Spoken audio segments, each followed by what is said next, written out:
The Book of Witches. By Oliver Madox Hueffer. Foreword.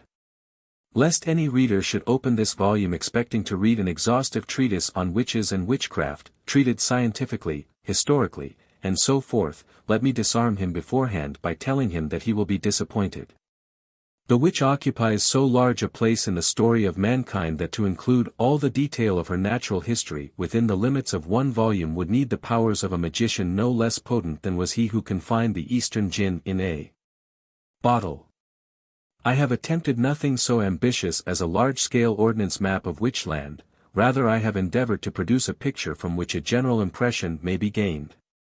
I have chosen, that is to say, from the enormous mass of material only so much as seemed necessary for my immediate purpose, and on my lack of judgment be the blame for any undesirable hiatus. I have sought, again, to show whence the witch came and why, as well as what she was and is. To point out, further, how necessary she is and must be to the happiness of mankind, and how great the responsibility of those who, disbelieving in her themselves, seek to infect others with their skepticism. We have few picturesque excrescences left upon this age of smoothly running machine wheels, certainly we cannot spare one of the most time-honored and romantic of any. And if anything I have written about her seem incompatible with sense or fact, I would plead in extenuation that neither is essential to the firm believer in witchcraft. And that to be able to enter thoroughly into the subject it is above all things necessary to cast aside such 19th-century shibboleths. I would here express my gratitude to the many friends who have assisted me with material, and especially to Miss Muriel Harris, whose valuable help has done much to lighten my task. London. September, 1908. How do you find this book? Any thoughts about the book or the author? Any suggestion for improvement? Please take a moment to share your thoughts in a comment.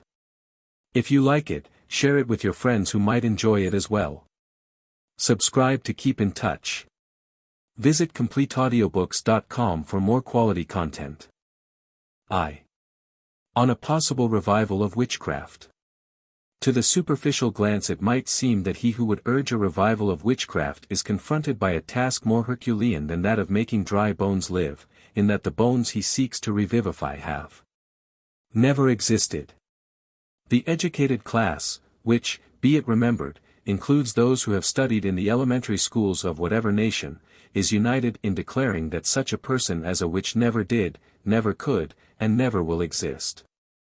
It is true that there are still those, a waning band, who, preserving implicit faith in the literal exactitude of revealed religion, maintain that witchcraft, along with Gardens of Eden, giants, and Jewish leaders capable of influencing the movements of sun and moon, flourished under the old dispensation, even though it has become incredible under the new.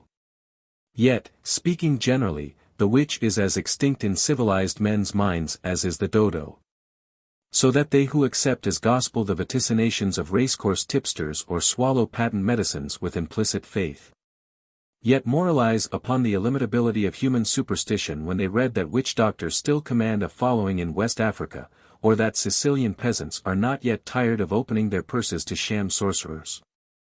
Were the reality of sorcery dependent upon a referendum of our universities, or, for that matter, of our elementary school mistresses, it were at once proclaimed a clamant imposture. Fortunately for the witch, and incidentally for a picturesque aspect of the human intellect, the enlightened, even if we include among them those who accept their dogma as the new gospel, are but a ridiculously small, item of the human race. Compared with the whole population of the world, their numbers are so insignificant as to be for all practical purposes non-existent. There are villages but a few miles beyond the boundary of the Metropolitan Police District, where the witch is as firmly enthroned in the imaginations of the mobility as in those of their ancestors 3 centuries ago. There are many British legislators who would refuse to start an electioneering campaign upon a Friday. I myself have known a man, and know him still, a Romney Marchlander, who, within the last decade, has suffered grievously, himself and through his children, at the hands of witches whose names and whereabout he can detail. And I have known a woman, she kept a lodging-house in the Kennington Road, who, if not herself a witch, was yet the daughter of one, and of acknowledged power. It is true that, if the daughter's tale, told to me in the small front parlor in intervals between the crashing passage of electric trams and motor lorries, may be accepted. Her mother's gifts were put to no worse use than the curing of her Devonshire neighbour's minor ailments. There is no need to go 50, nor 5, miles from London to find material for a revival in black magic. Scarcely a week passes but some old crone is charged before a metropolitan police magistrate with having defrauded silly servant girls on the pretence of telling them their futures.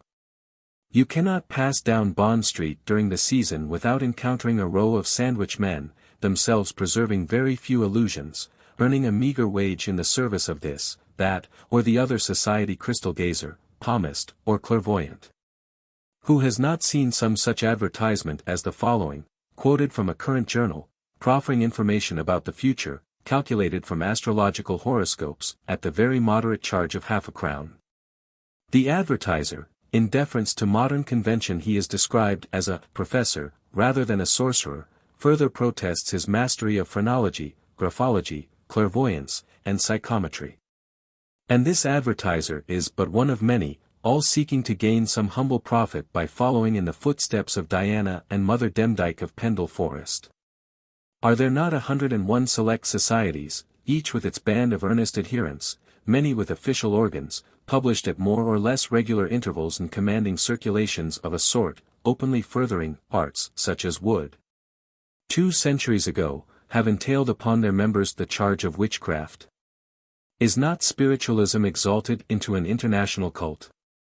The very existence of such a coterie as the 13 Club, 5 foot with a membership sworn to exhibit, high et ubique, their contempt of degrading superstitions, is the strongest testimony to their ubiquitous regard.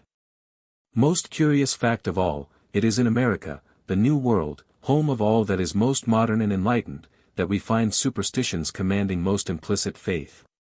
It is only necessary to glance through the advertisement pages of an American popular magazine to realize how far the New World has outstripped the Old in its blind adherence to this form of faith. Nowhere has the hypnotic, the mesmeric, the psychic quack such unchallenged empire. In Lady Charlotte Barry's Memoirs of a Lady in Waiting, we find an example of the belief in witchcraft cherished in the most exalted circle in the 19th century. Writing of the unhappy princess, later Queen, Caroline, wife of George IV. She says as follows: after dinner Her Royal Highness made a wax figure as usual, and gave it an amiable addition of large horns. Then took 3 pins out of her garment and stuck them through and through, and put the figure to roast and melt at the fire. Lady, says the princess, indulges in this amusement whenever there are no strangers at table. And she thinks Her Royal Highness really has a superstitious belief that destroying the effigy of her husband will bring to pass the destruction of his royal person. We laugh at this instance of royal credulity, yet is not the mascot a commonplace of our conversation? Madame de Montespan, it is recorded, had recourse, not without success, to the Black Mass as a means towards gaining the affections of Louis XIV. It is but a few years since the attention of the police was directed towards the practices of those, society leaders for the most part, who had revived, in 20th-century Paris, the cult of devil worship. The most widely circulated London newspapers of the day gravely discuss in special articles the respective value of various mascots for motorists. Or insert long descriptive reports of the vaticinations of this spiritualist or that wise woman as to the probable perpetrators of mysterious murders. This is no exaggeration, as he may prove for himself who has patience to search the files of the London Daily Press for 1907. And, be it remembered, the self-proclaimed mission of the contemporary press is to mirror the public mind as the most obvious way of instructing it. Under these circumstances it is easy to credit the possibility of a revival of the belief in witchcraft even in the most civilized countries of the modern world. What is more, it is far from certain that such a revival would be altogether deplorable. Granted that oceans of innocent blood were shed in the name of witchcraft, the same might be said of Christianity, of patriotism, of liberty, of half a hundred other altogether unexceptionable ideals. And, as with them, the total extinction of the witchcraft superstition might, not impossibly, have results no less disastrous than, for instance, the worldwide adoption of European fashions in dress. This quite apart from any question of whether or no witches have ever existed or do still exist. Even if we grant that superstition is necessarily superstitious in the more degraded sense of the word, we need not therefore deny it some share in alleviating the human lot. A very large, perhaps the greater, share of human happiness is based upon make-believe. The world would be dull, miserable, intolerable did we believe only what our unfeeling stepmother science would have us believe. It is already perceptibly less endurable, for those unfortunate enough to be civilized, since we definitely abandon judgment by the senses in favor of algebraical calculations. While it might be too much to say that the number of suicides has increased in proportion to the decline of witchcraft, it is at least certain that superstition of whatever kind has, in the past, played a notable part in making humanity contented with its lot. The scientist has robbed us of romance, he has taken from many of us our hope of heaven, without giving us anything to put in its place. He reduces the beauty of nature to a formula, so that we may no longer regard a primrose as a primrose and nothing more. He even denies us the privilege of regarding our virtues and vices as anything more than the inevitable results of environment or heredity. Every day he steals away more and more of our humanity, strips us of yet another of the few poor garments of fantasy shielding us from the unbearable. He is indeed the devil of modern days, forcing knowledge upon us whether we will or no. And we, instead of execrating him after the goodly fashion of our forefathers, offer our happiness upon his altars as though he were indeed the God he has explained away. And why? Purely on the faith of his own asseverations. Why should we accept the scientist more than his grandmother, the witch? We have no better reason for accepting him than for rejecting what he tells us are no more than idle dreams. Let him discover what he will, it does but vouch the more decidedly for the illimitability of his, and our, ignorance. It is true he can perform apparent miracles, so could the witch. He pooh-poohs the arts that were so terrible to former generations, our posterity will laugh at his boasted knowledge as at a boastful child's. Already there are worldwide signs that whatever his success in the material world, mankind is ready to revolt against his tyranny over the unseen. The innumerable new religious sects, the 1,001 ethical fads, the renaissance of so many ancient faiths, the spiritualist and the theosophist, the Christian Scientist and the Cuneite, the Tolstoyan and the Salvationist, laugh at them individually who may, are all alike outward and visible signs of the revolt of man against being relegated to the insignificance of a scientific incident. And among such troubled waters witchcraft may well come into its own again. For it, as much as any, has brought happiness out of misery. Consider the unsuccessful man. Under the regime of enlightenment he can find no one to blame for his sorrows, nor anywhere to look for their solacement. Everything works according to immutable laws, he is sick, poor, miserable, because the law of the inevitable will have it so. He has no God to whom he can pray for some capricious alleviation, he cannot buy good fortune from the devil even at the price of his soul, there is no God, nor devil, nor good fortune nor ill. Nothing but the imperturbably grinding cogwheels upon whose orbit he is inevitably bound. Were he not a happier man if he might find an old time witch whose spells, being removed, would leave him hope, even though fulfillment never come? Undoubtedly. We have been told that had there been no God, it would have been necessary to invent one. Yes, and along with him a devil and good and evil spirits, and good luck and bad, and superstitions as many as we can cram into our aching pates, anything, everything that may save us from the horrible conception of a machine-like certainty, from which there is no escape, after which there is no future. Surely it were better that a few thousand old women be murdered in the name of superstition, a few millions of human beings butchered in the name of religion, than that all mankind be doomed to such a fate. Be it remembered, too, that even the witch has her grievance against the learned numbskulls who have undone her. For the witch life was not without its alleviations. Consider. Without her witchcraft she was no more than a poor old, starved, shrunken woman, inconsiderable and unconsidered, ugly, despised, unhappy. With it she became a power. She was feared, as all mankind wishes to be, hated perhaps, but still feared. Courted, also, by those who sought her help.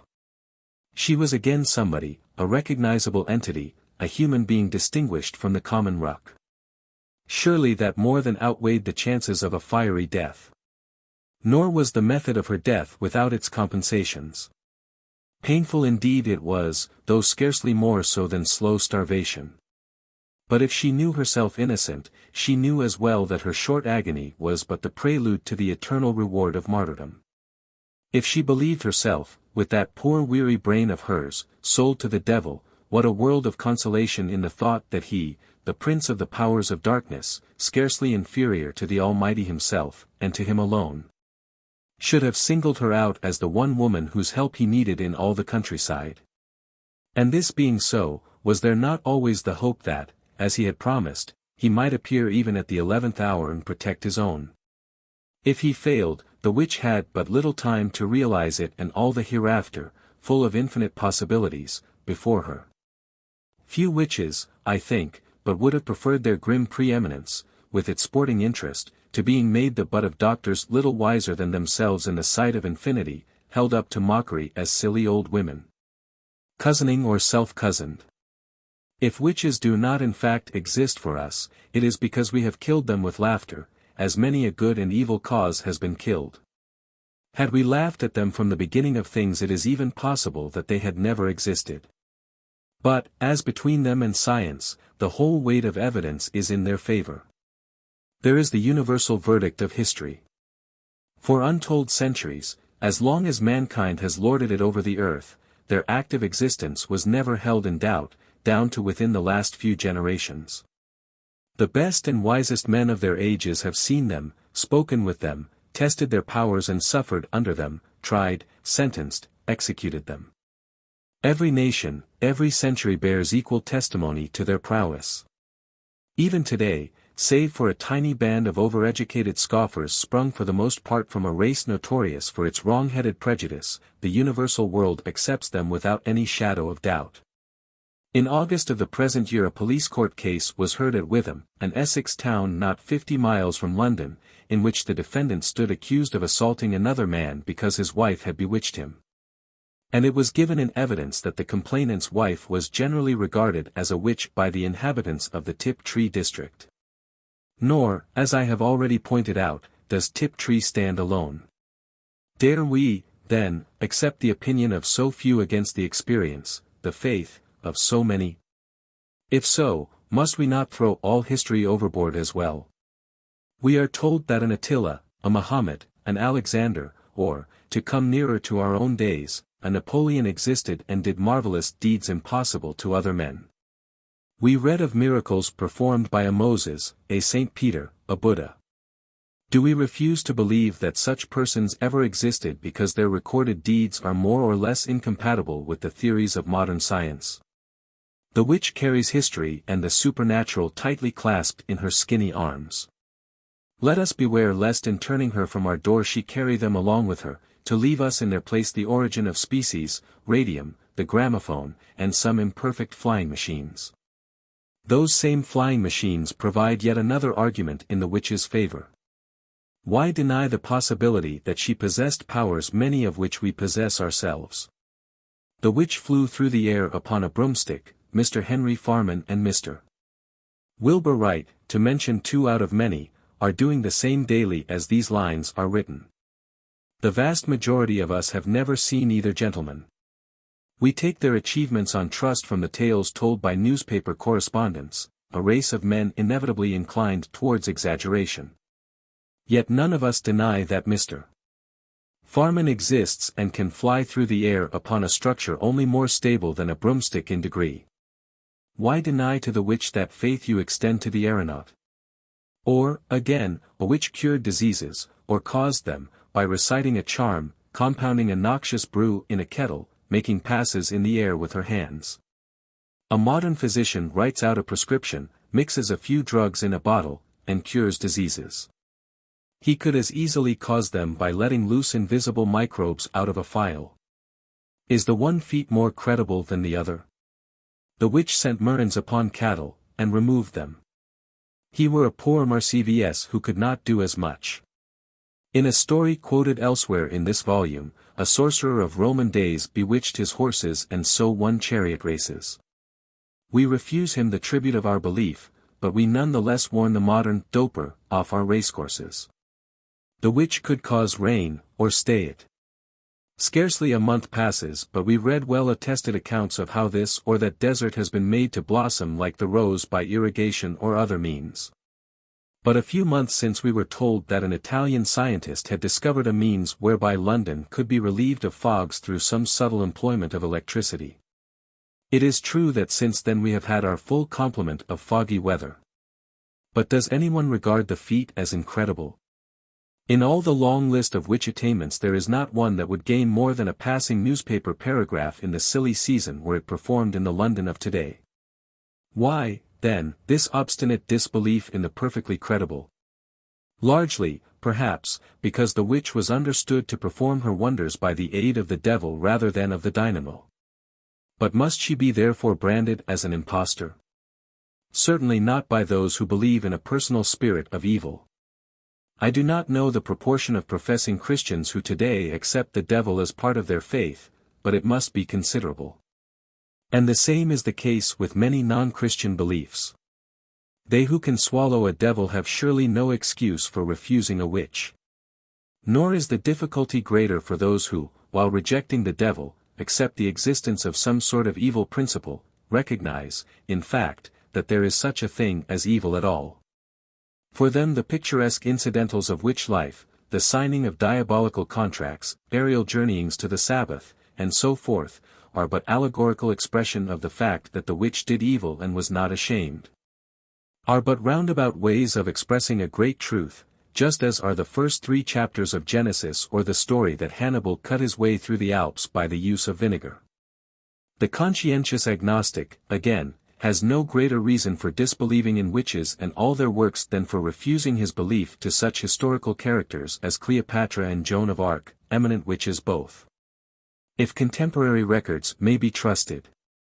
I pass over the great army of heterodox sects, Unitarians, Christian Scientists, and the like, many of whom unite with the Orthodox in accepting the principle of evil in some form or other, and with it, as a natural corollary, the existence of earthly agencies for its better propagation. While, for the rest, witchcraft stands in no worse position than do the other portions of revealed religion which they accept or do not accept, as their inclinations lead them. It is sometimes held out as an argument for implicit belief in the biblical legend of the deluge that its universality among all races of mankind from China to Peru can only be accounted for by accepting Noah and his ark. How much more forcibly does the same argument uphold the bona fides of the witch? Not only has she been accepted by every age and race, but she has everywhere and always been dowered with the same gifts. We find the witch of ancient Babylon an adept in the making of those same waxen or clay images in which, as we have seen, a 19th-century Queen of England placed such fond reliance. Witch knots, spells, philtres, divination, the witch has been as conservative as she has been enduring.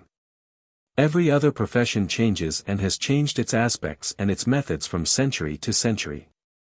Only the witch has remained faithful to her original ideals, confident in the perfection of her art. And for all reward of such unexampled steadfastness we, creatures of the moment, deny that this one unchanging human type, this pyramid of human endeavor, has ever existed at all.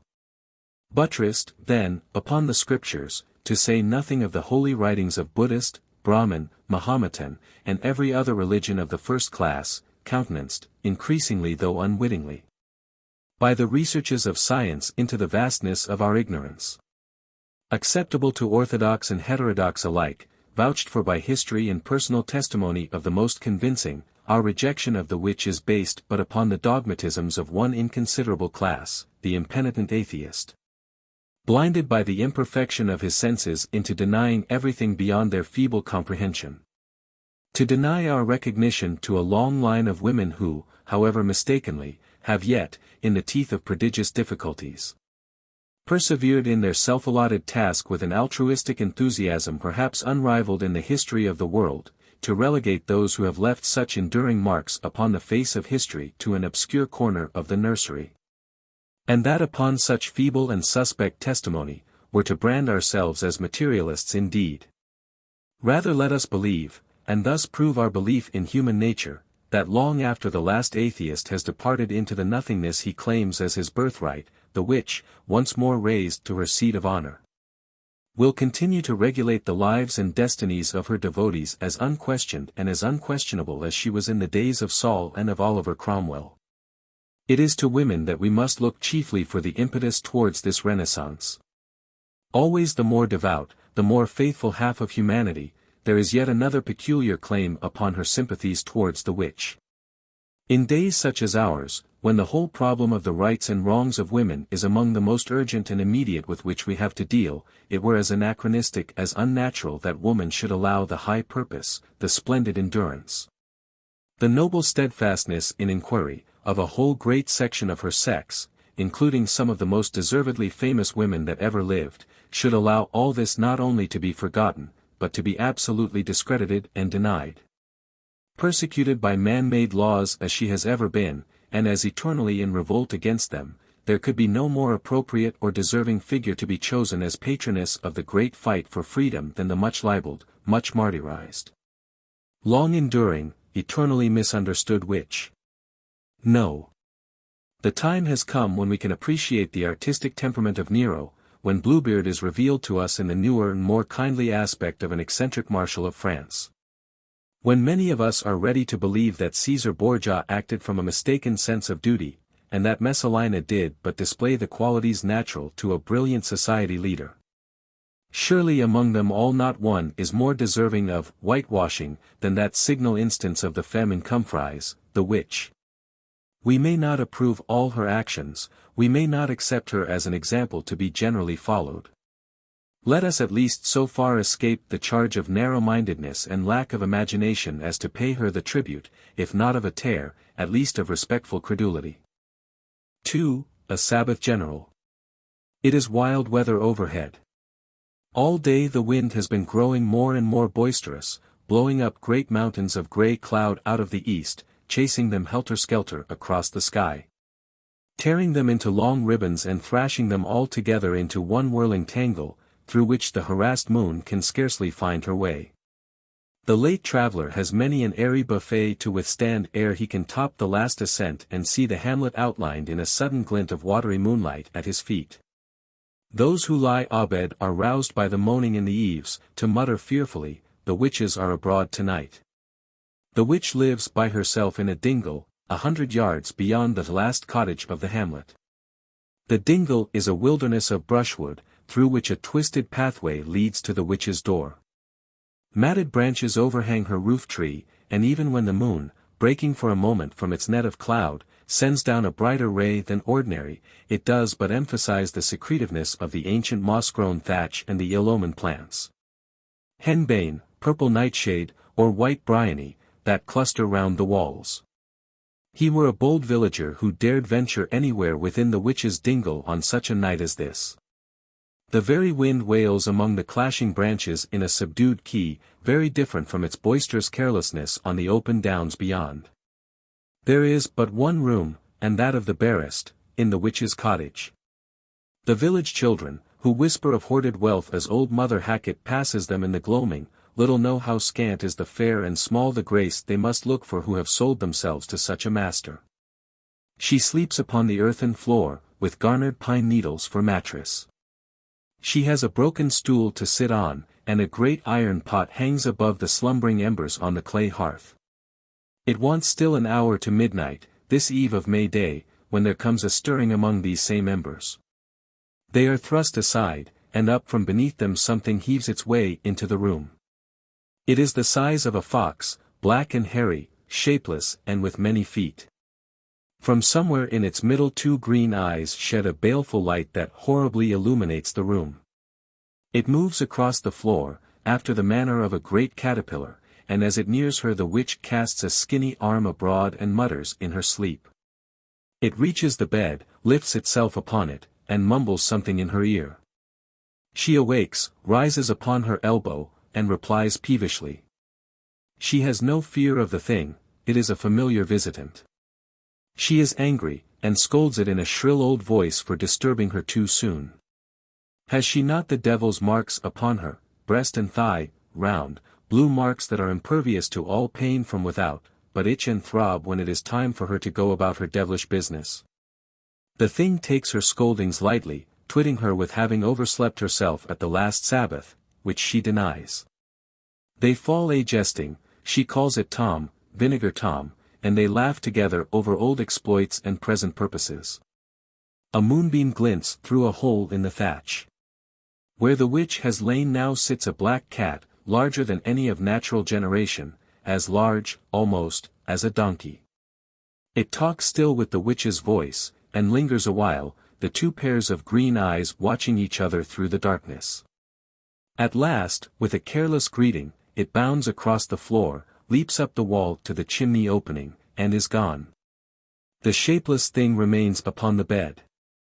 Its sides quiver, it chuckles beneath its breath in a way half human, yet altogether inhuman and obscene. The black cat is hastening towards the hamlet under the shadow of the brushwood.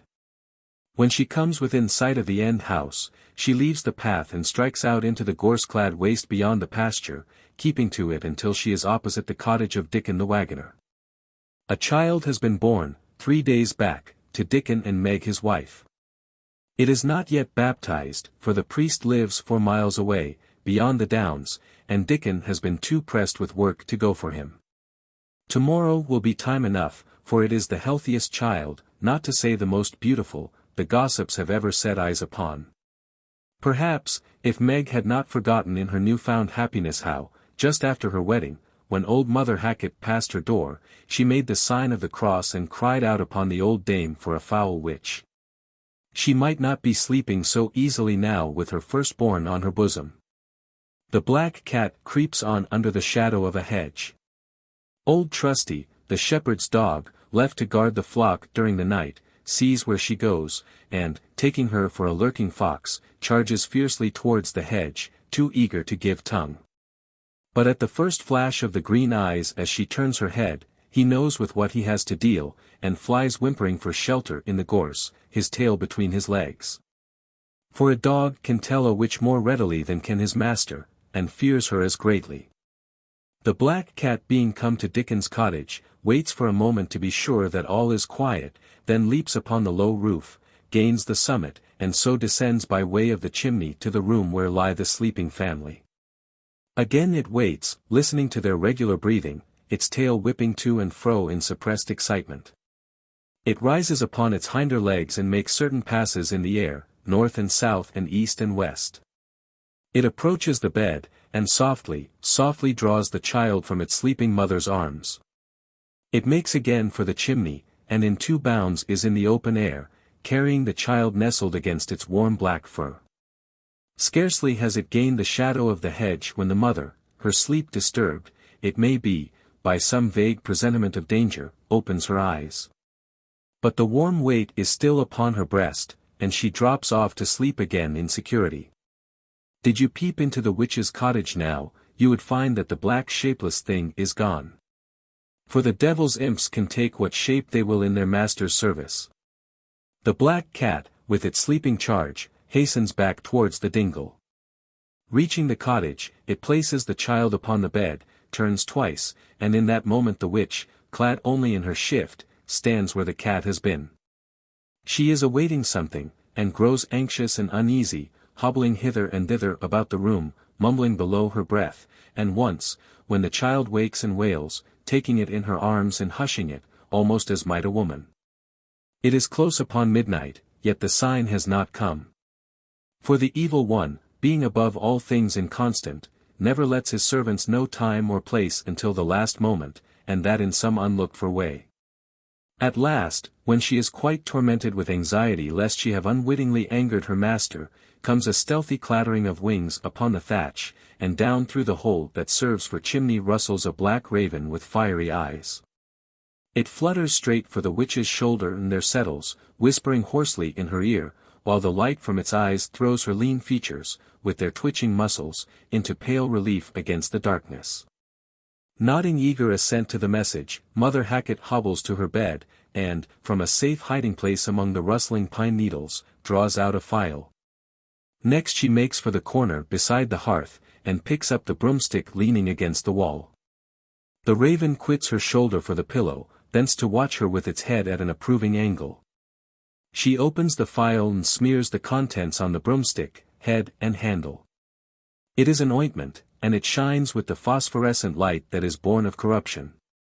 Well it may, for it is compounded of black millet and the dried powdered liver of an unbaptized child, just such a one as now lies upon the witch's bed, with the grim raven gazing down on it. The witch, deluded wretch, believes the ointment to have magic powers, that, smeared upon her broomstick, it gives the senseless wood volition and the power to carry her sky high. Or, if she swallow it, that it will render her insensible to pain, so that the worst efforts of the torturer and the executioner shall force her to confess nothing. The devil, her master, knows, none better, that no such potency is in any ointment, but that his own hellish magic supports his minions in the air and comes, and he so will, to their aid in time of trial. But this he hides from them, so that in their folly they may be led to murder babes, the sacrifice he loves above all other. The witch takes a broken eggshell and smears it also with the ointment. She goes to the bed and picks up the child, the broomstick hopping after her across the floor. Being now ready to set out, she steps astride the broom handle, that holds itself aslant for her easier mounting. She waves her hand to the attendant raven, and with a rush that sends a spurtle of bright sparks up from the embers, she is away, up the chimney, through the overhanging branches, through the ragged clouds, and far on her journey under the stars. Yet, if any should enter the witch's hut then or thereafter till the dawn, they would find her sleeping peacefully upon the bed. The raven, having carried their master's message, has this further duty, to take upon himself the witch's shape until her return, lest any, finding her from home, should scent out her errand. The wind is from the east. The witch must steer across it, for the Sabbath-General, as the Corvine messenger has told her, is to be held on a lonely peak of the Cevennes, in mid-France. Her task is not of the easiest, for the gusts come fierce and sudden, and the broomstick dips and leaps before them like a cockleboat on a rough sea. The witch's scanty locks underscore and scantier clothing stream out almost at a right angle, and once the baby in her arms raises its voice in a tiny wail that would soften the heart of any but a servant of the devil. Up here the moonlight wells down unchecked, turning the clouds below into the shifting semblance of snow mountains and lakes of silver. They open out now and again at the wind's bidding to allow glimpses of the dark, silent earth far down beneath. So for a little time, for devil's messengers fly fast, the witch drives onward in midair. At last the broomstick slackens speed, seems to hesitate, circles twice or thrice, and then dives earthwards. The hag alights upon the seashore, upon a pebbly beach whereon the waves fling themselves in white fury at the lashings of the wind, now grown so high that Mother Hackett can scarcely stand against it. Whether because he foresees some chance of evil doing, or from mere inconstancy, for he works without method and against reason, the devil has ordered that she shall not cross the channel on her broomstick. She seizes the interval between two waves to launch the eggshell she has brought with her, steps into it, raises the broomstick aloft as sail or ensign, and puts out to sea in the teeth of the gale. The great waves roar far above her head, in foaming whirlpools that might sink a war fleet, but the eggshell rides triumphantly among them, dancing upon their crests and shipping never a drop of water on its passage. Nor can the best efforts of the wind stay its speed. Only once does it deviate from its course, when a straining ship, its spars and sails all splintered and riven, drives through the mist to leeward. As she nears it, the witch rises to her feet, throws out one skinny hand towards it, and shrieks an incantation down the wind. A flicker of lightning shows itself in the east, and a cloud drives over the face of the moon. When its shadow is past, there is no more sign of the ship or its toiling crew upon the lonely face of the waters. Mother Hackett mews gleefully as she speeds Francewards. Coming to where the low grey coast rises from the waves, she once more sets herself astride the broomstick. As she speeds on, sky-high, towards the meeting place, she falls in with company bent on the same errand.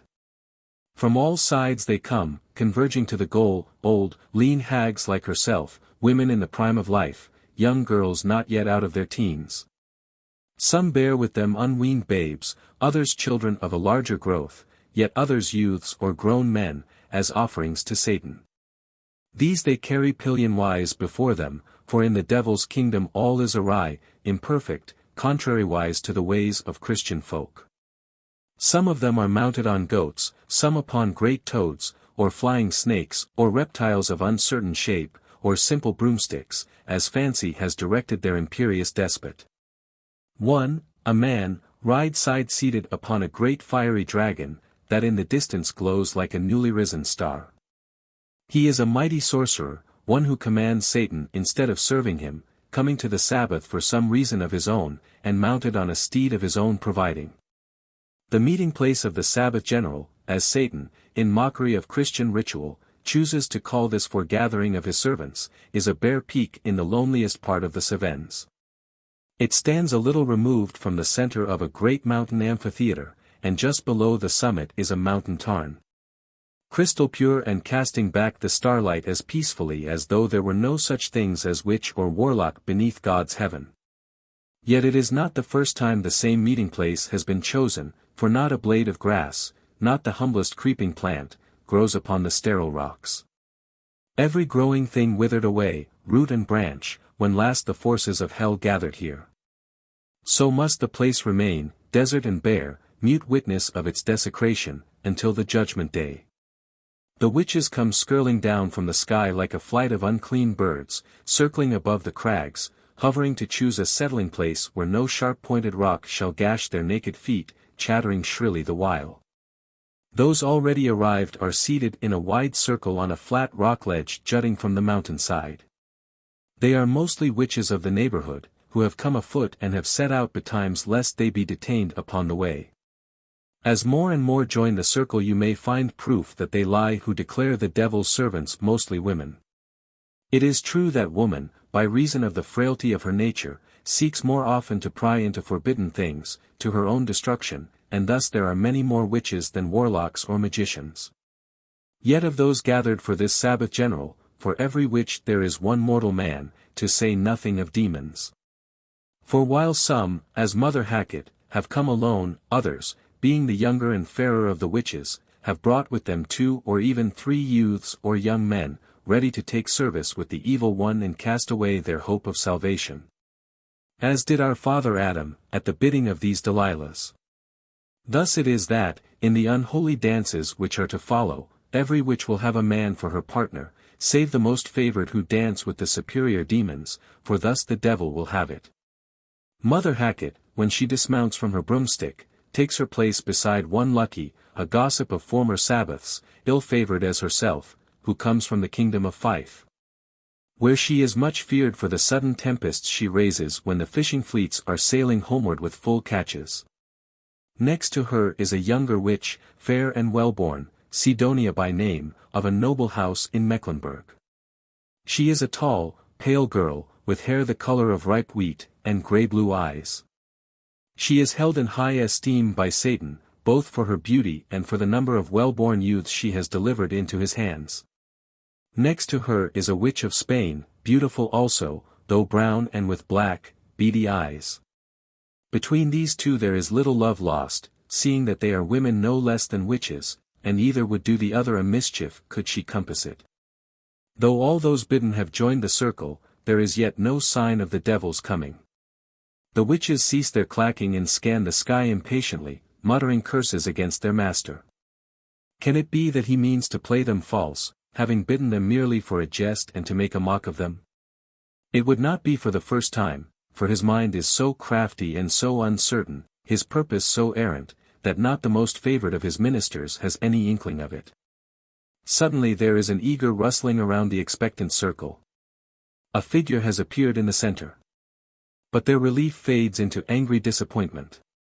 It is not the devil himself. It is a small, mean, inconsiderable devil, so inferior in the infernal hierarchy that he has not even horns upon his head. The circle grows smaller as the witches press towards him, buzzing with angry questions. They have no fear, no respect for him, he is a servant like themselves. If he had been deputed to represent his master, he must expect to pay dearly for the honor. He scans the lowering faces anxiously and mutters apologies.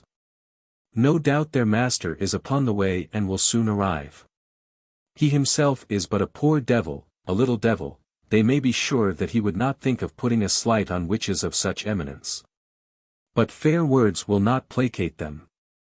Already hands are raised to strike him, already some of them are preparing to scratch him with the nails of their little fingers, always worn long and sharp by witches, such being one of the signs you may know them by.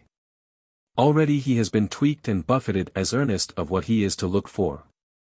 But now another, more dreadful shape looms up in the very center of the circle, and the angry witches fall back before it in groveling terror. At first, seen in the dim light of the waning moon, it is shapeless, inchoate. Slowly it takes form before their eyes into the trunk of a great tree, with tangled limbs stretching out from it. It has about it the suggestion of a face, leering and horrible, with set features that half emerge and half conceal themselves in the gnarling of the bark, such a face as a man may see peering after him out of the darkness when he passes, tiptoe, through the depths of an ancient forest at midnight.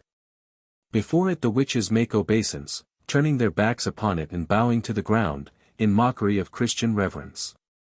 When they turn again the tree has changed into a goat, its eyes aflame with obscene passion, and, even as they look, the goat fades into a lion with bloody jaws.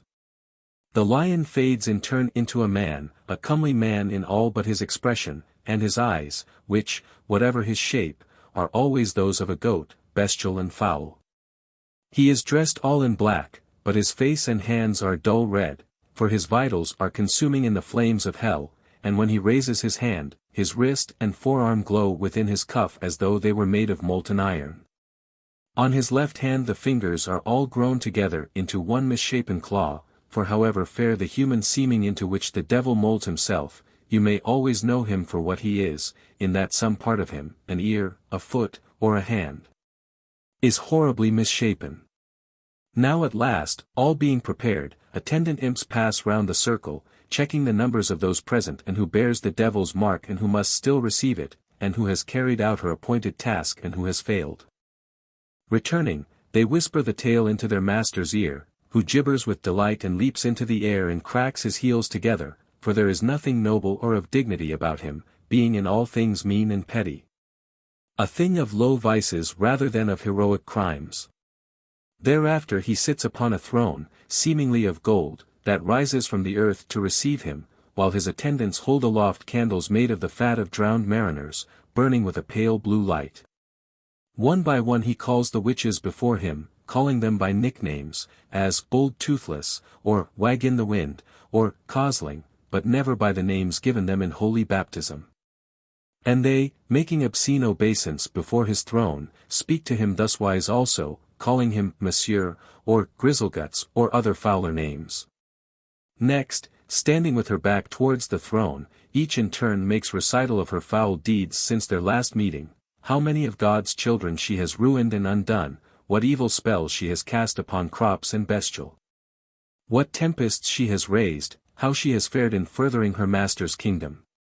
Those who have done well Satan fondles and caresses, promising them great reward, but the others he hands over to his imps for present punishment. Thus there is one, plump and well-favored, being a witch of Sweden, who, having been given for her task that she shall bring a neighbor's son, a rich young farmer, to her master's allegiance, has failed therein. And that although granted extension of time for the emprise. Her the devil, losing all further patience, of which he has but little at the best of times, marks out for punishment, and his demons, casting her straightway to the ground, beat her with whips of living snakes and scorpions, and bite and otherwise torment her with tooth and claw, so that the blood runs from her in streams. And while she yells and screams for mercy, flapping here and there upon the ground like a fish upon a line, the whole assembly shakes with hideous laughter at the grotesqueness of her agony. Mother Hackett, her turn being come, rises eagerly, knowing that she has done evil full measure since the last Sabbath. The wagoner's child she hands to gossip Lucky, the time for its presentation being not yet come, and hobbles her fastest to her place before the throne, puckering her old eyes beneath the glare from the surrounding corpse candles. It is for this that she has borne the hardships, the hatred and persecution of her Christian neighbors, the starvation of hunger and cold during the long winter months since the last Sabbath. Her tale is of murrains cast upon a rich farmer's cattle, of a crop of barley that has withered away beneath her spell, of a tempest raised by her to unroof the priest's tithe barn 3 parishes away. Of the digging up of bodies from the churchyard to grace the Sabbath banquet, of 3 boys who, having stoned her, have ever since gone cross-eyed, vomiting needles incessantly, and of the ship sunk in mid-channel upon her late crossing. Also there is the unbaptized child she has brought with her, to be devoted to the devil's service for all time. When her tale is told she waits yet a long moment, expectant of praise and reward. Praise indeed her master lavishes upon her, though he chides her also for having brought him but a wagoner's brat in place of a child well-born, for in them he delights most, and of future reward great promise. But he speaks as one whose thoughts are elsewhere, and his eyes, which are always the eyes of a lustful goat, wander to where the beauteous Sidonia waits smiling for her turn. So Mother Hackett must hobble back to her place in the circle, her heart full of bitterness and disappointment, feeling that she has been tricked out of her deserts. Knowing that she must labor in ill-doing yet another year before she can hope for the rich rewards promised her so many weary years ago, yet still to look for. And she curses under her breath as Sidonia passes in all the pride of her unholy beauty, going to where the evil one leans forward in his chair, his eyes glowing like hot coals. And motions to her to come yet nearer as she tells with trills of silvery laughter, that yet is altogether horrible, of 3 youths she has bewitched, and how one has hanged himself, cursing the name of God. And how another has murdered his own brother, and now lies in durance awaiting death, and the 3rd she has brought with her to the Sabbath, to enter himself among the devil's servants, abandoning his hope of heaven for her sake. Of her tale Satan loses no word, and when she is done he clips her in his arms and fondles her and keeps her beside him throughout what follows. When all the witches have rendered account, it is the turn of the victims they have brought with them, the unbaptized children first, and they of tender years. They are led or carried before the devil's throne, and stand there, curious and open-eyed, understanding nothing of what is going forward, clustering together in a group. The elder girls holding the infants in their arms and hushing them awkwardly when they cry. The evil one speaks to them, suiting his words to their condition, his voice purring like a cat. He draws bright pictures of the reward they may expect for absolute obedience, if they renounce their kindred and, those of them who are baptized, their godfathers and godmothers, and with them God and the child Jesus. Some of the elder among them demur at this, whereupon he reasons with them, his voice still soft and cruel as a cat's, telling them that what they have learned of Holy Writ is but an old wife's tale, and that there is no God but he who speaks, being master of both worlds. Then his eyes blaze brighter and his voice grows fierce and menacing, and he leads them to the side of the mountain and shows them, far below, a dreadful chasm with fierce flames leaping about it and grim fire monsters lifting up their open jaws from its center.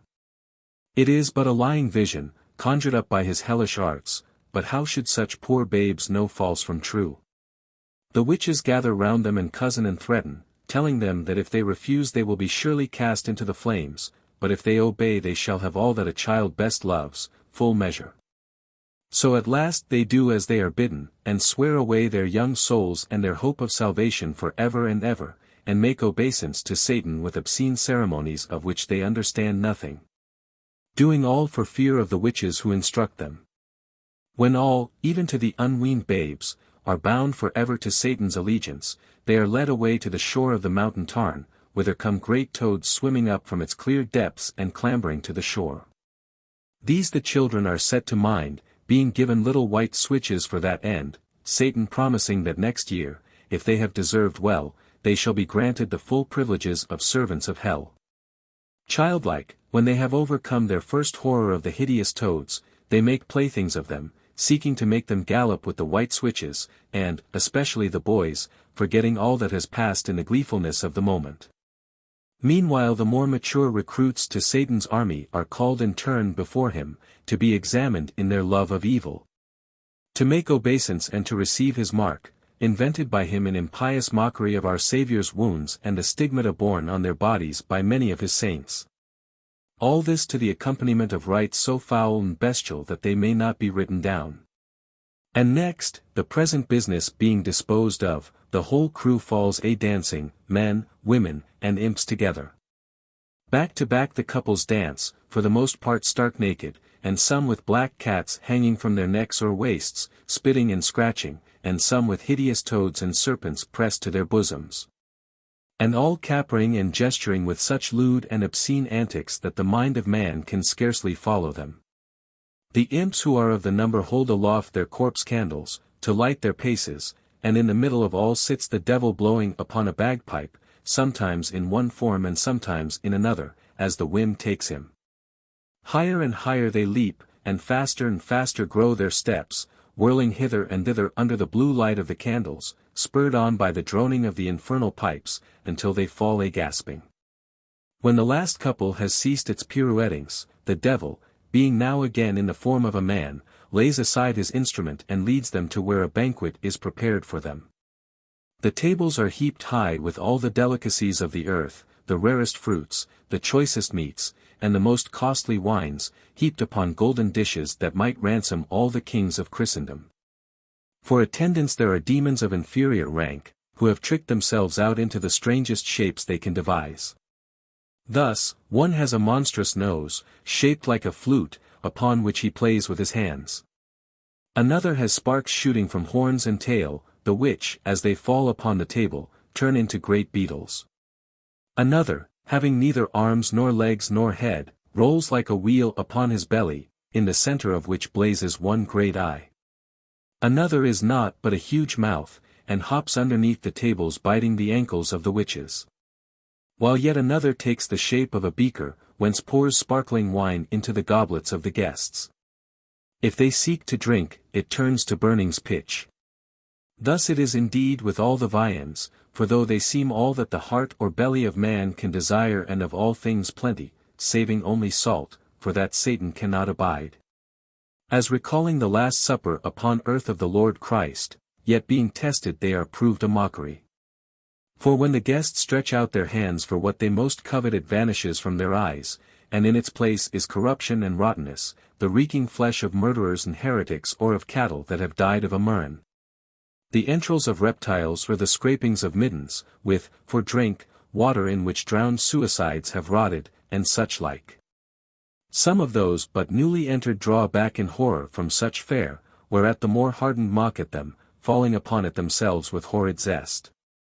Grown merry after such feasting, they fall a-rioting, jesting, and playing after such wise as may not be told, until the time is come for their next enterprise, what time the devil toys with the most well-favored wantons among them. When at last the signal is given, the whole hellish crew rise into the air again, their master leading them, shrilling and squawking like a flight of wild geese across the darkling sky. The devil leads them to an old cathedral town, a place of ancient towers and crumbling walls and tall, high-shouldered houses that lean out over narrow lanes as if a-gossiping.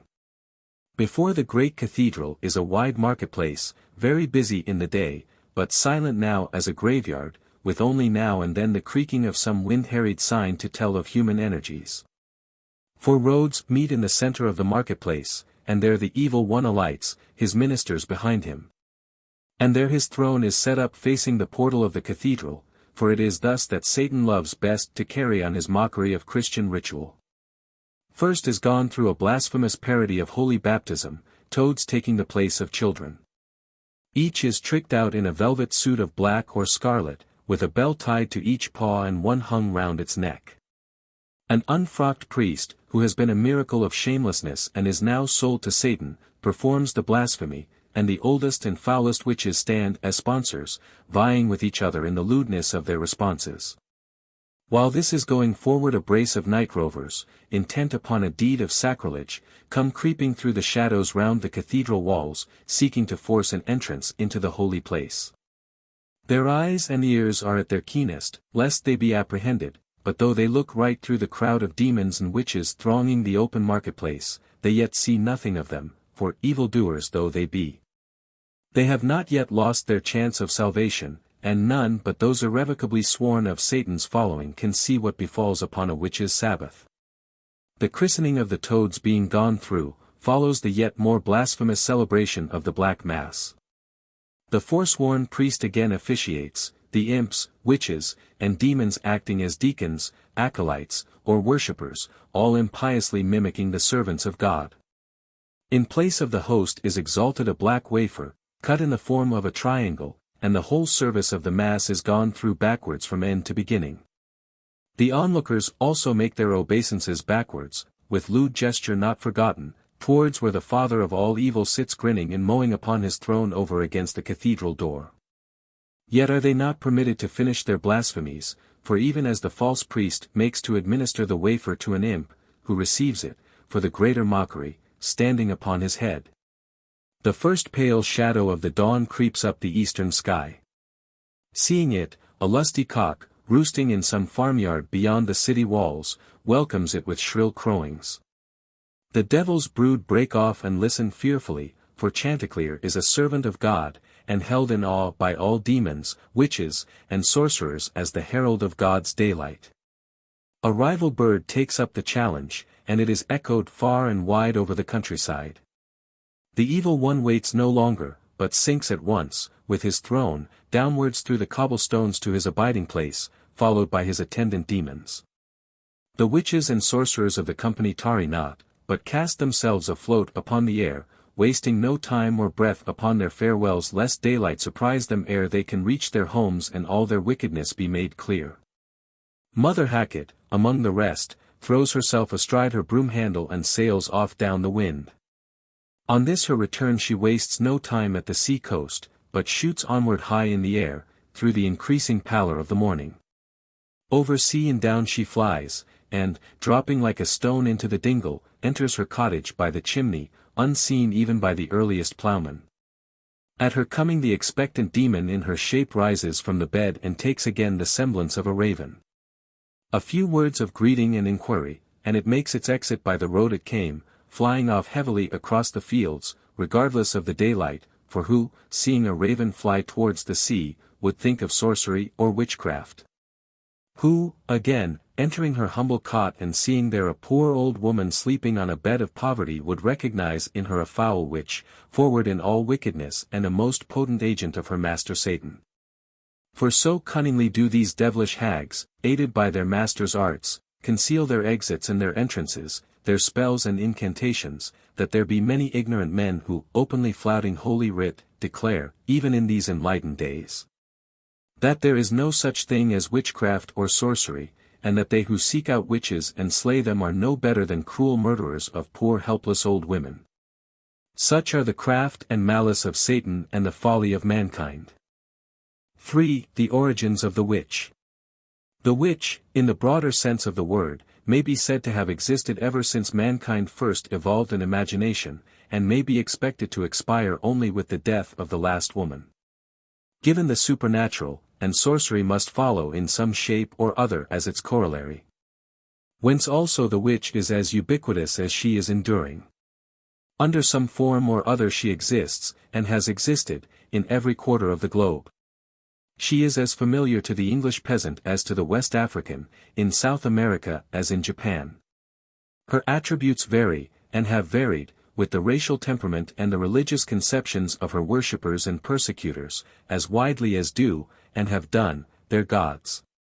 But it was left for medieval Christianity to give her the definite shape in which she is now most universally recognized, and it is to the Christian ideal of celibacy that she owes, if indirectly, the more obscene, and latterly the more grotesque of her attributes, lifting her at first to an evil equality with the horned devil of the Middle Ages, degrading her ultimately to the horrid old witch of nursery legend.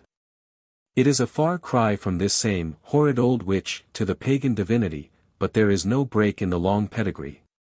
It may be traced still further through the mists of antiquity, to the earliest days of human motherhood. Only, as between goddess and witch, we are confronted with a Darwinian problem. Is the witch indeed daughter of the goddess, or are both descended from a common ancestress? To my mind, the latter is the more correct line of descent, with the pagan priestess as connecting link.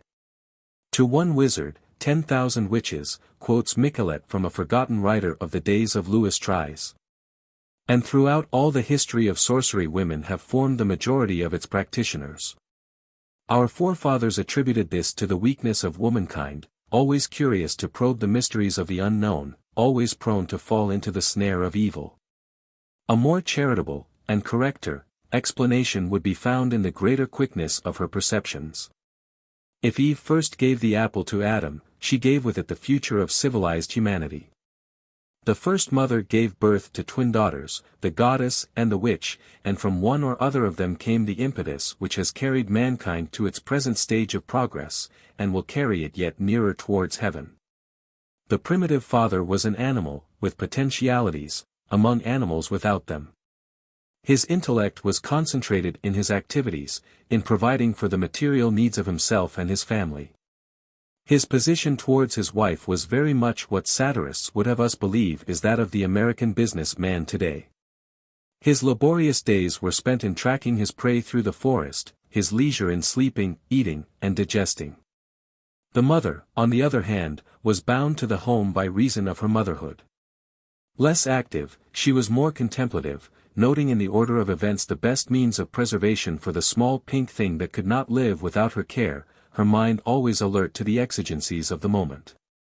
Thus she acquired knowledge of things beneficent or harmful, of the food most apt for its nourishment, of the herbs growing around the clearing best fitted to cure its infantile complaints. She experimented, cautiously but continuously, and with each recurrent need she added a little to her small stock of wisdom. Small in itself, but vast in proportion to that of men or childless women. Little by little she walked her hospital. Little by little she learnt the relative value of her simple potions, to whom they should be given, and how, and when. To the primitive mind this was cause for wonder, as indeed it is, almost as wonderful as the first smile of the first baby. Pain can no longer run riot unchecked. If it have not yet found its mistress, at least a protest has been entered against it, reason not only for joy and wonder, but for respect and gratitude, even perhaps for worship. Whatever his divinity, man worships himself. In every form of religion the worshipped tends to become confused with the worshipper. Man cannot escape his own environment. The thunderstorm frightens him, there must be a storm demon. What is that demon but another man like himself, though uglier and wickeder and very much more powerful? Such a demon must be flattered and propitiated as an angry man of might must be. But a primitive with his living to make cannot spare the time necessary to propitiate a world full of demons. He deputes the duty to a weaker neighbor, one who sits at home, engaging for his own part to find food for both. Whence the first priestess, from whom later descends the first priest. For who so apt at propitiation as she who can cajole that most domesticated of demons, the ever-present pain? So, later, when the propitiation of evil gives place to the invocation of good, who so worthy of honor, which is to say of worship, as she who, in the dawning of the race, first relieved poor humanity of its bodily ills. Goddess, priestess, white witch and black, all are but variations on that oldest and most beautiful of themes, motherhood. To return to the first housewife. Throughout her life she adds always a little to her store of natural knowledge, and when she dies she bequeaths it to her daughters. They in turn add to it until the time comes when to the cure of bodies is added that of minds. For man's nascent mind begins to trouble him almost as much as does his body.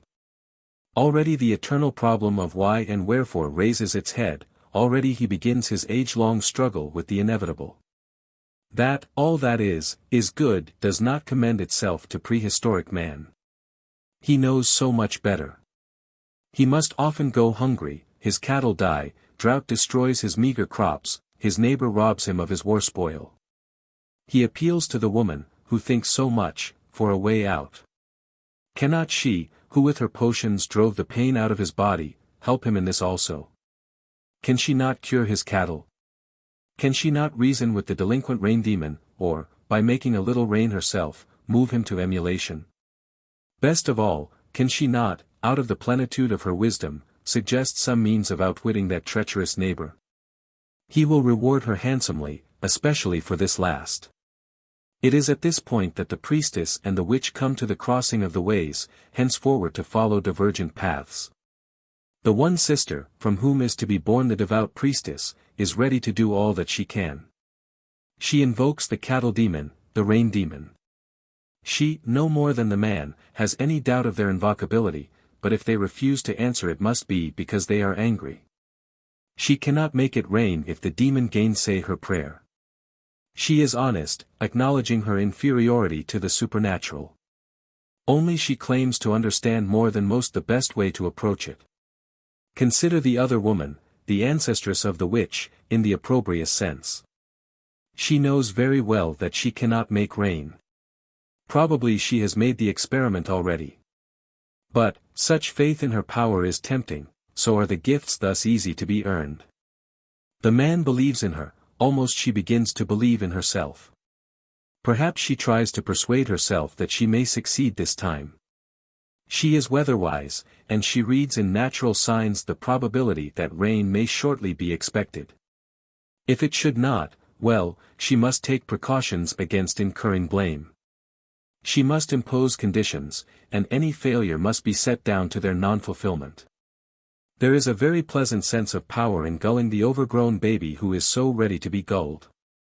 She accepts the trust, commands the rain demon to let down his showers. Her reading of the signs is justified, the expected rain comes. Her reputation is assured, until belief in the supernatural shall be no more. Her daughter and her granddaughters inherit her claims. They also command the storm, using the same form of words. Possibly they are themselves deceived, believing that there is some virtue in the form of their mother's words, now become an incantation. From the first claim to power over the elements, to the finished sorceress, and thence to the horrid old witch of fairy legend, is but a matter of regular evolution. Just as the priestess was the mother of the priest, so the wizard is born of the witch. Man, though he start later, very much as the boy is slower in development than is his sister, is not content always to remain second in the race for knowledge.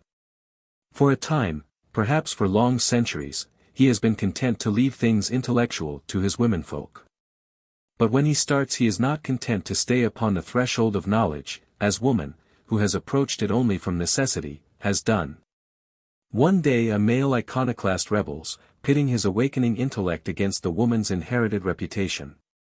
Victorious, he yet trembles at his victory, while all Palsialithia awaits the angry fire from heaven. But nothing happens.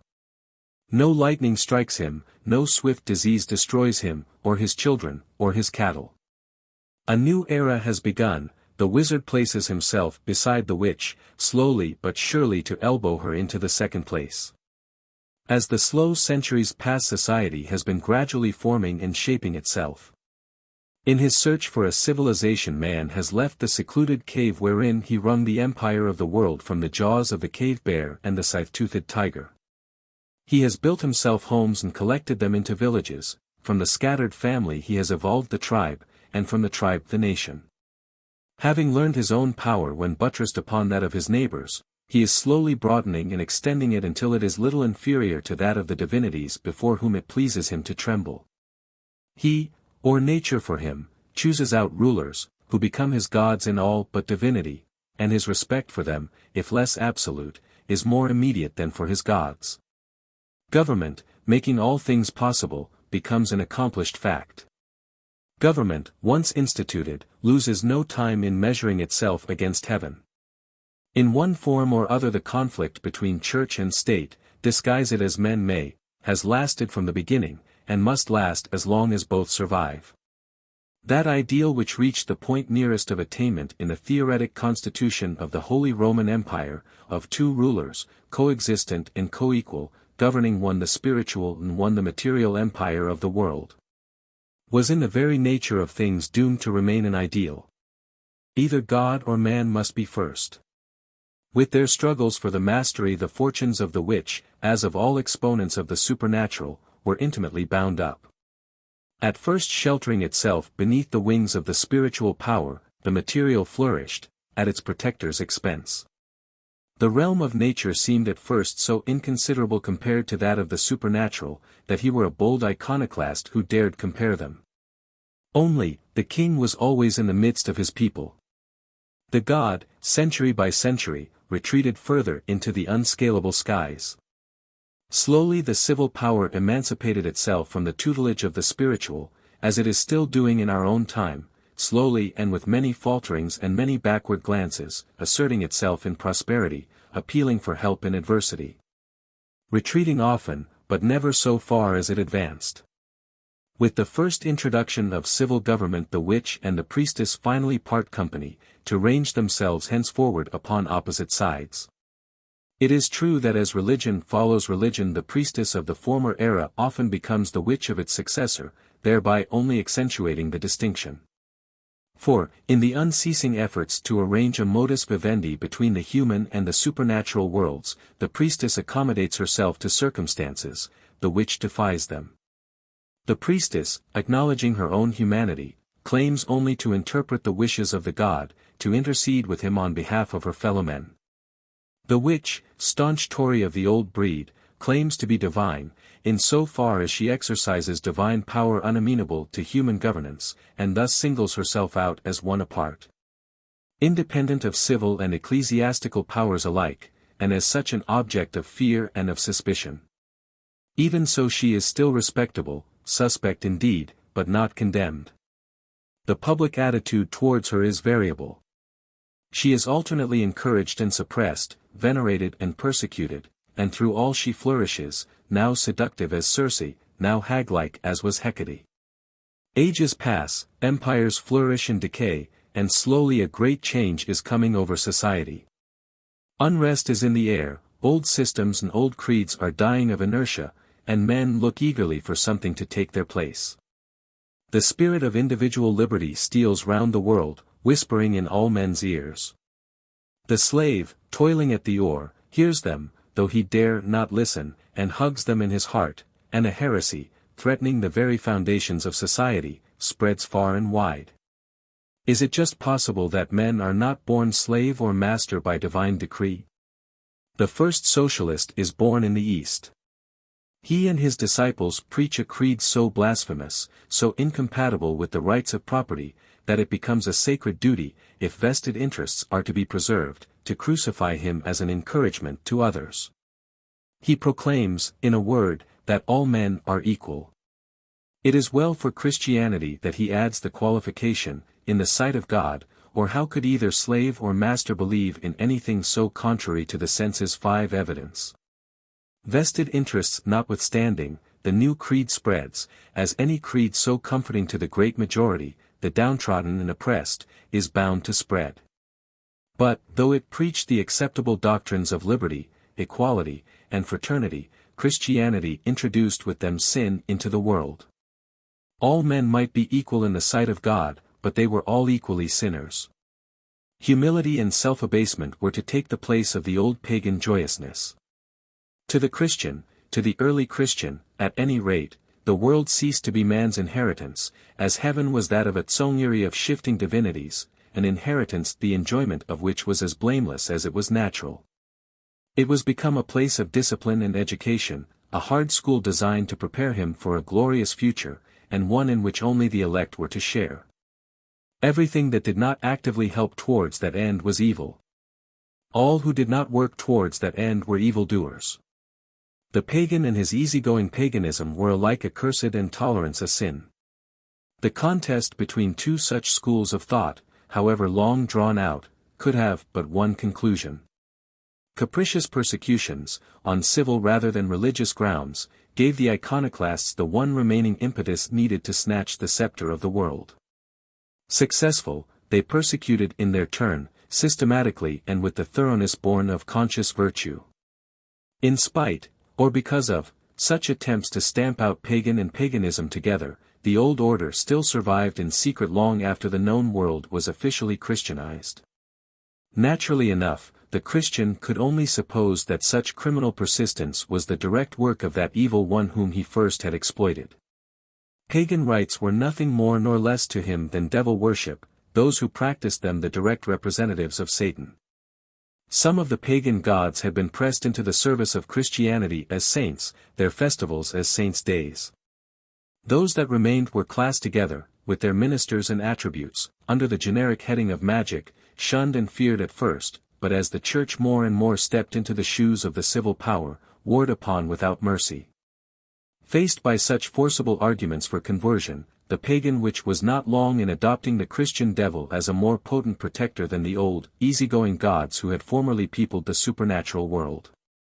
Pagan or nominal Christian, she was equally anathema to the Church, if only that she was consistently Protestant, claiming to hold direct communication with the unseen quite regardless of the proper ecclesiastical channels. And by this very independence her hold upon the imagination of her neighbors continued to increase as Christianity progressed towards universal empire.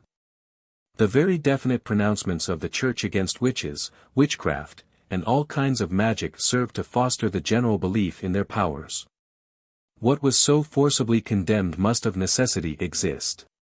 There was, moreover, a certain satisfaction in this same tangibility. It simplified, smoothed out the path of virtue. With witchcraft about, your duty was plain and your task easy. You had but to mention a holy name, to make a sacred sign, to sprinkle a little holy water, and victory was assured. If all assaults of the devil were so straightforward and so vincible, the path to heaven were broad and smooth indeed. It was, perhaps, the popular sense of victorious ability against her spells which protected the witch, per se, against over-severe persecution until towards the 12th and 13th centuries. Absolute confidence in the power to suppress an evil diminishes the urgency for its suppression. Here and there a witch was executed, local persecutions of inconsiderable extent occurred, but for general holocausts we must wait until the more enlightened times of a James I or a Louis XIV. The witch of the Dark Ages might count upon a life of comparative security, sweetened by the offerings of those who, pining for present joys, acted upon the advice of Omar Khayyam rather than following that of their ghostly advisers. Meanwhile, however, a mass of tradition and precedent was growing up, to be put to deadly purpose in the animadversions of learned 16th and 17th century writers upon the vile and damnable sin of witchcraft. By the 11th century the witch was firmly identified, in the popular as well as the ecclesiastical mind, as a woman who had entered upon a compact with Satan for the overthrowing of Christ's kingdom. The popular conception of her personality had also undergone a change. By the 12th century there was no more question of her as a fair enchantress, she was grown older and uglier, poorer and meaner, showing none of the advantages her compact with the evil one might have been expected to bring in its train. The increasing tendency towards dabbling in things forbidden brought about greater severity in its repression, but it was not until the days of Innocent VIII, when witchcraft was officially identified with heresy, that the period of cruel persecution may be said really to have begun. Sorcery in itself was bad enough. Associated with heresy no crime was so pernicious and no punishment too condign, especially when inflicted by the Holy Inquisition. The inquisitorial power was frequently misused. The fact that the possessions of the accused became forfeit to her judges when tried in an ecclesiastical court may seem to the skeptic to provide ample reason why the ecclesiastical authorities undertook so many more prosecutions than did the civil. But of the absolute sincerity with which all classes set themselves to stamp out so dreadful a crime, the portentous and voluminous writings of the period leave no doubt whatever. Catholic and, after the Reformation, Protestant, rich and poor, patriot and philanthropist alike, vied with each other in the enthusiasm with which they scented out their prey, and the pious satisfaction with which they tortured helpless old women to the last extremity in the name of the All-Merciful. From the 14th century onwards the type of recognized witch varies only in detail. Though not invariably she is commonly the conventional hag. If young, she has been led astray by a senior, or taken to the Sabbath in childhood under constraint, which was not, however, regarded as a valid defense in time of trial. Many such were executed in the 16th and 17th centuries, in many cases mere children. But it was the toothless hag whose mumblings held the public ear and became acknowledged as the truest type. Even when men ceased to fear her, she lost nothing of her grotesque hideousness to the childish mind, and as such has become finally enshrined in the nursery lore of Europe. As such, also, I have endeavored to reconstruct her in her habit as she lived in the eyes of her medieval contemporaries elsewhere in this volume. 4. The Halfway Worlds. Having decided, very early in his earthly career, to acknowledge a supernatural world, man promptly set to work to people it after his own image. One not providing scope for his quickening imagination, he added another to it, supplementing the heavenly by the infernal, good by evil, if, indeed, as is more probable, he did not rather deduce good out of evil. But just as there are many stages between high noon and midnight, so to the world he saw and those he imagined he added yet others which should act as their connecting links.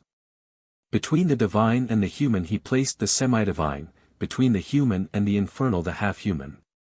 He mated God with man and both with devil, and dowered them with a numerous family, God-man, man-devil, God-devil, and so on, until the possibilities of his earlier imagination were exhausted. Each has his own world, and the stars cannot rival them in number. Each world has its cities and its nations, differing in all things save one, that all alike feel, act, think, after the manner of mankind. So is it, again, with the other universe of halfway worlds, filling the space between the human and the bestial, centaur, satyr, werewolf, or mermaid. All alike reflect the human imagination that has evolved them, to nondescript bodies they unite the reflected mind of man. Conforming to the general rule, the witch is but one dweller in a halfway world that is thickly populated and in itself forms one of an intricate star group. Externally at least, its orbit nearly coincides with that of our human world. In that its inhabitants are for the most part of human origins, acquiring those attributes which raise them above, or degrade them below, the commonalty subsequently to their birth. This not invariably, nothing is invariable to the imagination. Thus the fairies, although not human beings, may yet be witches, demons also, unless many grave and reverend authorities lie. Under certain conditions they may even become human beings, as mermaids may. Many a man has married a fairy wife, and it is an open question whether they have altogether lost their hope of heaven, as witches invariably have. As witches, they must be regarded as belonging to the white, or beneficent, type. For although, as Mercutio has told us, they may sometimes play unkind pranks upon the idle or undeserving, they have always a kindly eye for the virtuous, and frequently devote themselves altogether to good works. As in the case of Loblai by the Fire, and others equally difficult to catalogue. For the more we investigate the various orbits of the halfway worlds, the more do we find them inextricably interwoven. The Western fairy or Oriental jinn may partake of 100 different natures, may pervade half the imaginative universe, and as does the fairy, so does the witch. Hecate, a goddess, was yet no less notorious a witch than was Mother Ship Tun, a human being of no elevated rank. The werewolf, though usually of human parentage, might yet have been born a wolf and obtained the power of taking human shape from some subsequent external cause. The beast in the fairy story, though at heart a youthful prince of considerable attractions, once transmogrified might have remained a beast for good and all but for his fortunate encounter with Beauty's father. Who shall say exactly in which world to place, how to class beyond possibility of confusion, Circe, witch, goddess, and woman, and the men she turned to swine, or the fairies and mermaids who have, usually for love, divested themselves of their extra-human attributes and become more or less permanently women, or those human children who, stolen by the fairies, have become fairies for good and all, or how distinguish between all of these and the ladies with romantic names and uncertain aspirates who deal out destinies in modern Bond Street. Even if we agree to confine the witch to the narrowest limits, to regard her, that is to say, as primarily a human being and only incidentally possessed of superhuman powers and attributes, there still remain many difficulties in the way of exact classification. Her powers are varied, and by no means always common to every individual. Or, again, she has the power to turn herself corporeally into a wolf or a cat, which brings her into line with the werewolf, just as the cat or wolf may under certain circumstances transform themselves, permanently or otherwise, into a human witch. She may acquire the mind of a wolf without its body. On the other hand, many a beautiful princess has been transformed into a white doe by witchcraft. So with her male colleagues, sorcerer, magician, wizard, warlock, male witch, diviner, and the rest of the great family. We may reach firm ground by agreeing to recognize only such as are of human origin, though by so doing we rule out many of the most eminent, the great Merlin himself among them. But even so, it is impossible to dogmatize as to where the one begins, the other ends. There have been many male witches, more particularly in Scotland, as distinguished from wizards. Wizard and warlock again, if it be safe to regard them as distinct species, though differing from magician and sorcerer, are yet very difficult of disentanglement. The position is complicated by the fact that, just as a man may be clerk, singer, cricketer, forger, philanthropist, and stamp collector at one and the same time, so might one professor of the black art take half a dozen shapes at the same time or spread over his career. There is indeed but one pinnacle of solid rock jutting out from the great quagmire of shifting uncertainty, which, wizard, werewolf, or whatsoever their subdivision, one and all unite in one great certainty, that of inevitable damnation. Whatever their form, however divergent their powers, to that one conclusion they must come at last. And thus, and only thus, we may know them, posthumously. It is true that certain arbitrary lines may be drawn to localize the witch proper, even though the rules be chiefly made up of exceptions. Thus she is, for the most part, feminine. The Scots male witch, and those elsewhere occurrent in the 16th and 17th centuries, might as correctly be termed wizards or warlocks, for any absolute proof to the contrary. The witch, again, has seldom risen to such heights in the profession as have her male competitors. The magician belongs, as we have seen, to a later stage of human development than does the witch, but, once evolved, he soon left her far behind. It is true that he was able to avail himself of the store of knowledge by her so slowly and painfully acquired.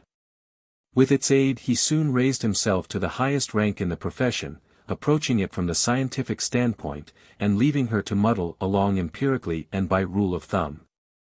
Nor was he content until he had made himself master of the devil, using Satan and all his imps for his own private ends, while the less enterprising witch never rose to be more than the devil's servant, or at best his humble partner in ill-doing.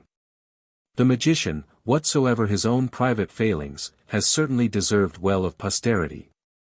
Just as the quack and the Bond Street Sibyl are representatives of the witch in the direct line, so, from the alchemist and the sorcerer are descended the great scientists of our own day, an impious brood indeed, who deny that their own father was aught but an impostor and a charlatan.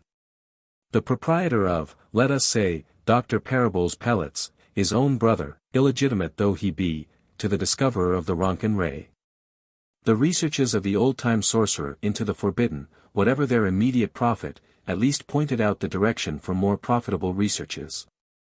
Merlin, Cornelius Agrippa, or Albertus Magnus, had they been born in our day, would certainly have achieved the fellowship of the Royal Society, and with good reason.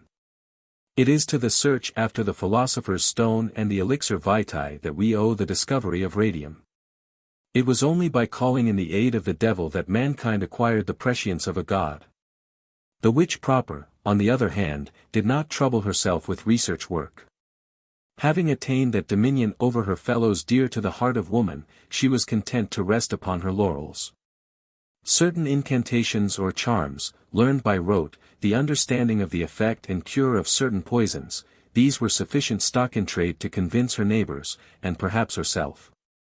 Doubtless Dr. Parable, however aware in the beginning of the worthlessness of his own pills, comes after years of strenuous advertising to believe in them. He may stop short of taking them himself, at least he will prescribe them to his dearest friend in absolute good faith. So with the witch, his grandmother. Many, no doubt, of the millions offered up as sacrifice to the All-Merciful, were guiltless even in intention. Many more allowed themselves to be convinced of their own sinfulness by the suspicions of their neighbors or the strenuous arguments of their judge-persecutors, many were hysterical, epileptic, or insane. But the larger proportion, it is scarcely too much to say, only lacked the power while cherishing the intention, witches they were in everything but witchcraft. We thus may briefly state the difference between the witch and the magician as that the one professed powers in which she might herself believe or not believe, inherited or received by her, and by her passed on to her successors without any attempt to augment them. The magician, on the other hand, was actually a student of the mysteries he professed, and thus, if we leave aside his professional hocus-pocus devilry, cannot be considered as altogether an impostor. With the alchemist and the astrologer, more often than not combining the three characters in his one person, he stands at the head of the profession of which the witch, male or female, brings up the rear. Another distinction is drawn by 16th-century authorities between witches and conjurers on the one side, and sorcerers and enchanters on the other, in that while the two first mentioned have personal relations with the devil, their colleagues deal only in medicines and charms, without, of necessity, calling up apparitions at all. It is to be noted in this connection that the sorcerer often leads devil and devilkin by the nose, in more senses than one, devils having extremely delicate noses, and being thus easily soothed and enticed by fumigations, a peculiarity of which every competent sorcerer avails himself. Thus, Saint Dunstan, and those other saints of whom it is recorded that they literally led the devil by the nose, using red-hot pincers for the purpose, were but following the path pointed out for them by professors of the art magical. Between the witch and the conjurer a wide gulf is fixed. The conjurer coerces the devil, against his infernal will, by prayers and the invocation of God's holy name. The witch concludes with him a business agreement, bartering her body, soul, and obedience for certain more or less illusory promises. The conjurer is almost invariably beneficent, the witch usually malignant, though the white witch exercises her powers only for good, if sometimes with a certain mischievousness, while the grey witch does good or evil as the fancy takes her, with a certain bias towards evil. The wizard, again, though often confused with the male witch, is in reality a practitioner of great distinction, possessing supernatural powers of his own attaining, and, like the magician, constraining the devil rather than serving him. He also is capable of useful public service, so much so indeed that Melton, in his Astrologastra, published in 1620, includes what may pass as a post office directory of the wizards of London. He enumerates 6 of importance, some by name, as Dr. Foreman or Young Master Olive in Turnbull Street, others by vaguer designations, as the cunning man of the Bankside or the chirurgeon with the bagpipe cheek. He includes one woman in the list, probably a white witch. The diviners, or peerers into the future, form yet another subsection of dabblers in the supernatural, and one which numbers very many practitioners even in our own day. Naturally enough, seeing that the desire to influence the future is the obvious corollary to that of knowing it, the part of diviner was more often than not doubled with that of witch or sorcerer. Divination is an art of the most complicated, boasting almost as many branches as medicine itself, each with its select band of practitioners. Different nations, again, favored different methods of divining, thus the Hebrews placed most confidence in Urim and Thummim. The Greeks were famous for axionomancy, the machinery for which consisted of an axe poised upon a slate or otherwise handled. This method was as apt for present as for future needs, being especially potent in the discovery of criminals. Crime detection by divination has been, and remains, greatly favored in the East.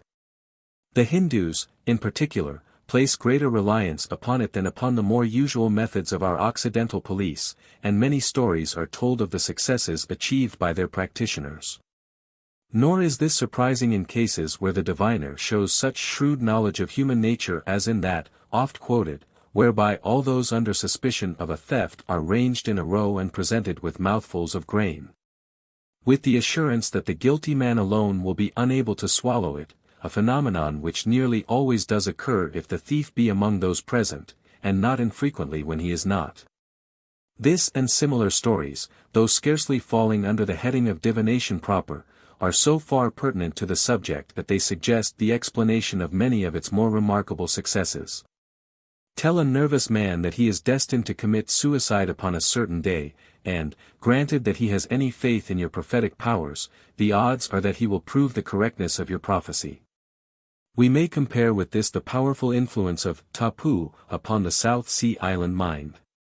Many natives have died, as has been vouched for by hundreds of credit-worthy witnesses, for no more tangible reason than fear at having incurred the curse of desecrating something placed under its protection. It may be added that the islanders, observing that white men do not suffer the same fate, account for it by declaring that the white man's gods, being of a different persuasion from their own, protect their own votaries. Divination proper takes almost innumerable forms. Without entering too closely upon a wide subject, a few examples may be profitably quoted. Among the best known are bellomancy, or divination by the flight of arrows, a form much favored by the Arabs, bibliomancy, of which the sorts Virgilians, is the most familiar example. Oniromancy, or divination by dreams, honored by Archbishop Laud and Lord Bacon among others, rhabdomancy, by rods or wands. The dowser, or water-finder, whose exploits have aroused so much attention of recent years, is obviously akin to the rhabdomancist. Crystallomancy, or crystal gazing, was first popularized in this country by the notorious Dr. D. and still finds many votaries in Bond Street and elsewhere. Hydromancy, or divination by water, is another variety much favored by the Bond Street Sibyl, a pool of ink sometimes taking the place of the water. Chiromancy, or palmistry, most popular of any, may possess some claim to respect in its least ambitious form as a means towards character reading. Divination by playing cards, another popular method, is, needless to say, of later, medieval origin. The Roman augurs, who, as every schoolboy knows, deduced the future from the flight of birds, provide yet another example of this universal pastime, perhaps the least harmful subsection of the black arts.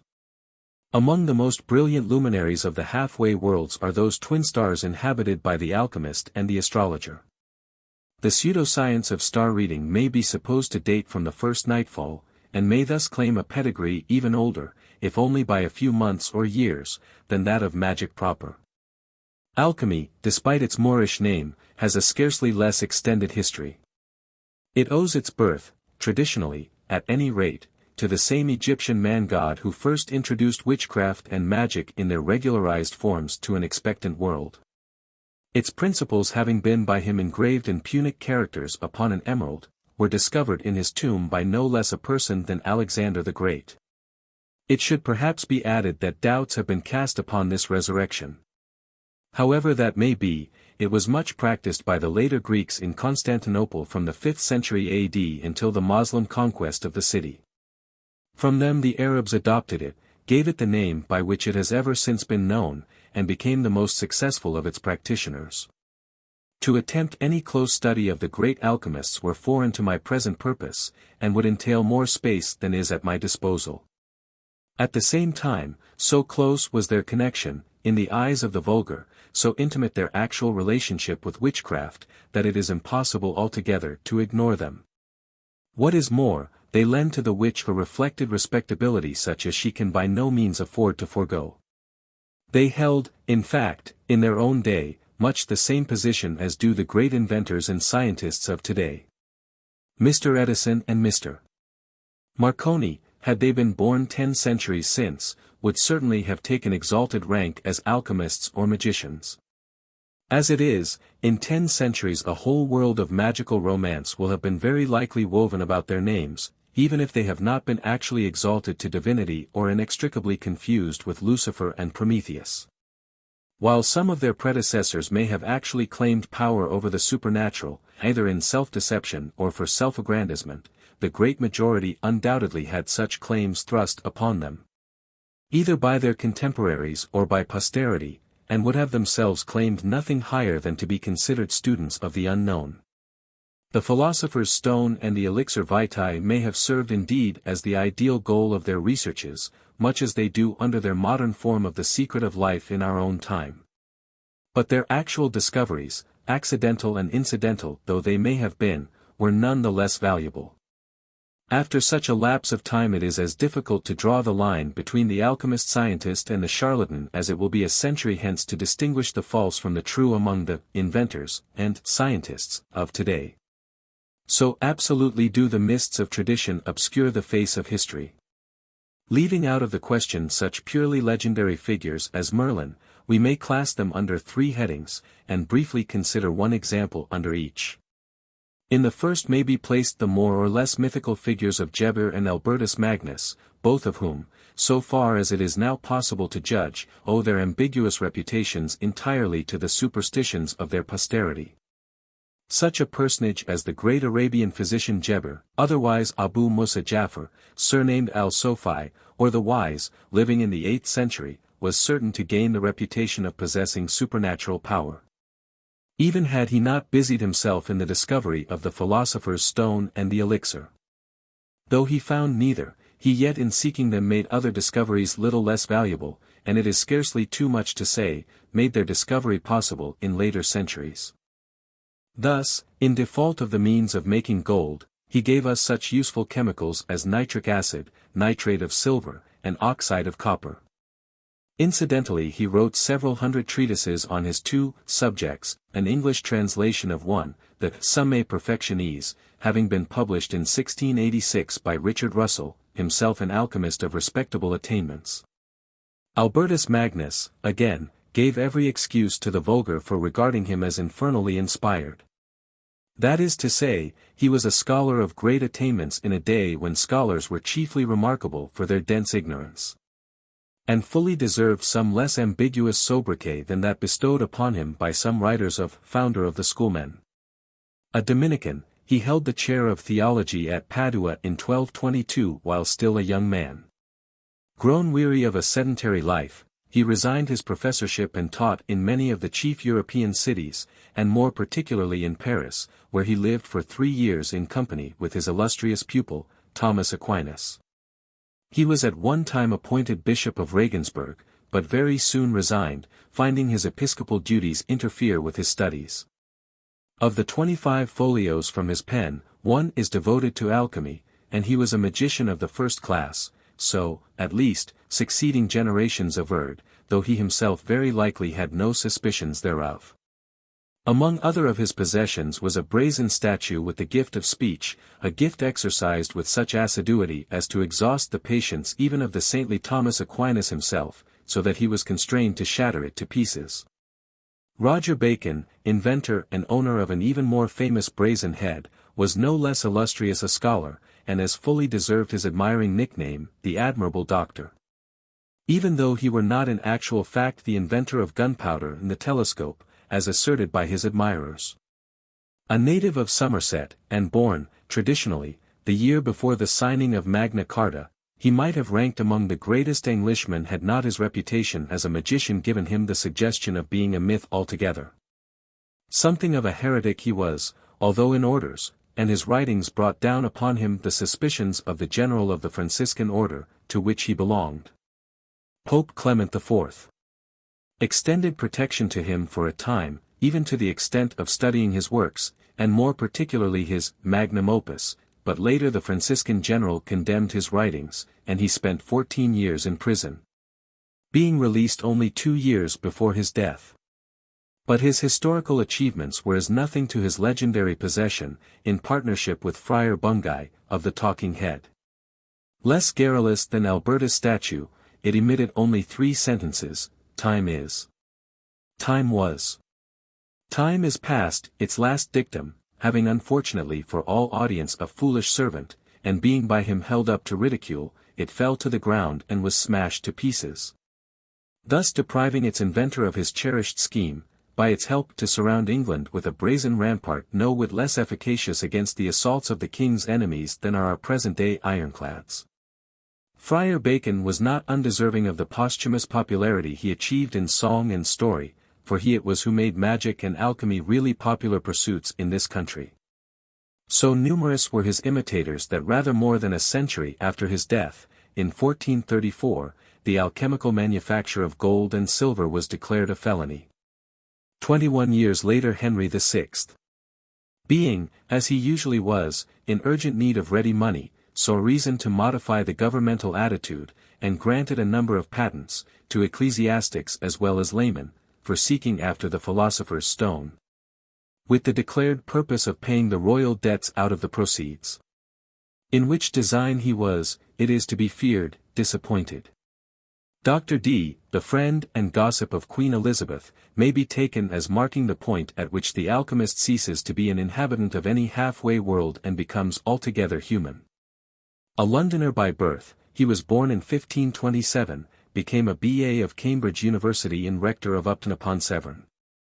His ecclesiastical duties could not contain his energies, and so well versed did he become in arts magical that, upon a waxen effigy of Queen Elizabeth being found in Lincoln's Inn Fields, and a waxen effigy had only one meaning in Elizabeth's time, he was employed to counteract the evil spells contained in it. Which he did with such conspicuous success that the royal person suffered no ill effects whatever. Unfortunately for himself, Dr. Dee acquired in course of time a disciple, one Edward Kelly. Kelly proved an apt dompter of demons, but he was totally lacking in the innocent credulity so noticeable in the character of his reverend mentor. At his prompting Dr. Dee undertook a continental tour, which resulted in disaster of the most overwhelming and the total loss of Dr. Dee's good name. It is true that he may be considered to have deserved his fate. For so absolute was his belief in his disciple that when that Chevalier d'Industrie received a message from a demoniacal familiar that it was essential for the success of their alchemical enterprises that they should exchange wives, Mrs. Dee being as well favored as Mrs. Kelly was the reverse, the doctor accepted the situation with implicit faith, and agreed to all that the spirits desired. Among other seekers after the philosopher's stone and the elixir vitae who may be briefly referred to were Alain de Lisle, otherwise Alanus de Insulis, notable in that he actually discovered the elixir, if his contemporaries may be believed, and who so far lived up to his reputation as to defer his death, which occurred in 1298, until his 110th year. Raymond Lully, who, visiting England in or about 1312, was provided with a laboratory within the precincts of Westminster Abbey, where many years later a supply of gold dust was found. Nicholas Flamel, who died in 1419, and who gained most of his occult knowledge from a volume written in Latin by the patriarch Abraham. And, to come to later years, William Lilly, a famous English practitioner of the 17th century, and an adept in the use of the divining rod, with which he sought for hidden treasures in Westminster Abbey. Possibly those left behind him by Raymond Lully. Perhaps no symptom of civilization is more disquieting than the increasing tendency to compress the halfway worlds, built up by our forefathers with such lavish expenditure of imagination, into the narrow limits of that in which we are doomed to spend our working days, not too joyously. We have seen how the alchemist and the magician from semi-divine beings, vested with power over gods and men, have by degrees come to be confounded with the cheap jack of a country fair. So it has been with many another denizen of the unseeable. Consider, for example, the once formidable giant. Originally gods, or but little inferior to them, so that Olympus must exercise all its might to prevail against them. At one time a nation in themselves, located somewhere in Cornwall, with kings of their own, Corcoran, Blunderbore, and the rest, aloof from man except when, for their pastime or appetite, they raided his preserves, vulnerable, indeed, though only to a superhuman jack. Where are your giants now? Goliath, though defeated by David, was yet not dishonored, in that he was warring not against a puny, sling-armed shepherd, but against the whole might of the Jewish Jehovah. There were giants on the earth in those days, the scriptures tell us, and that in terms giving us to understand that a giant was to be regarded with respect, if not with admiration. Polyphemus, again, though outwitted by a mortal, was none the less a figure almost divine, godlike in his passions and his agony. The whole ancient world teems with anecdotes, all proving the respectability of the old-time giant. And today? I saw a giant myself some few years back. He was in a show, and he was known as Goliath. A poor, lean, knock-kneed wavering creature, half idiotic, too, with a sickly, apologetic smile, as though seeking to disarm the inevitable criticism his very existence must provoke. Yet he was not to blame, poor, anachronistic wretch. Rather it was the spirit of the age, that preferred to see him, set up for every fool to jeer at 6 pence a time, in a showman's booth, rather than to watch him afar off, his terror magnified by distance. Walking across a lonely heath in the twilight, bearing a princess or a captive knight along with him as his natural prey. The same spirit that has made the giant shrink to an absurdity can see only the charlatan beneath the flowing robes of the astrologer, and has argued the witch even out of existence. So it is with the mermaid. They showed one at the same booth wherein the degenerate giant was mewed. A poor, shrunken, grotesque creature enough, yet even so it might have passed for a symbol, if no more, had they been content to leave it to our imagination. Instead they must explain, even while they pocketed our sixpences, that the whole thing was a dreary sham, concocted out of the forequarters of a monkey and the tail end of a codfish. The whole welded together by the ingenious fingers of some Japanese trickmonger. Yet there are those who would uphold such cruel candor, who would prefer to pay sixpence in order to see an ape codfish rather than to remain in blissful ignorance, rather than imagine that every wave may have its lovely tenant. A sea maiden of more than earthly tenderness and beauty. Civilization prates to us of dugongs and of manatees, and other fish beasts that, it says, rising upon the crest of a wave, sufficiently resemble the human form to be mistaken for it by credulous, susceptible mariners. But is not our faith in that tender story of the little mermaid who, for love of a man, sought the earth in human shape even though she knew that every step must cause her agony? Every footmark be outlined with her blood, is not it better for us to believe that fairy tale than to cram our weary brains with all the cynical truths of all the dime museums or schools of science between London and San Francisco? Even those who smile at Neptune and his daughters cannot refuse the tribute of a shudder to the man-beast. For however it be with the mermaid, the werewolf is no figment of the imagination. Not the fanciful alone are convinced that many human beings partake of the nature of certain beasts. You may pass them by the hundred in every city street, men and women showing in their faces their kinship with the horse, the dog, cat, monkey, lion, sparrow. And not in their faces alone, for their features do but reflect the minds within them. The man with the sharp, rat-like face 9 times out of 10 has all the selfish cunning of the rat.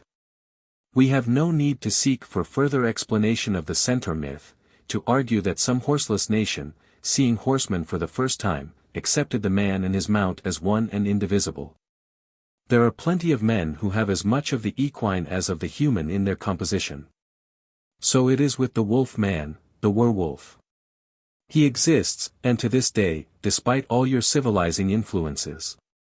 Not among savages alone, or chiefly. He roams the streets of our great cities, seeking his prey. Perhaps he lives in the next street to you, a prosperous, respected citizen, with a shop in Cheapside, a wife and family, and the regard of all his neighbors.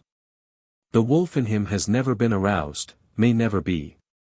Only, let fate or chance so will it, and, well, who can tell us Jack the Ripper's antecedents? And where in all the annals of lycanthropy can you find a grimmer instance of the man-wolf than Jack the Ripper? With the werewolf we return to closer contact with witchcraft proper. It is true that the werewolf was not always bewitched. Sometimes the tendency was inborn, the man or woman was transformed into the wolf at each recurrent full moon. In France, and more particularly in the South, where lycanthropy has always had one of its strongholds, the liability of certain individuals, especially if they be born illegitimate, to this inconvenience is still firmly credited by the popular mind. The werewolf may be recognized for that matter, even when in his human form, usually by the shape of his broad, short-fingered hands and his hairy palm. It is even possible to effect a permanent cure should the opportunity occur, and that by the simple means of stabbing him 3 times in the forehead with a knife while in his lupin shape. Again, in Scandinavia and elsewhere certain men could transform themselves into wolves at will, a superstition arising naturally enough out of traditions of the berserkers and the fits of wolfish madness into which they threw themselves. Yet again, as Herodotus tells us, lycanthropy was sometimes a national observance.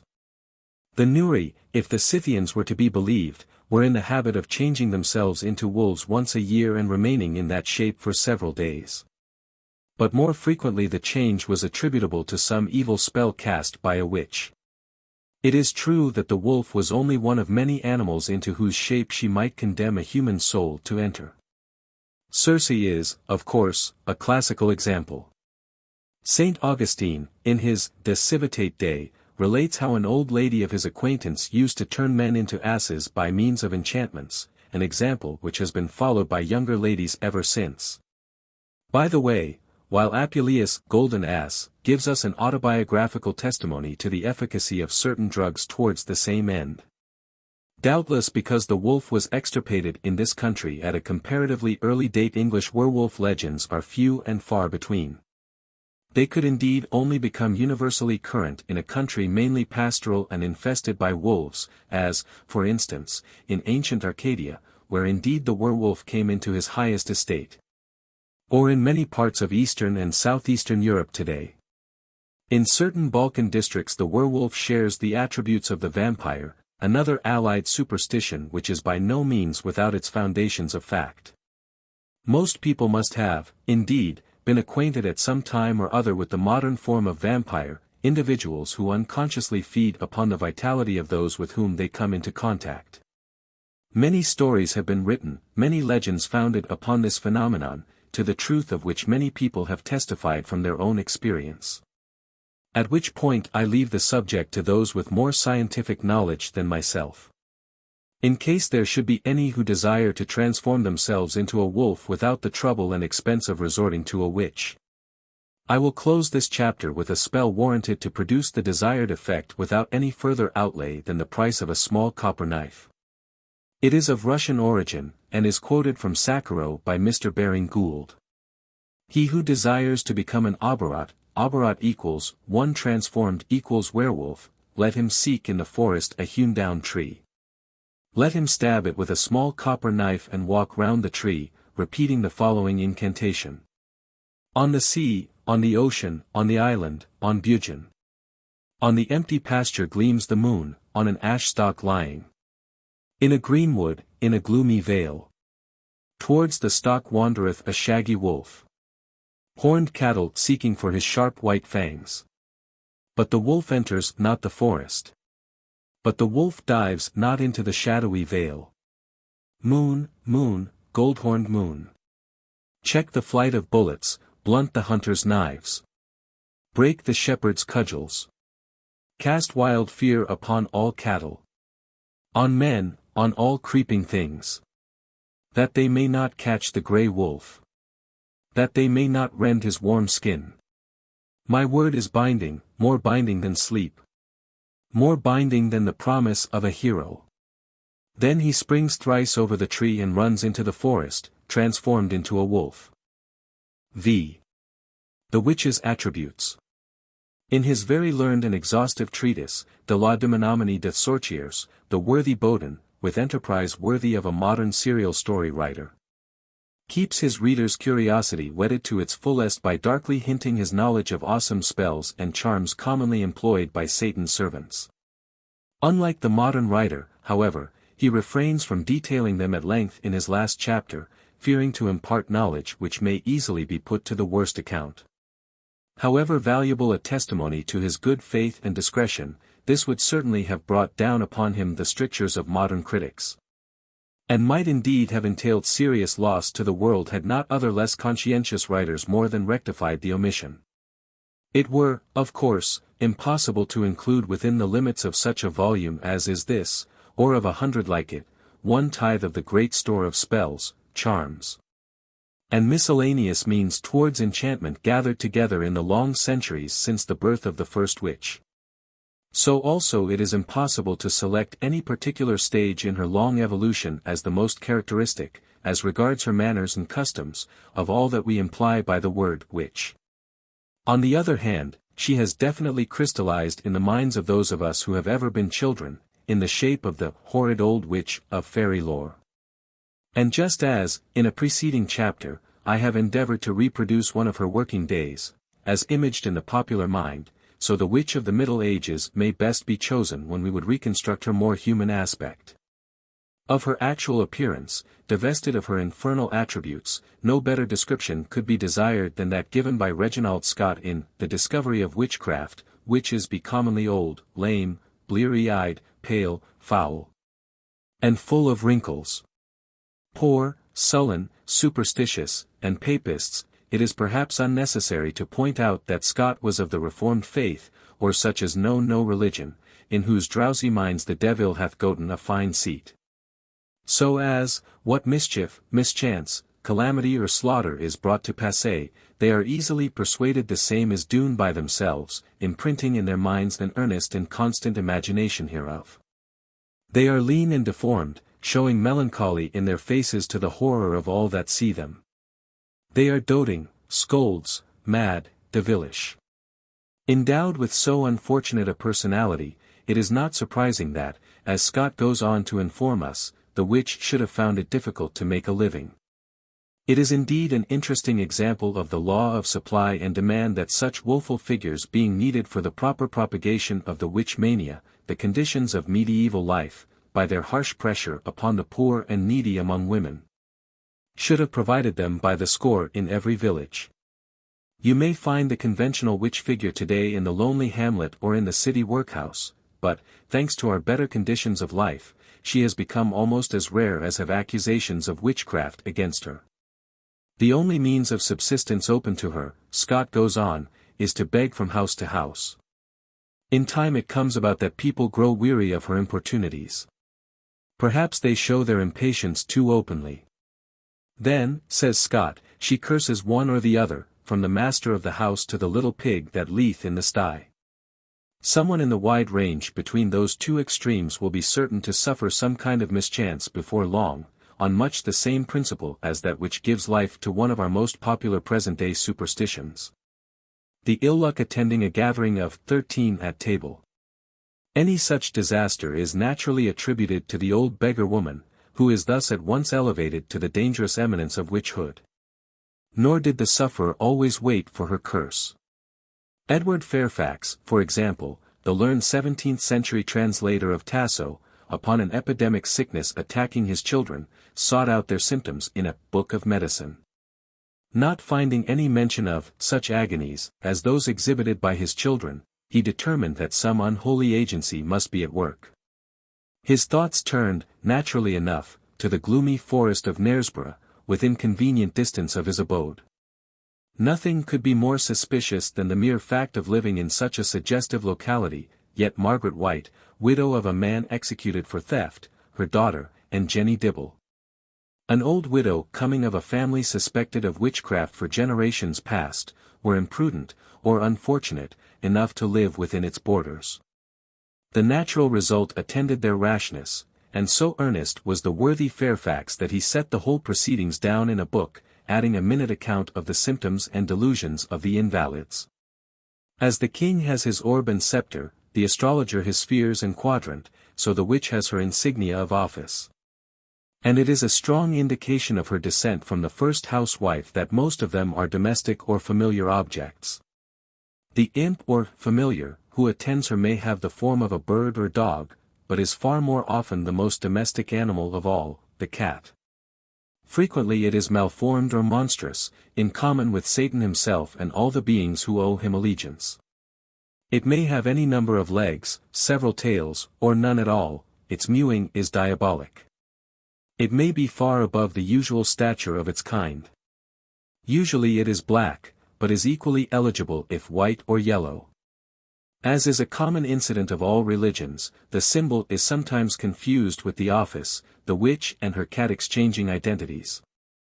Thus witches have confessed under torture to have formerly been cats, and to owe their human shape to Satan's interference with natural laws. A piebald cat is said to become a witch if it live for 9 years, and the witch, when upon a nefarious errand, frequently assumes a feline shape. A characteristic of the witch, in common with demons and imps in general, is that she does everything contrary to the tastes and customs of good Christians.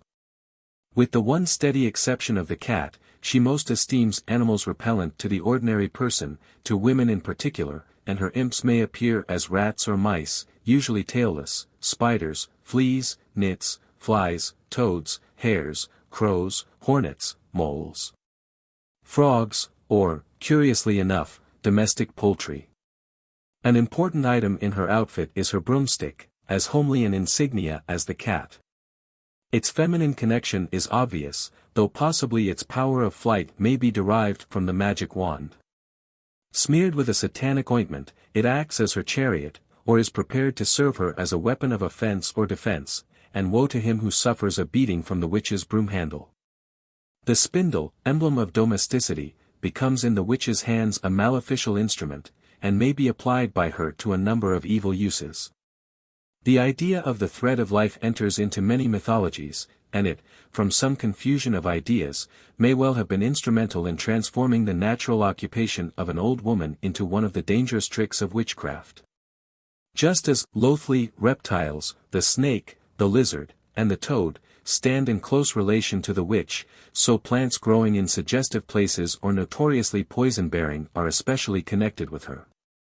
Hemlock, mandrake, henbane, deadly nightshade, or moonshade, as it was sometimes called, saffron, poplar leaves, all avoided by the common folk, are held in high esteem by Satan's servants for their use in the concoction of love philtres and other noxious brews.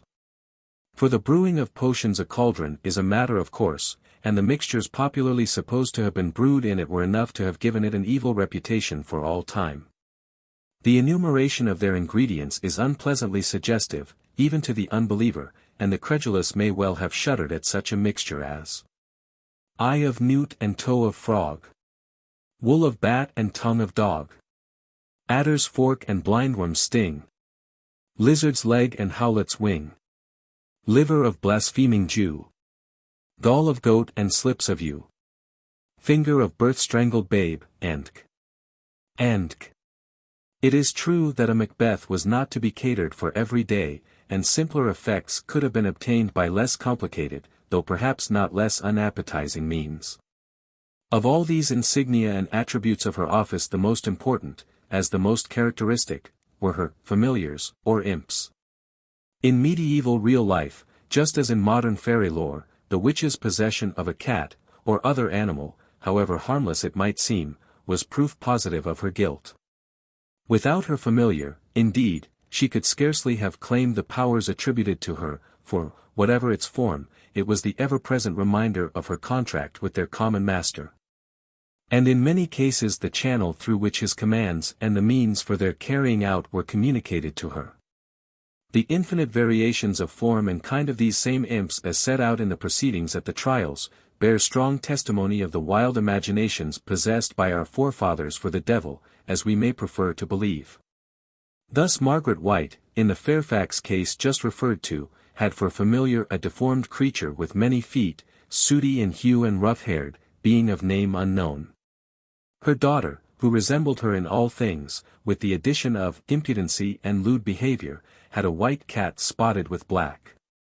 Jenny Dibble had a black cat called Gib, who hath attended her above 40 years.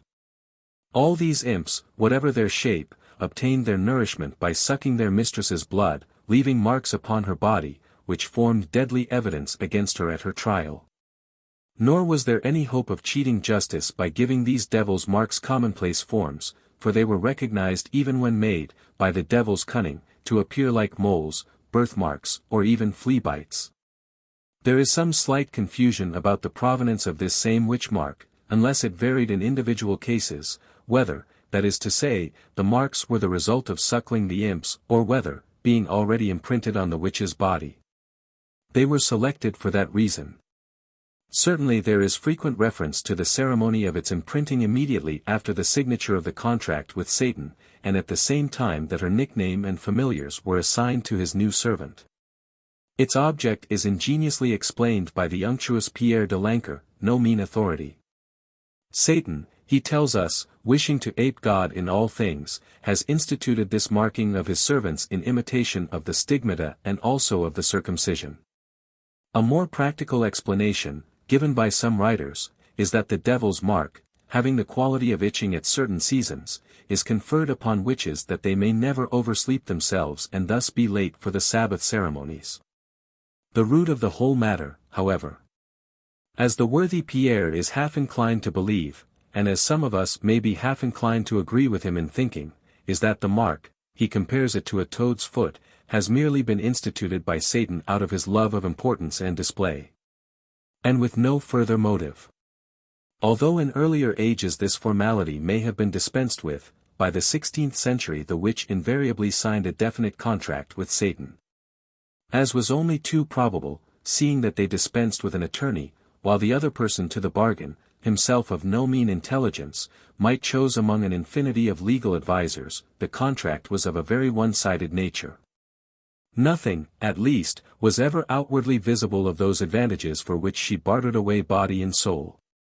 Even such satisfaction as may have come from attending the Sabbaths was dearly bought, for not only did her earthly neighbors show their resentment in the most forcible manner, but her reception by Satan, unless she had carried out his instructions to the furthest limit, was apt to be unamiable in the extreme.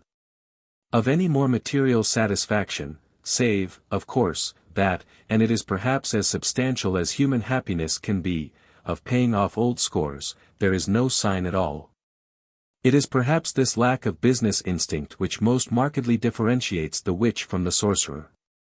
He almost invariably gained whatever worldly advantages he desired during the term of his agreement, and not infrequently tricked Satan out of his share of the bargain at the end of it. Of the preliminaries leading up to the bargain we are given an illuminating glimpse by Edward Fairfax in his already quoted book. His daughter Helen, being in a trance, saw the wife of one Thorpe, and, with the impertinent enthusiasm of youth, as it now seems to us, urged her to pray, with such vehemence that Thorpe's wife wept bitterly a long time. Then she asked her how she became a witch, and the woman answered that a man like to a man of this world came unto her upon the moor and offered her money, which at first she refused. But at the second time of his coming he did overcome her in such sort that she gave him her body and soul, and he made her a lease back again of her life for 40 years, which was now ended upon Shrove Tuesday last. The man did write their lease with their blood, and they likewise with their blood set their hands to them. That her lease was in his keeping, and every 7th year he showed it unto them, and now it was 3 years since she saw hers, and that each 7th year they renewed it. She said further that she knew 40 witches, but there were only 7 of her company. From other accounts we learn that in the act of signing the contract the witch frequently put one hand to the sole of her foot and the other to the crown of her head, a gymnastic exercise that can scarcely have been coincident with the affixing of her signature. However, anyone who, despite his cousining of witches, may urge the number of times when Satan was overreached by sorcerers, as a proof that his intelligence is overrated, may find evidence that he is occasionally gifted with business acumen in the confession of one M. Guillaume de Lever, Doctor of Theology, who was so unlucky as to be condemned for witchcraft in 1453. By the terms of his bargain with Satan he was bound to preach whenever possible that there was no such thing as real sorcery. Such, as Bodin very acutely remarks, are the wiles and lures of the evil one. Her contract once signed, the witch naturally became as soon as possible proficient in the devil's rudiments, which James I describes as unlawful charms without natural causes. Such kind of charms as commonly daft wives use, for healing of forspoken goods, for preserving them from evil eyes, by knitting rune trees or sundriest kind of harbies, to the hair or tails of the goods. By curing the worm, by stemming of blood, by healing of horsecrooks, by turning of the riddle, or doing of such like innumerable things by words without applying anything meet to the part offended, as mediciners do. Children cannot smile upon a witch without the hazard of a perpetual wry smile, writes Stevens in 1615. Her prayers and amens be a charm and a curse, her highest adoration high yew trees, dampest churchyards, and a fair moonlight. Her best preservatives oddie numbers and mighty tetragrammaton. Her crimes were many and varied enough to provide contemporary writers with long pages of delectable matter. Thus, Holland declares, in The Treatise Against Witchcraft, 1590, that they renounce God and all true religion. They blaspheme and provoke his divine majesty with unspeakable contempt. They believe in the devil, adore him, and sacrifice unto him. They offer their children unto devils. They swear unto Satan, and promise to bring as many as they can unto his service and profession. They invocate Satan in their prayers, and swear by his name. Besides preaching gross immorality, they commit horrible murders, and kill young infants. All sorcerers for the most part exercise poison, and to kill with poison is far more heinous than simple murder. They kill men's cattle. And, lastly, the witches, as they themselves confess, commit many abominations and filthines. Other accounts follow similar lines or add further indictments. A.S. Jean Bodin, who also details the crimes of eating human flesh and drinking blood, destroying fruit and causing famine and sterility. Generally speaking, then, the crimes of witchcraft fall under the headings of offenses against religion and the church, of those against the community in general, such as causing epidemics or bad weather, and of those against individuals, including murder, especially of young children, causing disease, and injury to property. Such Catholic appreciation in wrongdoing could not fail to arouse the disapproval of all right-thinking people, and as the mere charge of witchcraft, supported by any one accusation, implied the perpetration of all these various misdeeds. It is scarcely wonderful that the witch, once apprehended, had small chance of escape. Although less generally harmful in its effects, the witch's passion for aviation was as reprehensible as the rest of her proceedings. For one thing, it was generally considered an offensive parody of the angel's 5 mode of progression. Pierre de Lancaire, indeed, who is unusually well informed, states this as a fact. He points out further that the good angels can fly much faster, being able to use their wings, while the witch has to make use of some artificial means of support, as, for example, a broomstick. It is characteristic of the cross-grained eccentricity of witches that whereas a good angel, like a good Christian, enters or leaves the room by the door, the witch prefers the less convenient egress of the chimney. This was the more aggravating that it rendered useless any attempts by beleaguering the house to catch her in the act, seeing that she only flies by night. And Satan further provides against discovery by allowing her to leave her imp in her own shape behind her, and thus, if need be, provide a satisfactory alibi. The only way of getting at the real fact of the matter was then by obtaining a confession from the witch herself, which could, however, usually be arranged for by the authorities. The broomstick, be it noted, was not an essential to the witch's aerial journeys. Asses and horses, if properly anointed with witch ointment, could be used at a pinch, as could a straw, an eggshell, or a barn-door fowl, to mention 3 out of many possible mounts. Satan has been known to take upon himself the shape of a goat, and thus to provide a steed for those he most delights to honor. This is, however, attended by one grave and dangerous disadvantage. Satan hates the sound of church bells, and should he hear the sound of the Ave Maria while carrying a witch through the air, will very likely drop her at once, as actually happened to a witch named Lucrece in 1524. The ever-helpful de Lancaire details 4 ways of getting to the Sabbath. 1. By thought or meditation, as in the vision of Ezekiel. 2. On foot. 3. By being carried through the air by Satan. 4. By going in dreams or illusions, which leave the witch uncertain whether she has really been present in the flesh or only had a nightmare. But de Lancaire is assured that the transport is real, seeing that they have actually been seen descending from the clouds, naked and often wounded, while they are often so exhausted thereafter as to be obliged to keep their beds for several days. The ointment used by witches for such purposes are by many considered to have been but another instance of Satan's cunning and lack of good faith.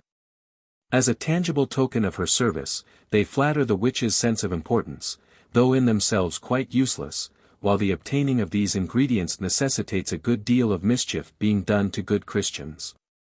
Holland, who tells us that witches make ointments of the fat of young children, adds that Satan has no great opinion of the said ointments, but loves the bloodshed it entails. Wyrus provides us with a more detailed gruesome recipe. By their spells witches cause young children to die in the cradle or by their mother's side. When they are dead, of suffocation or other causes, and have been buried, the witches take them out of the grave and boil them in a cauldron until the flesh leaves the bones, and the rest is as easy to drink as melted wax. Of the thicker portions the ointment is made, while whoever drinks the liquid will become mistress of the whole art of witchcraft. Bacon speaks of several other ingredients. To the customary fat of children, digged out of their graves, he adds the juices of smallage, wolfbane, and cinquefoil, mingled with the meal of fine wheat, and, he says, I suppose the soporiferous medicines are likest to do it.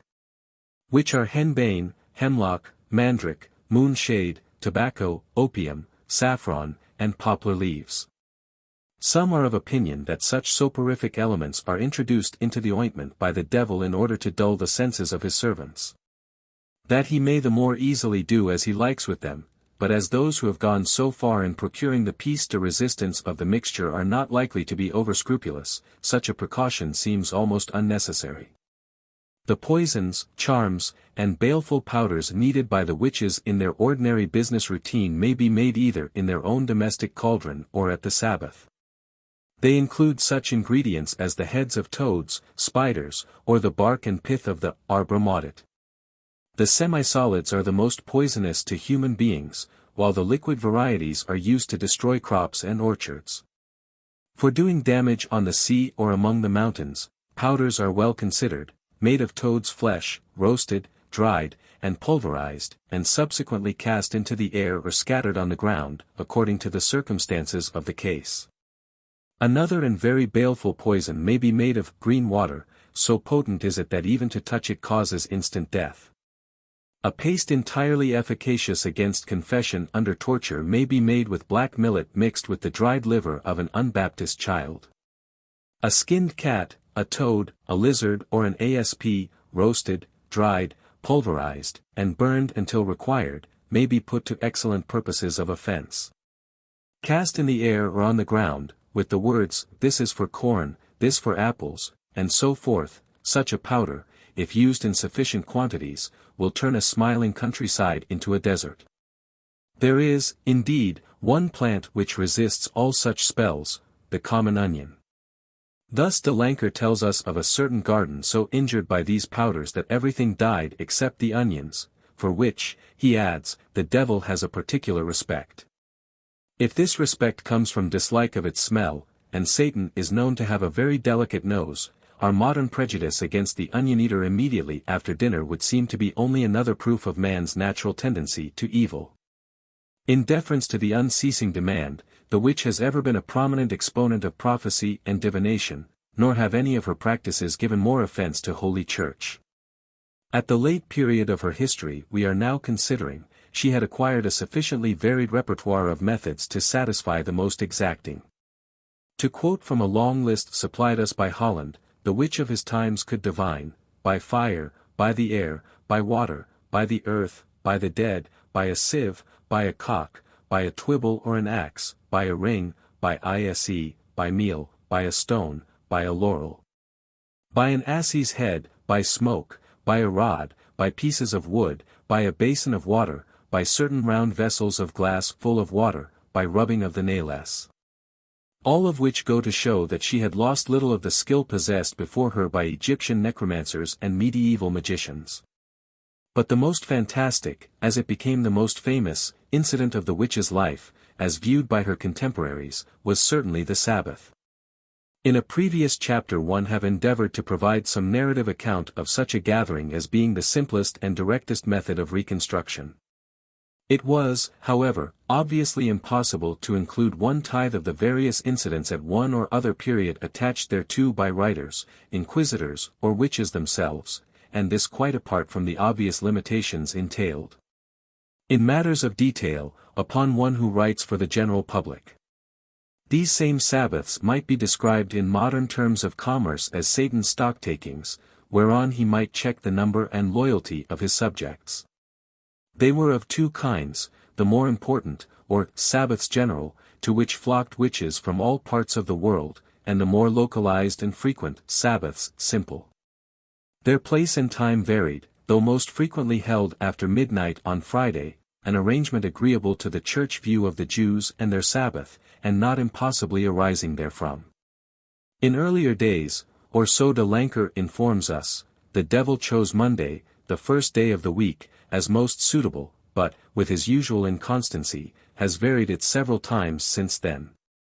Darkness was not essential, Sabbaths having been occasionally held at high noon. In southern countries, indeed, the hours between midday and 3 p.m. were considered the most dangerous to mortals, the terrestrial demons having then most power.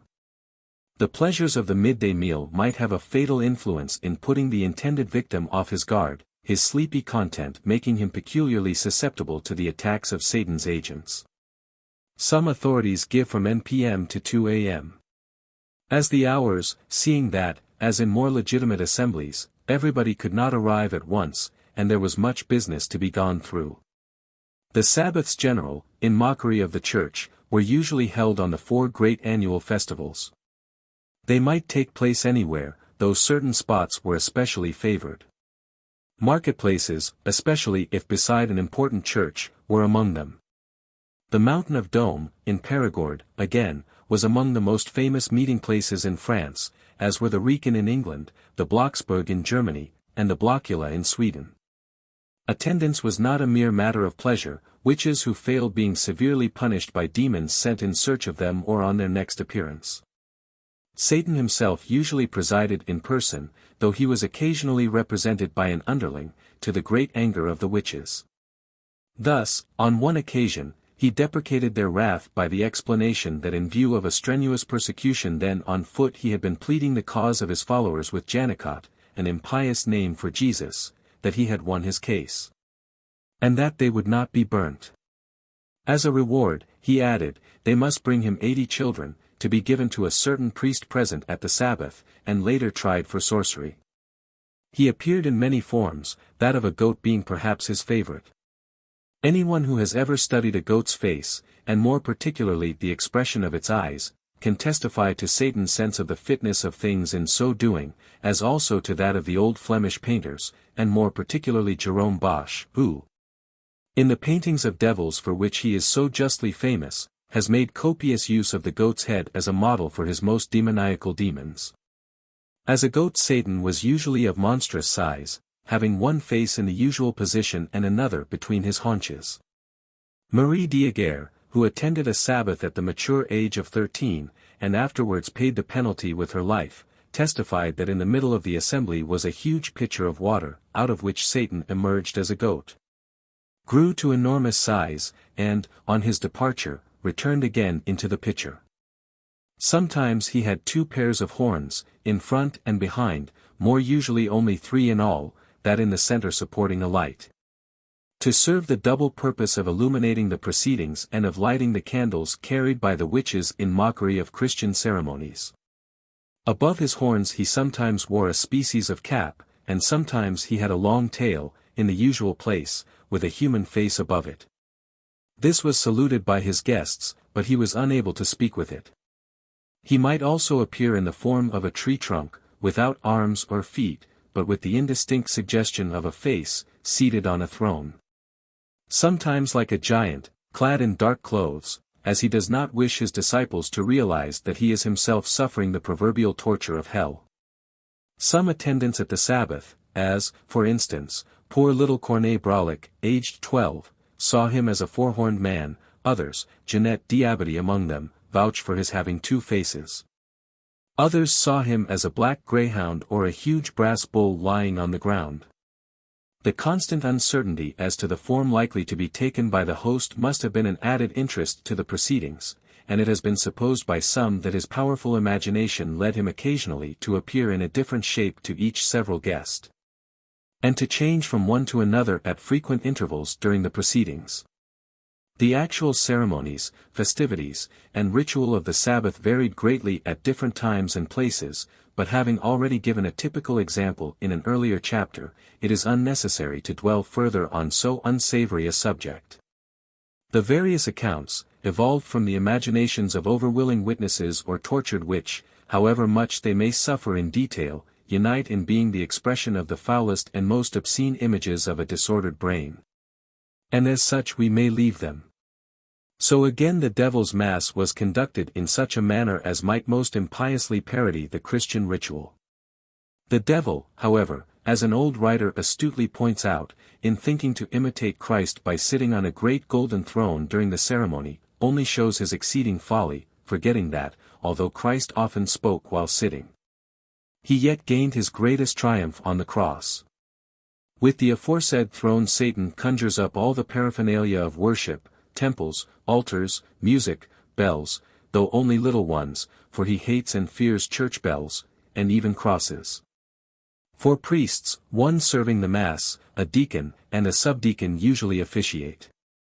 Candles, holy water, incense, the offertory, sermons, and the elevation of the host all find place in the devil's Mass. The sign of the cross is made with the left hand, and in further mockery they chant. In nomine Patricia Erigico. Petrica, agora, agora. Valentia Juanda Gower Gates Gustia. Which is to say, O nom de Patrick. Petrique d'Aragon, a set Valence, tout nostre mal est passé. 3 languages, according to French authorities, Latin, Spanish and Basque, are employed in mockery of the Trinity. The priest usually elevates the host, which is black and triangular, standing upon his head. At the elevation of the cup, often black, the whole assembly cry, Black Crow. But not even Satan dare say this at the elevation of the host. The ceremony of baptism is performed upon toads, while even martyrs are not forgotten, this part being played by sorcerers so bemused that torture has become a mockery to them. One Jehans du Hard, in her confession, gives us an account of the method of compounding poisons and witch ointments at the Sabbaths. On her second attendance she saw a great man dressed in black. That attendant produced an earthenware pot, in which were many great spiders and a white slug, along with 2 toads. These latter Jehans skinned, while a companion pounded the spiders and the slug with a pestle. To this mixture the skinned toads were added later, having first been beaten with switches to render them more poisonous. The resultant mixture was used with entire success to poison cattle. There is some uncertainty whether this, and similar poisons, was identical with the ointment used by witches to anoint their broomsticks. In any case, it is intended by Satan in mockery of the sacrament of baptism and holy unction. Were there any room for doubting that Satan habitually breaks faith with his servants, it would be dispelled by the testimony given before the oft-quoted authority, Pierre de Lancourt. When that learned gentleman was holding an inquisition in the hag-ridden district of Labourt by command of the Parliament of Bordeaux. That of one witness, Laguerre Riwasseau, was the more dependable in that, although an eye-witness at the Sabbath, he was yet under no sort of obligation to Satan. Having bought the privilege from him for the moderate price of 2 fingers and 2½ toes. His object was worthier than the mere gratifying of curiosity, for he wished to disenchant a certain Jean Perrin, who was among those present. That he might be present without danger, 2 friends shut him in a dark room, wherein he remained for 8 days. There the devil appeared to him, and explained that if he wished to see the Sabbath and also acquire the power of healing he could do it for 2 toes and half a foot, to which bargain he agreed. His friends afterwards released him from his voluntary captivity, but he could not escape the dark man, who 8 days later took the flesh from the great and 2nd toes and half the 3rd of his left foot, without, however, hurting him in the least. Had he desired the power of doing evil as well, he might have bought it for the remainder of his toes and half the foot, but being as good as he was prudent he refrained. From his further evidence we learn that the Sabbath takes place in the market square towards midnight on Wednesday or Friday, Satan preferring stormy weather, that the wind may scatter poisons over a wider area. That witnessed by Riwasseau was presided over by a large and a small devil, and all present, the witness presumably accepted, adored Satan by kissing his posterior face. Thereafter 60 witches danced before him, each with a cat tied to the tail of her shift. Marie de la Rolde, another witness, deposed that she often saw Satan approach the children present with a hot iron, but could not say definitely whether or not he branded them. She asserted that all enjoyed the Sabbath to the utmost, the devil having absolute command over their hearts and wills. Witches, she added, hear heavenly music and really believe themselves to be in paradise. The devil persuades them that there is no such place as hell, and further, by rendering them momentarily immune, that fire has no power over them. As a further proof of satanic astuteness, she declared that witches see so many priests, pastors, confessors, and other persons of quality attending the Sabbath as to be perfectly convinced of the entire correctness of the proceedings. She herself, even when she saw that the host was black instead of white, did not at the time realize that anything was wrong. 6. Some representative English witches. Having seen how the witch in general lived and went about her evil business, it may be well to consider the personality of individual members of the craft.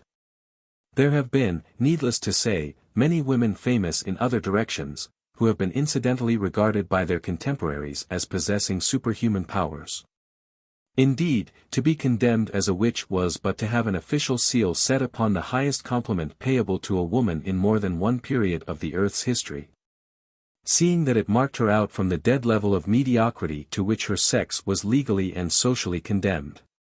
It is as unnecessary as it is unfair to believe that the English and French worthies who burnt Joan of Arc were hypocrites.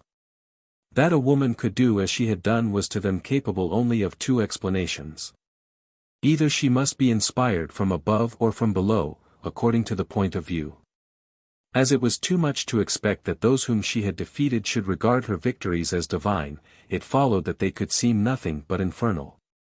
From Cleopatra or the Witch of Endor onwards, the exceptional woman has had the choice of effacing her individuality or of being regarded as an agent of the devil.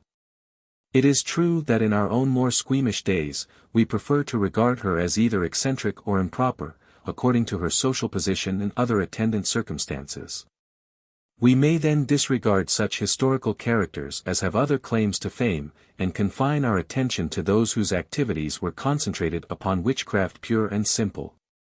Nor have we to go far afield for noteworthy examples, seeing that they abound, not only in England, but even in London itself.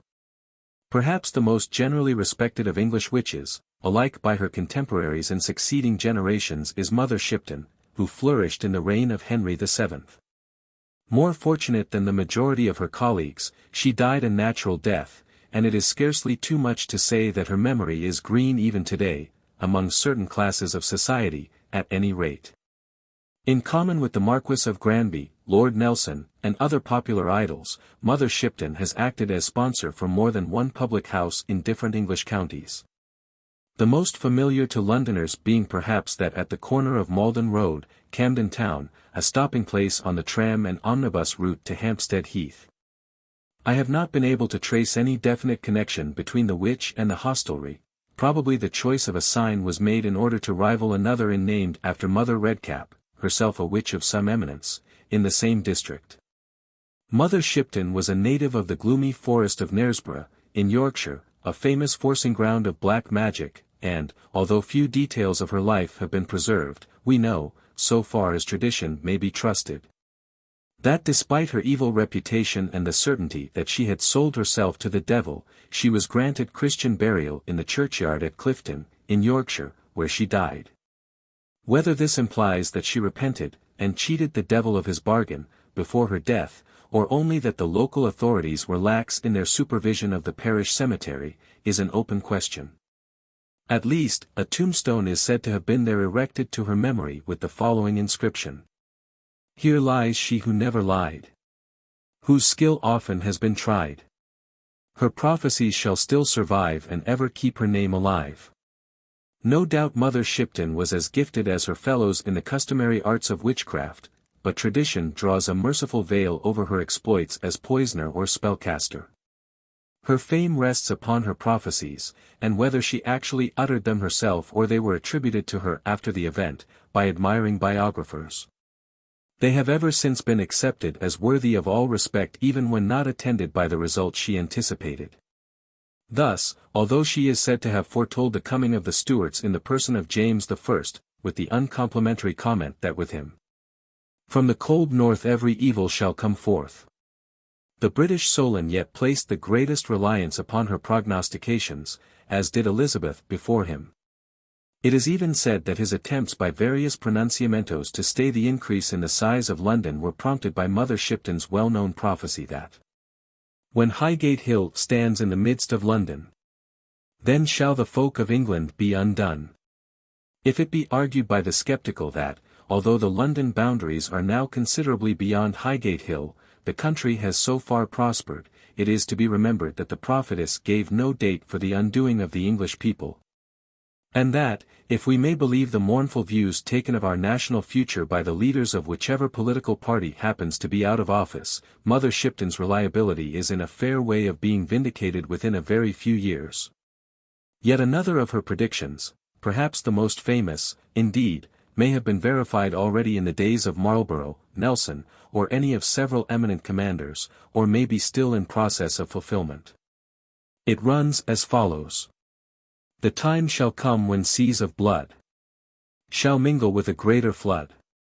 Great noise shall then be heard. Great shouts and cries. And seas shall thunder louder than the skies. Then shall 3 lions fight with 3, and bring joy to a people, honor to a king. That fiery year as soon as o'er. Peace shall then be as before. Plenty shall everywhere be found. And men with swords shall plough the ground. The vagueness of this and other prophecies by Mother Shipton, however much they may exasperate the stickler for exactitude, bear witness to her direct descent from the ancient Sibyls and Pythons, few, if any, of whom ever vouchsafed anything more definite. Passing by young Nixon, the dwarf, who, although a prophet scarcely less inferior in fame to Mother Shipton, scarcely falls within the limit of this volume, though it may be noted that one of his best-known prophecies, that he would starve to death, did actually come true. We may next consider the life history of a witch less legendary than Mother Shipton, the Mother Redcap referred to above as having provided a sign for a Camden Town public house. Her career is detailed with such care in Palmer's St. Pancras and its history, and at the same time provides so vivid a sketch of the probable career of many another witch, that I may be excused for quoting the extract at length. This singular character, known as Mother Damnable, is also called Mother Redcap and sometimes the Shrew of Kentish Town. Her father's name was Jacob Bingham, by trade a brickmaker, in the neighbourhood of Kentish Town. He enlisted in the army, and went with it to Scotland, where he married a Scotch pedlar's daughter. They had one daughter, this Mother Damnable. This daughter they named Jean Ney. Her father, on leaving the army, took again to his old trade of brickmaking, occasionally travelling with his wife and child as a pedlar. When the girl had reached her 16th year, she had a child by one Coulter, who was better known as Gypsy George. This man lived no one knew how, but he was a great trouble to the magistrates. Jean Ney and Coulter after this lived together, but being brought into trouble for stealing sheep from some lands near Holloway, Coulter was sent to Newgate, tried at the Old Bailey, and hung at Tyburn.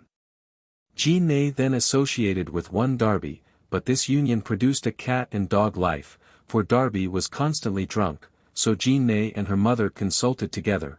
Darby was suddenly missed, and no one knew whither he went. About this time, her parents were carried before the justices for practicing the black art, and therewith causing the death of a maiden, for which they were both hung.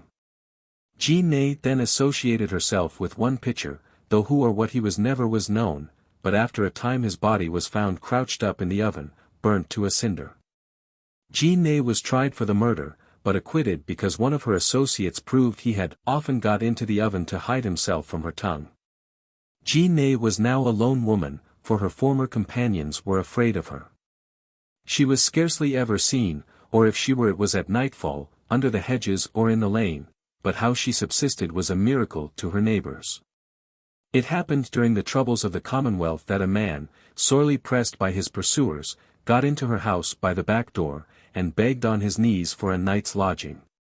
He was haggard in his countenance and full of trouble. He offered Jean Ney money, of which he had plenty, and she gave him a lodging. This man, it is said, lived with her many years, during which time she wanted for nothing, though hard words and sometimes blows were heard from her cottage. The man at length died, and an inquest was held on the body, but, though everyone thought him poisoned, no proof could be found, and so she again escaped harmless. After this Jean Ney never wanted money, as the cottage she lived in was her own, built on waste land by her father. Years thus passed, Jean Ney using her foul tongue against everyone, and the rabble in return baiting her as if she were a wild beast. The occasion of this arose principally from Jeanne being reputed a practicer of the black art, a very witch. She was resorted to by numbers, as a fortune-teller and healer of strange diseases. And when any mishap occurred, then the old crone was set upon by the mob, and hooted without mercy. The old, ill-favored creature would at such times lean out of her hatch door, with a grotesque red cap on her head. She had a large broad nose, heavy shaggy eyebrows, sunken eyes, and lank and leathern cheeks, her forehead wrinkled, her mouth wide, and her look sullen and unmoved. On her shoulders was thrown a dark grey striped frieze with black patches, which looked at a distance like flying bats. Suddenly she would let her huge black cat jump upon the hatch by her side, when the mob instantly retreated from a superstitious dread of the double foe. The extraordinary death of this singular character is given in an old pamphlet. Hundreds of men, women, and children were witnesses of the devil entering her house, in his very appearance and state, and that although his return was narrowly watched for, he was not seen again. And that Mother Damnable was found dead on the following morning, sitting before the fireplace holding a crutch over it with a teapot full of herbs, drugs, and liquid, part of which being given to the cat. The hair fell off in 2 hours and the cat soon after died. That the body was stiff when found and that the undertaker was obliged to break her limbs before he could place them in the coffin, and that the justices have put men in possession of the house to examine its contents.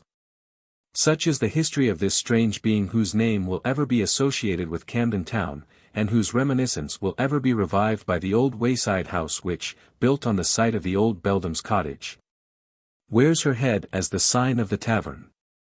Mother Redcap who, to judge from the above account, would have had little cause of complaint had she suffered at the hands of the executioner instead of those of the devil, was more fortunate than many other London witches. Wapping, nowadays, is a sufficiently prosaic spot. In the 17th century it was the abode of one Joan Peterson, widely famous as the Witch of Wapping.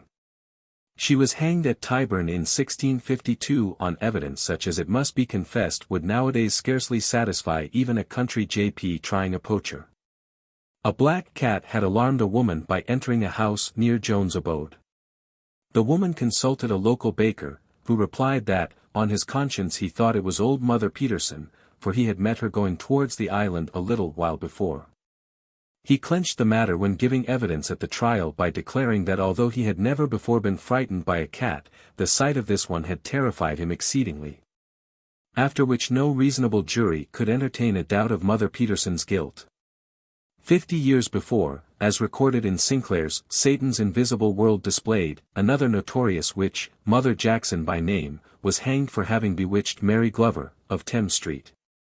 And similar cases are common enough to show that the 17th-century Londoner was as open to this form of the devil's assaults as he now is to others more subtle. It is true that some professed victims of the black art were proved to be impostors. Thus in 1574, as we learn from Stowe, Rachel Pinder and Agnes Briggs did penance at Paul's Cross for having pretended to be diabolically possessed, vomiting pins and so forth, much, no doubt, to the relief of the witch accused of besetting them. The earliest English witch to attain any individual immortality was she of Berkeley, who differed from most of her successors by being extremely well off. Possibly because of this, for even in the 9th century money had its value, she was accorded Christian burial, and the prayers of the Church thereafter. They were not, however, sufficient to ensure her salvation, for under the very nose of the priest the devil carried her body away from where it lay at the foot of the high altar. Although sufficiently historical to have inspired one of Southey's ballads, the Witch of Berkeley is a shadowy figure enough. Another who, seeing that she was acquitted, does not perhaps deserve to be here considered was Gideon, accused of sorcery by Agnes, wife of the merchant Odo, in the 10th year of King John's reign. Although less popular as a legendary figure, Gideon has a definite claim to regard in that her trial is the first to be found in English legal records, the Abbrevatio Placitorum, quoted by Thomas Wright in his narrative of sorcery and magic. It is satisfactory to know that Gideon, having passed through the ordeal by red-hot iron, was acquitted in due course. A famous witch was Marjorie Jerdmain, better known as the Witch of who gains a reflected halo of respectability in that she was burnt at Smithfield in 1441 as an accomplice of Eleanor of Gloucester, elsewhere referred to. The Duchess of Bedford, charged in 1478 with having bewitched Edward IV. By means of a leaden image, made like a man of arms, containing the length of a man's finger, and broken in the midst and made fast with the wire, as well as the unhappy Jane Shore. Come under the heading of political offenders against whom witchcraft was alleged only as a side issue. More apt to our purpose, in that she was charged with the offence of witchcraft only, and for it condemned to death by Henry VIII, and executed at Tyburn in 1534, was Elizabeth Barton of Aldington, better known as the Fair Maid of Kent. It is true that she was a crazed enthusiast, suffering from a religious mania, rather than a witch, and that she was, further, a pawn in a political intrigue whereby the Catholic party endeavoured to influence the king's matrimonial schemes. Mother Demdike, of Pendle Forest, in Lancashire, immortalized by Harrison Ainsworth in The Lancashire Witches, is elsewhere referred to. Elizabeth Sawyer, the Witch of Edmonton, though during her life gaining only local fame, yet achieved the posthumous glory of providing Ford and Dekker with the material for a play. In this, indeed, she did but plagiarize Mr. Peter Fabel of the same town, otherwise known as the Merry Devil of Edmonton, who there lived and died in Henry VIII's reign, and upon whose pranks was founded the play called after him, and long attributed to no less an author than Shakespeare. But whereas Mr. Fabel was a sorcerer of no mean power, in that he successfully cheated the devil and died in his bed, poor Elizabeth was no more than a common witch, and as such came to the usual end. The manner of her death in 1621 may be found in the chapbook published in that year and entitled, The Wonderful Discovery of Elizabeth Sawyer, a Witch Late of Edmonton, her conviction, condemnation and death, together with the relation of the devil's access to her and their conference together. Written by Henry Goodcole, minister of the Word of God, and her continual visitor in the jail of Newgate. 7. The Witch of Antiquity. Such zealous 16th and 17th century dogmatists as King James I, the Inquisitor Sprenger, Jean Bodin, or Pierre de Lancourt might have found it difficult to put forward satisfactory proof for the cause in which they were briefed had it not been for the fortunate existence of one quite unimpeachable witness, the direct command in the book of Exodus. Thou shalt not suffer a witch to live. Probably no other sentence ever penned has been so destructive to human life or so provocative of human misery. Certainly it has provided Saladin with the excuse for his bitter indictment of Christianity as being far excellence, as based upon the Old Testament, the religion of witchcraft. To which he adds that Christianity, now grown ashamed of its former belief, seeks to explain it away by the suggestion that the Hebrew word chasef should be translated, not as witch, but as poisoner. It is, of course, as true as it was natural that Christian writers on witchcraft seized eagerly upon definite biblical authority for the sin they were condemning. Origen, who protests against literal interpretation of the Bible, is inclined to ascribe biblical witchcraft altogether to the devil, basing his theory upon the tribulations of Job. But St. Augustine needs no more definite proof for this variety of sin than the Bible denunciation, while Luther and Calvin, in a later age, are equally definite. At the same time, it is to be remembered that the cult of witchcraft would certainly have existed had there been no mention of it in the Bible at all. It is as universal, as ubiquitous, and as enduring as the religious instinct itself. Christianity did not invent the witch, it did but improve upon her. A biblical text was perhaps the most convincing evidence. Failing it, early Christian fathers or late inquisitors would have found little difficulty in adducing a substitute. Even as it was, although they quoted the Bible, and in both Old and New Testaments, from Genesis to Revelations, witchcraft is recognized and condemned, they also referred with equal zest to the great edifice of tradition and superstition founded upon the struggles after celibacy of the early fathers and their relegation of all pagan rites to the realms of black magic. The Christians, in adopting to their own uses certain pagan rites and beliefs, and regarding all the rest as witchcraft and an abominable sin, were but following the example of their predecessors, the Jews. Throughout the Old Testament Jehovah is proclaimed as the one and only God, despite the backslidings to which the constant reiterations of, "Thou shalt have none other gods but me," would, in the absence of other record, be sufficient witness. The deities of other nations were false gods and idols, being regarded by the Jew very much as were witches and sorcerers by the Christian. Again and again he turned from the one and only God to the gods of the heathen, just as the early Christian was wont to help himself out with pagan rites when his new faith failed him. A course of action which of late years shows signs of a reviving popularity. Such being the case, it was as natural that the great Jewish rulers should denounce to the furthest limits of their vocabulary those who, religiously and politically, were undermining a theocratic government. As that a modern pope should hail the Italian king accursed who seized upon the patrimony. The Jews had no national system of magic or witchcraft. Though Abraham migrated to Canaan from Ur of the Chaldees, the God of Abraham was sternly opposed to those beliefs and rites for which the Chaldeans have ever since been famous. These they partly inherited from that earlier Shumero-Akkadian people inhabiting the region between the lower courses of the Tigris and the Euphrates, whose country they invaded some 40 centuries BC. Besides peopling the universe with good and evil spirits, and having knowledge of the arts of writing and of metalworking, the Shumero-Akkadians practiced sorcery and magic wherewith to conjure evil spirits. Reserving prayers in the more ordinary sense of the word for the beneficent gods. At the coming of the Chaldeans, the old religion was superseded by the worship of the sun god Bel, whose priests were the first practicing astrologers. Astrology, divination, conjuration, and incantation thus all had their part in the magico-religious practices of the Chaldeans. An elaborate system of demonology provided constant menace to the happiness of the poor Chaldeo-Babylonian, and, very naturally, by degrees he established a counter-influence by whose aid to obtain relief from his tormentors. Most potent were the regular magicians, who, with elaborate ritual and ceremony, were able to drive out the demons possessing the worshipper.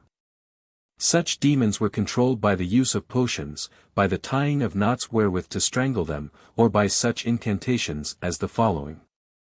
They have used all kinds of charms to entwine me as with ropes. But I, by command of Marduk, the Lord of Charms. By Marduk the master of bewitchment. Both the male and the female witch. As with ropes I will entwine. As in a cage I will catch. As with cords I will tie. As in a net I will overpower. As in a sling I will twist. As a fabric I will tear.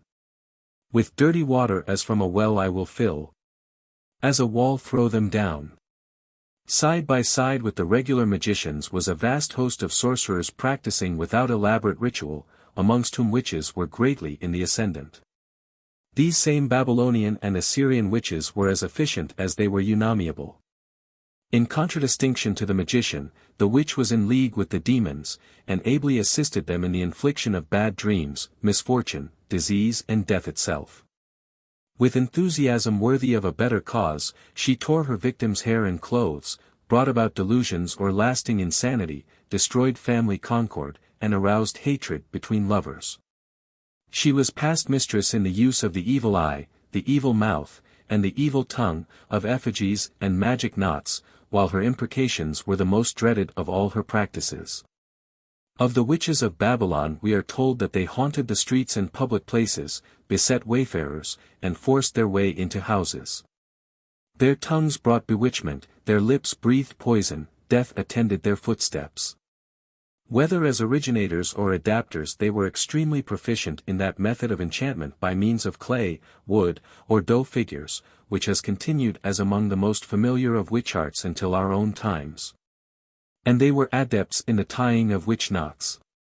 Naturally enough, such practices gained for them the unfriendly attention of the government, but it is perhaps significant of the dread inspired by them that although the law provided for their execution by fire, there is no definite proof that anything other than their effigies was ever actually burnt.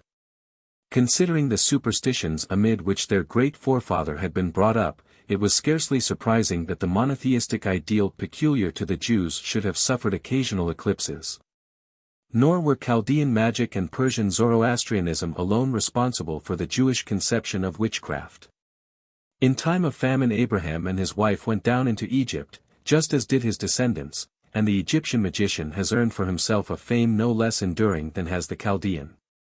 Thoth, who revealed himself to man as the first magician, was their divine patron, and it is significant that he also first taught mankind the arts of writing and of music, to say nothing of arithmetic, geometry, medicine, and surgery. This divine schoolmaster pointed out in advanced days of ill omen, and, his magical arts making him master of the other gods, provided counteracting remedies. The Egyptian magician interpreted dreams, cured demoniacal possession, and was skilled in casting nativities. In less amiable mood, he could send nightmares, harass with specters, constrain the wills of men, and cause women to fall victims to infatuations. For the composition of an irresistible charm he required no more than a drop of his subject's blood, some nail parings, hair, or a scrap of linen from his raiment, to be incorporated in the wax of a doll modeled and clothed to resemble him or her. As with the Babylonian witch and her medieval successors, anything done to the effigy was suffered by the original. Thoth also taught the magicians how to divide the waters, and a pleasant story has been preserved of a fair maiden who dropped a new turquoise ornament from a boat into the river, and, appealing in her distress to an amiable magician, was consoled by finding it, he having divided the waters for her, safe and sound on a potsherd. It is not difficult to trace to a similar origin the Jewish legend of the Red Sea passage. Isis, another prominent protector of witchcraft, was, in fact, more witch than goddess. An Egyptian formula against disease, dating from about 1700 BC, commences, "O Isis, mistress of sorceries, deliver me, set me free from all bad, evil, red, things." Red, it may be noted, was the color of Set, and thus of evil. Woman was, indeed, supposed to possess more completely than man the qualities necessary for the exercise of magic, legitimate or otherwise. She saw and heard that which the eyes and ears of man could not perceive. Her voice, being more flexible and piercing, was heard at greater distances. She was by nature mistress of the art of summoning or banishing invisible beings. The great spouse, or queen, of Pharaoh attained, upon her accession to such rank, magical powers above the ordinary. In this connection we find another conception of the witch in the sequel to the loss of Pharaoh's army in the Red Sea. The women and slaves of the drowned warriors, fearing aggressions from the kings of Syria and the West, elected as their queen one Deluca, a woman wise, prudent, and skilled in magic. She collected all the secrets of nature in the temples and performed her sorceries at the moment when the celestial bodies were most likely to be amenable to a higher power. Whenever an army set out from Arabia or Assyria for the invasion of Egypt, the witch queen made effigies of soldiers and animals corresponding in numbers to its strength, as ascertained by her spies. These she caused to disappear beneath the ground, a fate which thereupon befell the invaders also. The Egyptians were very learned in the concoction of love charms, spells, and philtres, a branch of their profession which we may suppose to have appealed more to the witch than to the magician. On at least one occasion a witch gained a notable victory over a male competitor in this direction, for it is recorded that Prince Setna, familiar from his birth with all the magical arts, was yet bewitched by a very beautiful woman named Tabubu, an occurrence which, if not altogether unique in history, vouches for the potency of the lady's charms. The use of love philtres was common among the Jewish women, and it is probable that, with other magical operations, they borrowed it from the Egyptians. Nevertheless, Jewish references to Egyptian magic are somewhat scornful. Thus, in the divination of Pharaoh's dreams, a Jew triumphs over the best efforts of the court magicians. When the Egyptian sorcerers cast down their rods in emulation of the magic powers exercised by Aaron, their rods changed into serpents as readily as did his. But his superiority was made manifest by the fact that his serpent devoured all the rest. So, too, Nebuchadnezzar, in his own realm, found Daniel and his 3 friends more than able to hold their own against the local magicians and astrologers. The Jew, then, was no less apt in magic than were his contemporaries. Where it differed was that it was only legitimate when practiced in the name and for the service of the God of Abraham, any attempt towards making use of alien rites or deities being sternly repressed. The Babylonian captivity served to strengthen and extend the full-blooded belief in a comprehensive system of demons already inherited by the Hebrews. They recognized two varieties of evil spirits, the fallen angels and those who were but semi-supernatural. These latter were again divided into the offspring of Eve by certain male spirits and those descended from Adam by Lilith, the first really Jewish witch. Nor were the Jews slow to test the benevolence of such beings whenever the severity of Jehovah proved irksome. Saul banished from the land all wizards and those who had familiar spirits. Nevertheless, being on one occasion afraid of the Philistines, and unable to obtain favorable assurances from Jehovah either by dreams, by Urim, or by the prophets, he disguised himself and came by night to the Witch of Endor. The apparition of Samuel has given rise to much speculation. Wierus, an enlightened 16th-century writer, though a firm believer in witchcraft withal, holds that the devil himself took the form of Samuel for the occasion. But Wierus is essentially humane, and his contemporaries held much less charitable views of the women they regarded as servants of Satan. Although the idea of a personal devil was familiar to the Jews, as, for instance, in his trial of strength with Jehovah for the allegiance of Job, we find no mention of his having entered into compacts with witches as in later times. On the other hand, they had dealings with familiar spirits, and, as was natural in a nation distinguished by its genius for prophecy, they excelled in divination. The early law is very severe on the subject.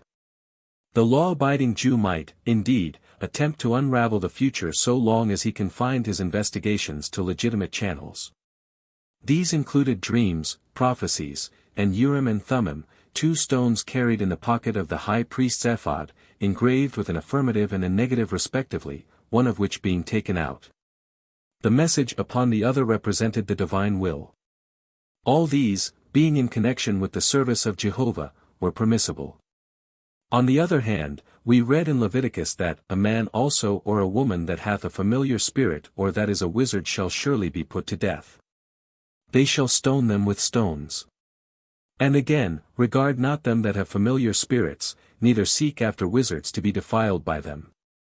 Saul died not only for transgressing against the word of the Lord, which he kept not, but also for asking counsel of one that had a familiar spirit, to inquire of it. His further sin would seem to have been that in his perplexity, he inquired not of the Lord. Manasseh, about the 8th century, incurred condemnation because he made his children to pass through the fire, practiced augury and sorcery, used enchantments, and dealt with them that had familiar spirits and with wizards. Nor was it until the Lord punished him by causing him to be carried captive to Babylon that he humbled himself and knew that the Lord he was God. Regarded as a preventative, this form of punishment is curious enough, seeing that the daughters of Babylon are vehemently accused of the very crime for which Manasseh was sent among them.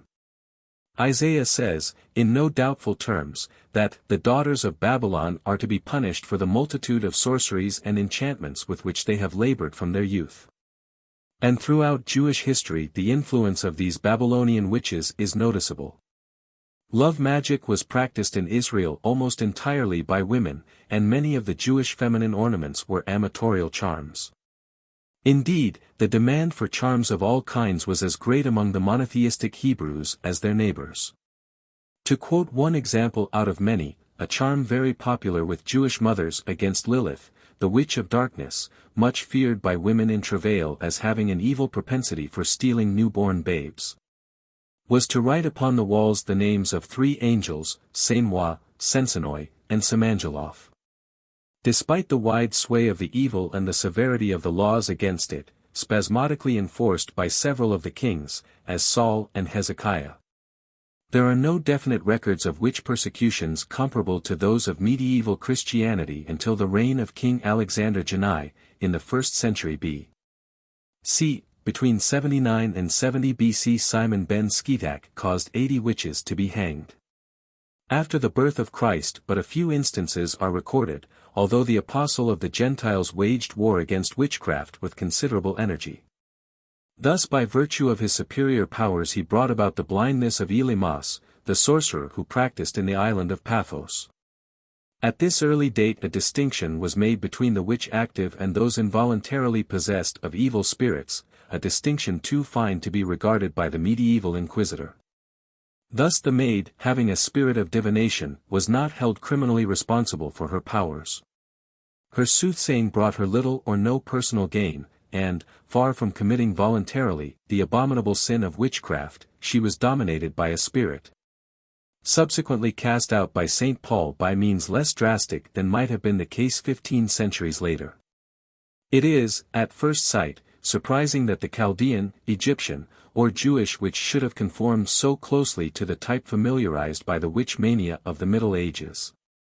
If we remember, however, how great a proportion of Christian superstitions are directly descended from Hebrew practices, and how eagerly those who made it their life work to harry old women in the name of the Lord sought biblical precedent. This persistence in type becomes natural enough, unique though it be. The conception of the power who guides the universe must vary according to human conceptions of what composes that universe, but so long as we are afraid of the dark the foundations upon which we build our manifestations of evil need very little. 8. The witch in Greece and Rome. Although the Christian witch was the direct descendant of the Jewish, there were yet other branches of her family tree not without their influence upon her final development.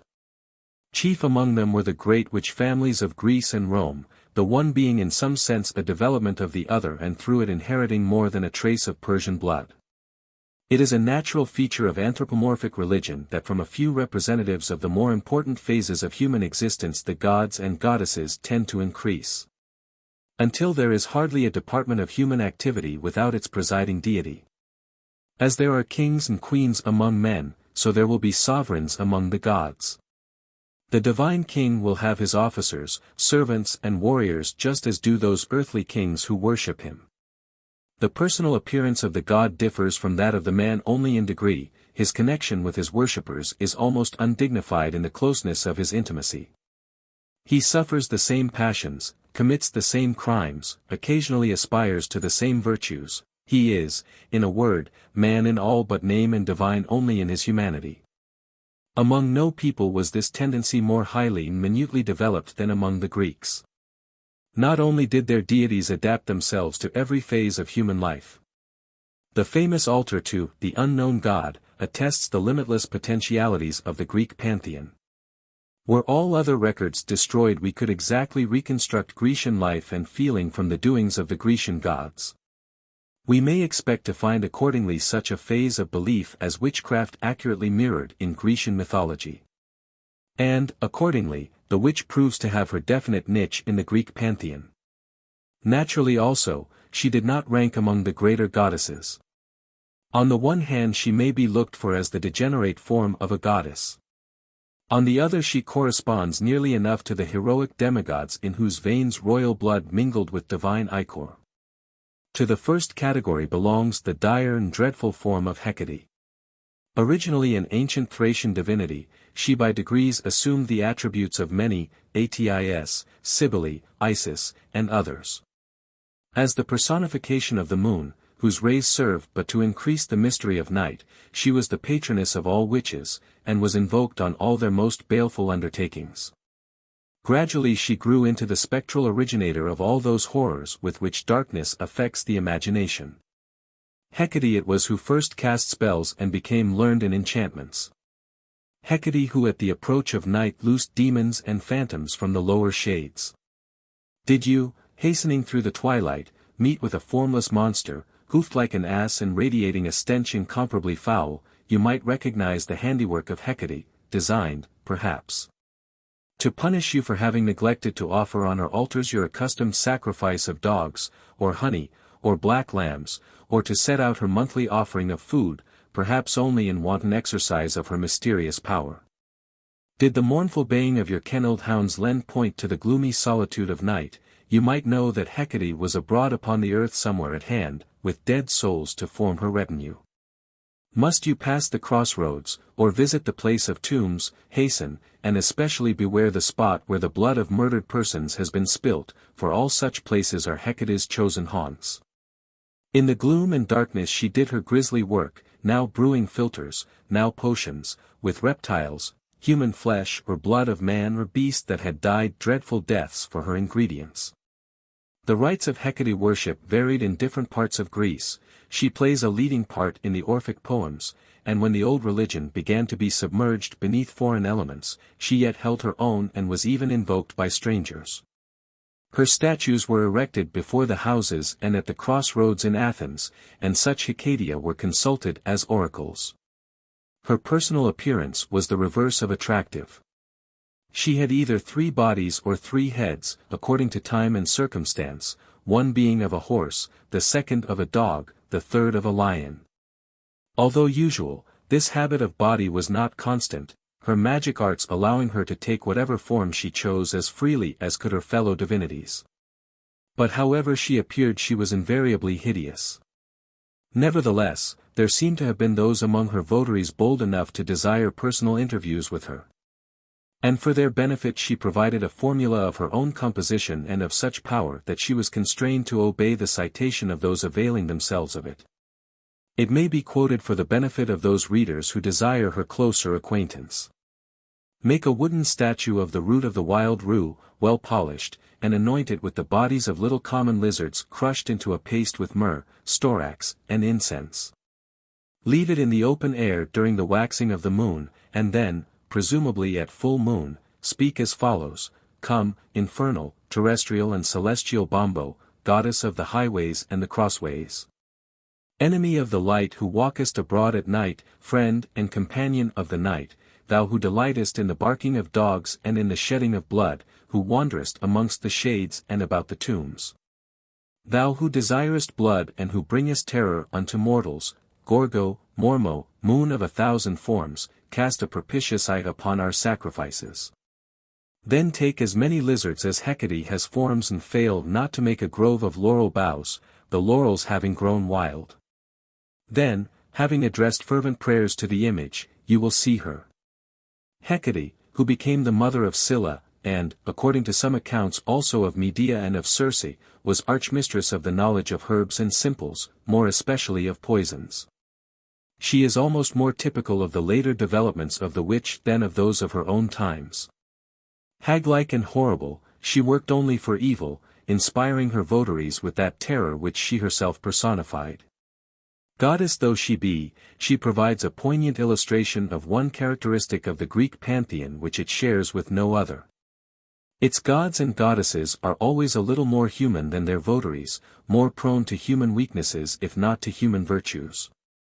Thus Hecate shows herself more horrible and terror-breeding than any of those who did their best to model themselves upon her.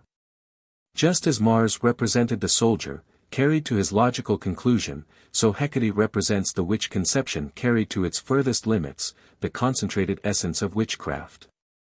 To the class of semi-divine witches belong those of Thessaly, as well as Medea and Circe, the putative daughters of Hecate, from whom they learned their magic arts. Circe was assisted by 4 attendant witches, who gathered for her the herbs wherewith she might brew such potions as turned the companions of Ulysses into swine.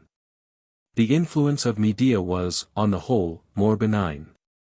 She cured Hercules of madness, and taught the Marubians the decidedly useful accomplishment of fascinating and subduing venomous serpents. Not that her knowledge of ointments, poisonous and otherwise, was in any way inferior to that of her sister.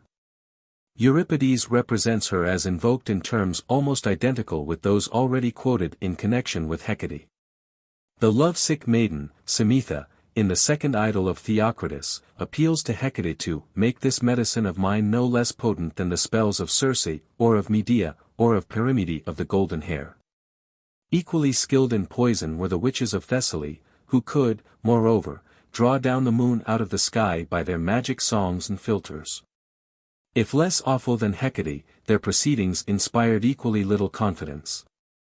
They were addicted, for example, to such practices as tearing off with their teeth flesh from the faces of the dead, for the concoction of their spells. To prevent this early variant of body snatching, dead bodies had to be watched by night. To circumvent the watchers, the witches, as we learn from Apuleius, took the form of dogs, mice, or flies, so that the guardians of the dead must look neither to the right nor to the left, nor even wink while on duty. Nor were such grisly exploits confined to Thessaly, for in Syria, as Marcassus tells us, troops of witches haunted the battlefield during the night, devouring the bodies of the slain. During the day they took the shape of wolves or hyenas, thus providing a link with the more common phases of lycanthropy. These same witches were definitely human beings, as distinct from spirits, and it was comparatively easy for anyone who so wished, and could obtain the necessary recipe, to follow their example. Such magic salves were usually composed of narcotics, among them being aconite, belladonna, opium, and hyoscyamus, boiled down with the fat of a little child, murdered for the purpose, and with the blood of a bat added. They needed careful and expert usage, however, lest such a mischance might befall as occurred to the golden ass, who, seeking to become an owl, found himself to be no more than a donkey. While the Thessalian witches paid more attention to the toxicological aspect of Hecate's teaching, the Pythons exploited one no less important, the prediction of events to come.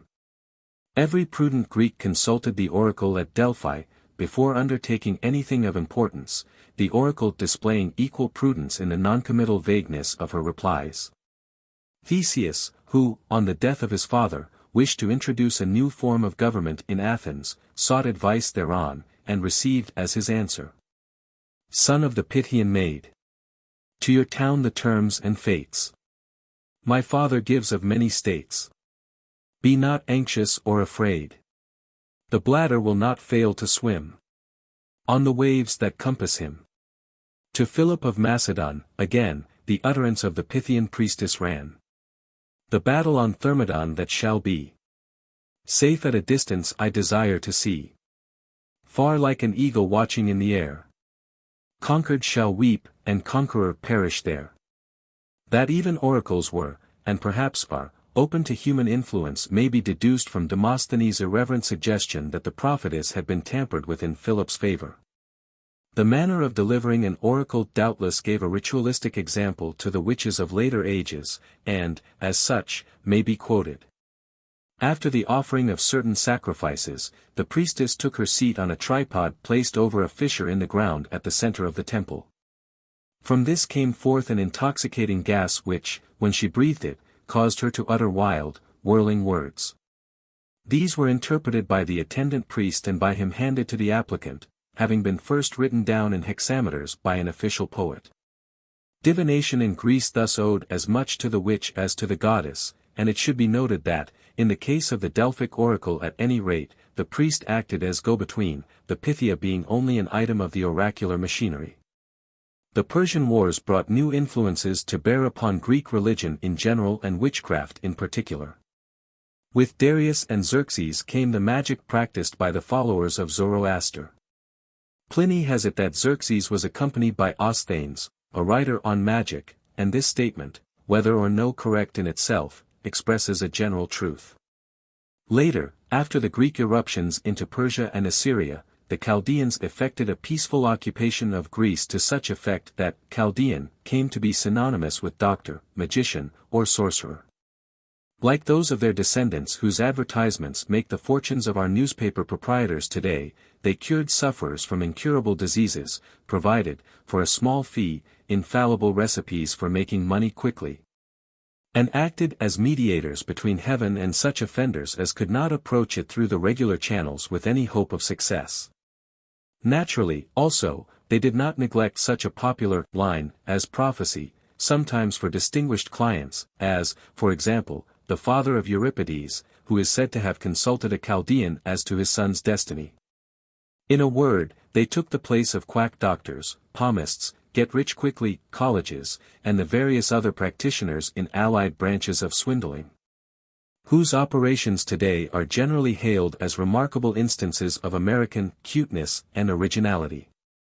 That the Greek witch of the older school should be powerfully influenced by such innovators was natural enough, the more so that in Chaldea women took a foremost part in practicing the more evil kinds of magic.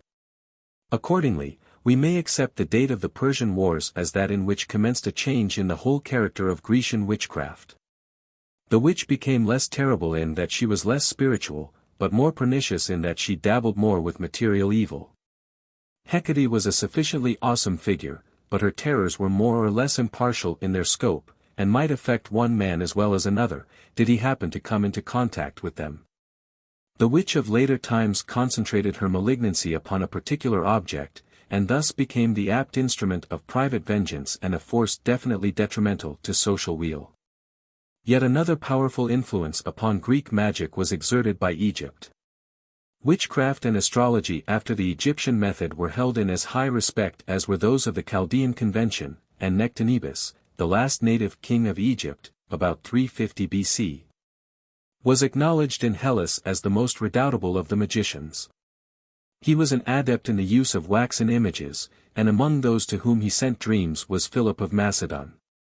Thus with the gradual rise of astrology in Greece and the decay of the old religion a state of things arose very similar to what is even now taking place, the nations of the East coming under the influence of Grecian culture, and in return providing her with new cults and crazes, one more fantastic than the other, but all seized upon with equal avidity by the hungry Hellenic intellect, craving always for some new thing. From comparatively simple beginnings Greek witchcraft added always to its complexity until it included everything popularly associated with the name, including a full understanding of hallucinations, dreams, demoniacal possession, exorcism, and divination, the use of wax images and useful poisons, mostly from Eastern sources, and with them a very nice understanding of philtres. A good example of a love charm is to be found in Theocritus, writing in the first decades of the 3rd century BC. Among the charms of which the heroine of his idyll avails herself to bring about the return of her faithless lover are laurel leaves, bright red wool, and witch knots, this last a distinctively Babylonian practice. The charm has a recurrent refrain of, "My magic wheel, bring back to me the man I love." Barley grains must then be scattered in the fire while the following spell is intoned. "'Tis the bones of Delphis, or another, I am scattering. Delphis troubled me, and I against Delphis am burning this laurel." Even as it crackles loudly, when it has caught the flame, and suddenly is burned up, and we see not even the dust thereof, lo! Even thus may the flesh of Delphis waste in the burning. Even as I melt this wax, with the god to aid, so speedily may he by love be molten. 3 times do I pour libations, and thrice my lady moon, I speak this spell. Be it with a friend he lingers, be it with a leman that he lies, may he as clean forget them as Theseus of old did utterly forget the fair tressed Ariadne. Coltsfoot is an Arcadian weed that maddens on the hills the young stallions and fleet-footed mares, even as these may I see Delphis. This fringe from his cloak Delphis has lost, that now I shred and cast into the flame. Lo, I will crush an eft, and a venomous draught tomorrow I will bring thee. But now, Thestylus, take these magic herbs and secretly smear the juice on the jambs of his gate, and spit and whisper, 'Tis the bones of Delphis that I smear. When first I saw Delphis I fell sick of love, and consulted every wizard and every crone, and. Here, then, we have a detailed account of practices identical with those such as subsequently became the object of fierce persecutions, the use of effigies, of magic herbs, the burning of some substance while calling the name of the person to be influenced, the using of a fragment of his personal belongings to his detriment, the consulting with crones for the satisfaction of love cravings. It was, however, too closely related to religion for there to be any continuous expression of unfavorable public opinion. At the same time, laws existed against it, subsequently to find an echo in Roman legislation. Theoris, the Lemnian woman, as Demosthenes calls her, was publicly tried in Athens and burned as a witch. Demoniacal possession and exorcism were believed in at least as early as 330 BC, in which year Demosthenes refers to them in an oration. His feeling towards the practice of exorcism may be deduced from his reproaching Aeschylus as being the son of a woman who gained her living as an exorcist. Plato, in the Laws, decrees, if any by bindings down or allurements or incantations or any such like poisonings whatever appear to be like one doing an injury, if he be a diviner or interpreter of miracles, let him be put to death. But despite such minor inconveniences, the Greek witch had little to fear in the way of persecutions, so that her medieval successors might well have looked back to the days of ancient Hellas as their golden age, alike spiritually and materially. If the Greeks, who recognized no predecessors in the possession of their country, yet imported so much of their witchcraft from abroad, it is little to be wondered at that the Romans, by their own account foreign settlers in Italy, should have done so. Unlike those of Greece, Roman legends provide a definite beginning for Rome itself. The city was founded by a foreigner. What more likely than that he should bring with him the customs, cults, and superstitions of his own country? Granting that the pious Aeneas ever existed, we may also suppose that he was responsible for the Roman tendency in things magical. Of Greek magic he would have learned enough, and to spare, in the long 10 years 5 warring on the plains of Ilium. From Dido also he might well have learned something. Virgil himself was by popular report familiar with all the laws of witchcraft, and Virgil tells us of Dido 5's acquaintance, if not with witchcraft, at least with a witch of unquestioned eminence. Half priestess, half enchantress, she could cause rivers to run backwards, to say nothing of knowing the most secret thoughts of men. Certainly if Aeneas wished to introduce a reliable system of witchcraft into his adopted country, he could have gone to no better instructress. As in Greece, so in Rome, the personal character of the witch was identical in some respects with that of the goddess, so as to be frequently indistinguishable. Egeria, the friend and counselor of Numa, was the first witch altogether worthy of the name. The Vestal virgins were also possessed of certain magical powers. An old French authority disposes of them summarily as thoroughgoing servants of Satan, his zeal outrunning his sense of chronological fitness.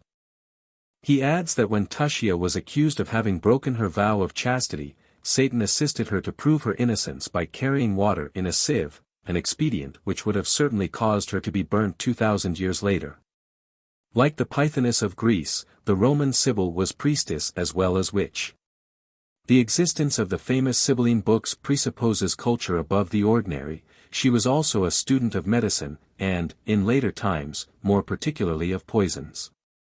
This latter art became in time a fashionable craze, as we may gather from the many laws enacted against poisoners, and Livy, in common with many other male writers, believes that poisoning and superstition alike originated with women. He also, descending to particulars, relates how Publicia and Licinia divorced their husbands expeditiously by poison, 2 instances out of many quoted by Latin writers. In the comprehensive provisions of the laws of the 12 tables drawn up by the Duumbers in the 5th century BC, witchcraft is not overlooked. He shall be punished who enchants the corn. Do not charm the corn of others. Do not enchant. Are among some of its injunctions. Roman morality being enforced upon social rather than religious grounds, witchcraft was forbidden only in so far as it was considered a pernicious influence within the state. Even in later times, when various kinds of magic were prohibited, magical rites for curing diseases and protecting the harvest from hail, snow, or tempest were not only allowed, but even encouraged. The Lex Cornelia de Sicarius et Beneficis provided against offering sacrifice in order to injure a neighbor. The maleficent sorcerer could be burned alive, and those who consulted him or her were liable to crucifixion. The possession of magical books was made criminal, and the administration of love philtres was punishable by labor in the mines, or, in the case of persons of rank, by a fine. This contrasts with the earlier laws, which were interpreted in a far more liberal spirit and only enforced in extreme cases. Already in the early days of the laws of the 12 tables, Greek influence on Roman witchcraft was noticeable. It increased in proportion as Greek thought extended its sway over the Roman mind. By way of Greece also, as well as through independent channels, Oriental magic found its way to Rome, where the wisdom of the Egyptians was held in as high regard as in Greece itself. By the time of Marius, when the Romans had come into direct relations with the East, Chaldeans, sacrificers and interpreters of the Sibylline books positively swarmed in the city. While the use of love philtres and waxen images was become among the commonplaces of everyday life. How early Diana, whose close connection with the moon places her on a par with Hecate, came to be regarded as queen of the witches may be doubted. Later Italian legends and customs are unanimous in according her that questionable honor. That must at least be a late conception which regards her as a constant visitor to the witches' 5 Sabbath, along with her daughter Herodias. Many such legends are still current in Tuscany, where, in common with other parts of Italy and Europe, Diana was worshipped long after Christianity was nominally supreme. The Italian strege are the direct descendants of the Latin striges, who took their name from a bird of ill omen that flies by night, the screech owl, and witchcraft is still known to its votaries as la vecchia religione. While actual belief in the old god still survives in one form or other in many parts of the peninsula. It may here be noted that Herodias' father is sometimes said to have been no other than Lucifer. She also appears under the name of Eridia. Diana sends her to sojourn for a time on earth. Thou must go to earth below, to be a teacher unto women and men, who would fain study witchcraft. And thou shalt be the first of witches. And thou shalt teach the art of poisoning. And thou shalt teach how to ruin the crops of a rich peasant. How to be revenged upon a priest. Double the harm and do it in the name of Diana, queen of witches all. And Eridia taught mortals to bless or curse with power friends or foes, to converse with spirits, to find hidden treasure in ancient ruins, to conjure the spirits of priests who died leaving treasure, to understand the voice of the wind, to change water into wine, to divine with cards, to show the secrets of the hand, to cure diseases, to make the ugly beautiful, to tame wild beasts. Little cakes of meal, salt, honey and water are still made in the shape of Diana's horned moon, and are baked after an incantation to the goddess. There are, of course, earlier indications than these of Diana's patronage of witchcraft. Thus Horace, in his Ode to Canidia, written in the 1st century BC, puts these words into the mouth of Canidia, the witch. O, night and yen who with true and friendly eyes my purpose view, and guardian silence keep whilst I my secret orgies safely ply.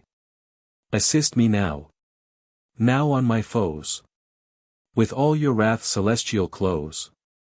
In the same ode Horace details many witch customs, which serve to mirror the witch superstitions of the time.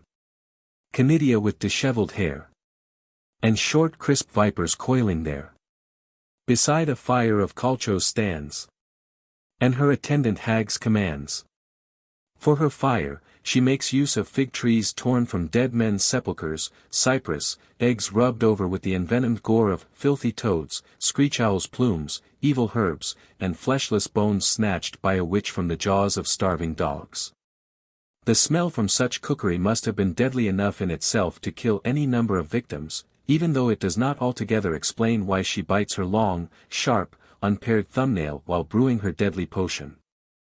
However universal in its appeal, love was by no means the only disease for which witchcraft provided its remedy. According to Cato, for example, dislocation of a joint could be cured by the utterance of the following charm: Motas, danata, dares, dardares, astatares. To which Pliny adds that it must be used in conjunction with split reeds, a prudent suggestion enough. From him also we may learn particulars of other charms in common use. Love philtres were composed of wild parsnip or mandrake, while the external application of ass's fat mixed with gander grease was a means of making certainty more sure. Amateur gardeners with a taste for early rising may be interested to know of a cure for the caterpillar pest. A woman, presumably the gardener's wife, is to walk at a particular season round the tree affected before sunrise, ungirt and barefoot. And so on, a remedy being provided for all the ills that flesh is heir to. The emperors held widely divergent views on the matter of witchcraft.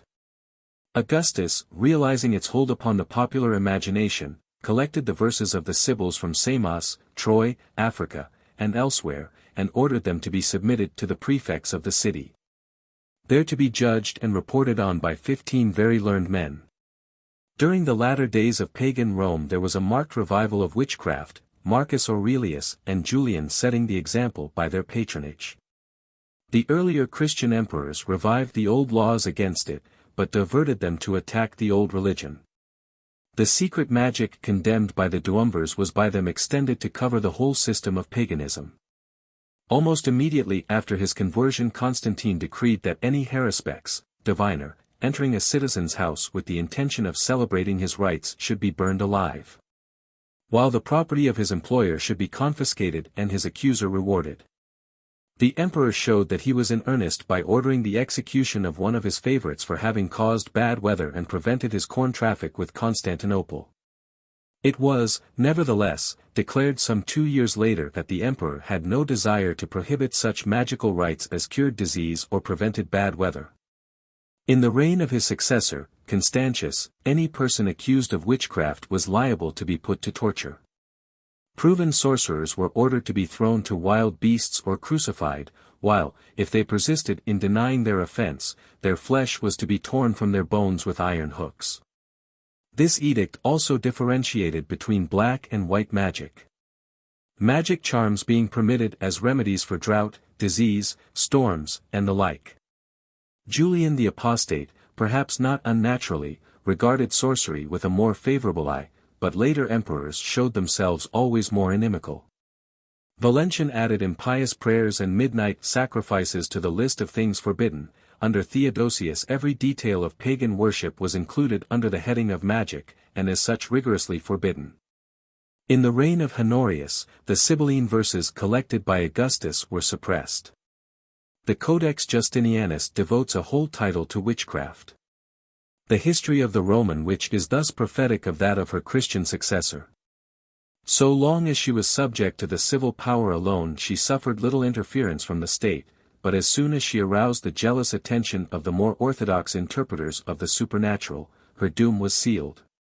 We are apt to boast great things of the increase of knowledge in our time, and to instance the decay of superstition in evidence, but were a sudden religious revival to take place at all comparable to the birth throes of early Christianity or the Reformation, it is doubtful whether we should not find a belief in the wicked prowess of the witch revive along with it.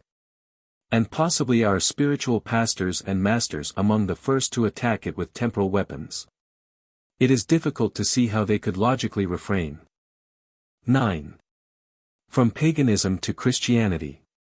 Seeing that it affects ourselves so considerably, we are in the habit of proclaiming the introduction of Christianity as the greatest revolution in history, a claim which will be more capable of demonstration when a few more thousand years have passed, and a few more religions have waxed and waned. At least, the mind of the cultured Christian of today varies little in its outlook, save in so far as it is affected by modern material discoveries, from that of the cultured pagan of imperial Rome, much less, indeed, than do either of them from the earnest early Christian. The ovine tendency of human nature makes it inevitable that a few sincere believers, whatever their belief, will always attain a comet-like tail of followers, hypnotized by their earnestness, and themselves understanding very little about it. However it may have been with the small band of early Christians, whose belief was given reality by their sufferings in its cause, one may be sure that the ideas of the 6th century Christian in the village street upon heaven, hell, and their denizens, differed only in the change of a few names, and the addition of some intolerance from those of his pagan ancestor 6 centuries before. His spiritual advisers bade him worship the names of Christ, Saint John, and Saint Peter, in place of Apollo, Mercury, or Mars, and he, troubling his head about very little but his means of daily livelihood, accepted the change without demur. Meanwhile his mind, such as it was, worked along its old lines. As in all great religious movements, we find no sudden or violent change, except, of course, in individual cases. The older ideas were abandoned, in name, though only very slowly, and the change from Diana to Christ, so far as it affected the great bulk of worshippers, was mentally imperceptible. There were many Christians before Christ, just as there were many pagans after the death of paganism. For centuries the new ideas, afterwards called Christian, had been fermenting in the minds of thoughtful pagans. The spirit of the age called for their crystallization in a leader, and the call of the West again received its answer from the East. But just as Naaman, a believer in the God of Israel, was yet permitted to bow down in the house of Rimmon, or as the theory and practice of modern socialism are time after time directly contrary, so, save for martyrs and enthusiasts, the Tolstoys of their age, the general public accepted Christianity as filling up awkward gaps in their earlier beliefs rather than as superseding them altogether. Roman witchcraft, continually reinforced from the Orient, grew in importance as faith in the greater gods decreased. Frowned upon by the police, as being contrary to public order. It was thus liable to be confounded with Christianity, which was forbidden on similar grounds, both alike being practiced in secret and penalized if brought too prominently into public notice. Christianity, as being the more aggressive, was more severely repressed, and was accordingly destined to more success. And it was reserved for the successful Christian to prove upon his former companions in misfortune the utter uselessness of persecution. Just as we may thank the pagan persecutor that we now live in the Christian era, so the medieval, and modern, which owed much of her existence to the persevering efforts of the early Christian towards the suppression of witchcraft and the witch. It was natural, and indeed praiseworthy, that the prominent features of paganism should be relegated to the realms of darkness by the successors to the pagan empire. The god of one religion inevitably becomes the devil of its supplanter. But whereas it was easy enough to lump together satyr, faun, centaur and siren, as varieties of demon, the witch was on a different footing. She really existed, for one thing, in so far as that she was of flesh and blood at any rate, and she exercised more personal functions than any number of divinities. Everyone was ready to acclaim reforms which did not interfere with his own comfort, and the witch was a fireside necessity. She was family doctor, lawyer, and spiritual director, and payer off of your old scores to boot, a factor in your life the loss of which could be compensated by no amount of religion. Also she stood for tradition, the good old times, the respectability of unchanging conservatism. Christianity, novel and iconoclastic, might make head among the inconstant townsfolk, always ready for some new thing. The provinces, the village, the lonely farmhouse or the fishing hamlet clung tenaciously to what had been good enough for their grandfathers, as, indeed, they have been doing ever since. Nevertheless, from the great cities the creed of Christ spread slowly to the villages, suffering many modifications before it reached them. Delivered straight from the lips of a church father, Christian doctrine might be rigid and direct enough. Passed from mouth to mouth, ignorant, or understanding, they might reach the distant flock so deluded as to have opportunity for compromise with time-honored precedent, and what more so than witchcraft. You might, if you were an open-minded husbandman, conceive that you had been mistaken in seeing fauns dancing where the sunlight glinted down through tossing leaves, or in hearing the voices of nymphs in the chattering of a brook. But a witch, whom you could see, touch, hear, who had cured your toothache and revenged you on your dishonest neighbor, she took a great deal of explaining away. Wicked she might be, getting her power from unholy compact with the evil one, burn, slay, persecute her by all means, if it would please heaven, but to disbelieve in her altogether, that were asking too much of a plain man. How, indeed, could you expect it of him when the very emperors proved by their edicts the openness of their minds? A Marcus Aurelius not only studied magic, but persecuted Christians, slaying, among others, the venerable Polycarp. An Augustus might feel called upon to take police measures against witches. An Aurelian rebuked the Senate for not consulting the Sibylline books when the barbarians threatened the gates of Rome. One might imagine, he said, that we were assembled in a Christian church, rather than in the temple of all the gods. Wherein Elagabalus renewed old superstitions and introduced yet others, a Constantine executed his favorite for seeking to influence the weather. The personal predilections of the emperors did but reflect the many and involved influences at work during the first 4 centuries after Christ. Apart from the enduring influx of Eastern practices and superstitions, Neoplatonism was responsible for the revival of belief in the supernatural as apart from the divine. The Alexandrian school, discarding the old systems of philosophy, converted its study into that of magic. The barbarians, again, were everywhere astir. The long warrings between Rome and the Germans culminated in the 9th year of the new era when the German Hermann by his great victory over Varus brought about the eventual liberation of his country.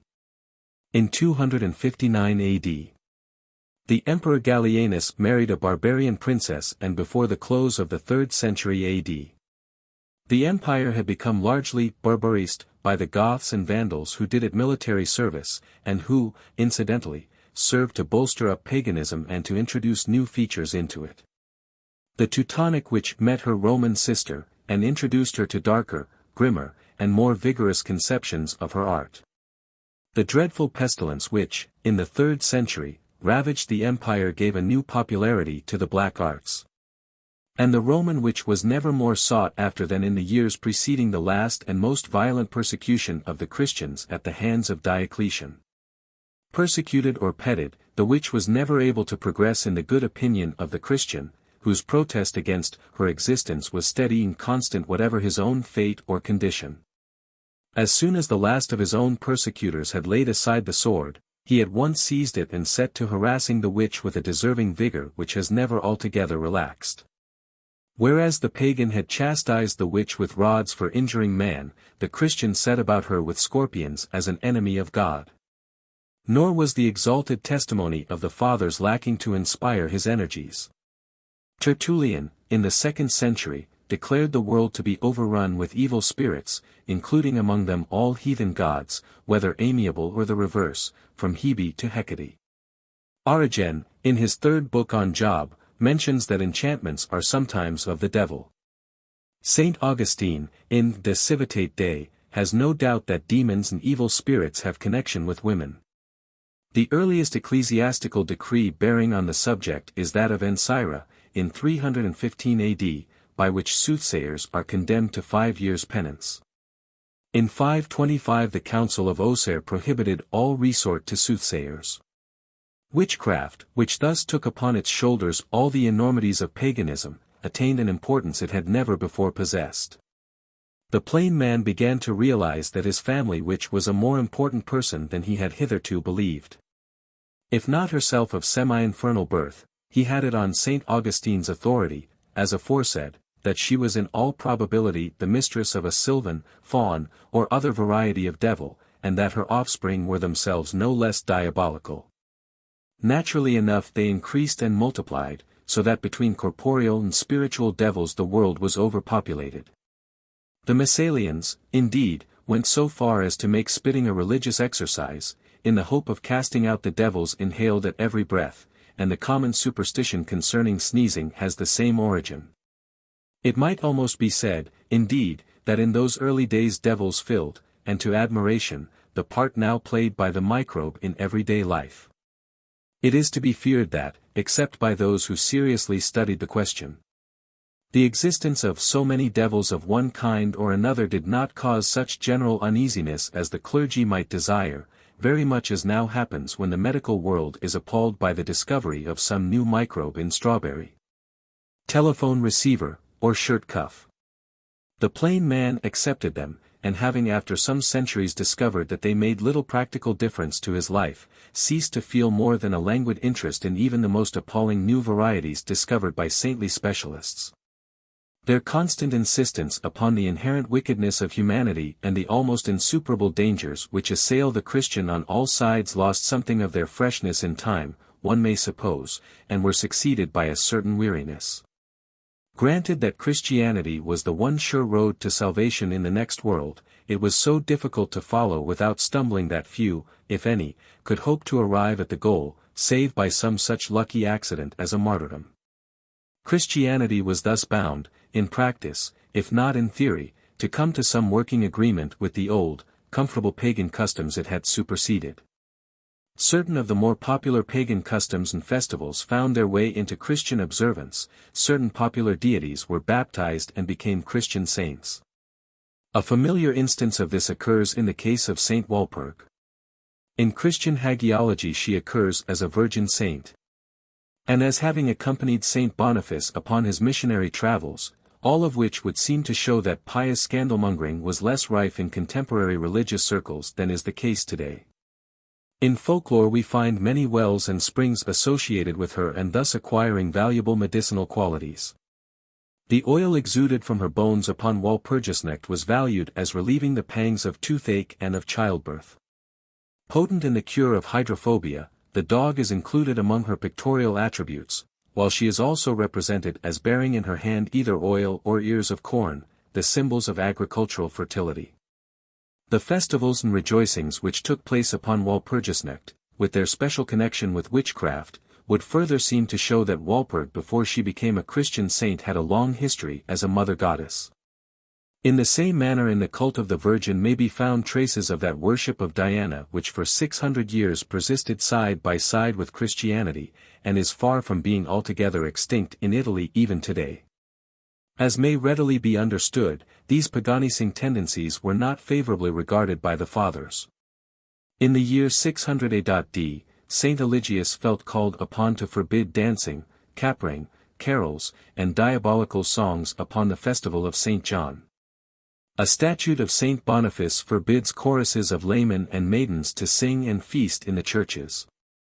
As the church increased in power, many such practices, as, for example, the dancing of women round sacred trees and wells, with torches or candles in their hands, the common meal, the choral song and sacrifice, were roundly forbidden as witchcraft. The uprooting of which the Church at last felt capable of taking seriously in hand. This was indeed become a matter almost of life and death, for the Church found itself in many ways in acute competition with the witch, the one attaining by lawful means similar results to those achieved by the other through the assistance of Satan. And just as Adam, upon learning that the apple was forbidden to him, immediately hungered after it to the exclusion of all other fare, so the public showed itself more eager to obtain the forbidden services of the witch than those of the legitimate practitioner. So much was this the case that the Church was sometimes forced to resort to other means than persecution to show itself capable of competing against the witch with her own weapons. Occasionally, it must be confessed, these methods suggested rather the American trust magnate than the fair competitor, as, for instance, the case of the Blocksberg. This hill was a place of considerable importance to witches, providing a large choice of magical herbs as the raw material for their trade in weather charms. These could, however, be gathered only upon the eve of St. John and during the ringing of the neighboring church bells. The ecclesiastical authorities, becoming aware of this, gave orders that the bells should be rung only for the shortest possible period on that date, a proceeding the unfairness of which could only have been exceeded by not ringing the bells at all.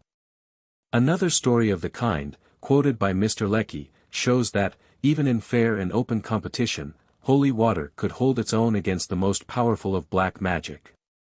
A certain Christian, Italicus by name, was addicted to horse racing at Gaza. One of his most dangerous and constant competitors was a pagan duumvir. This latter, being versed in the black arts, therewith doped his horses so successfully that he invariably won.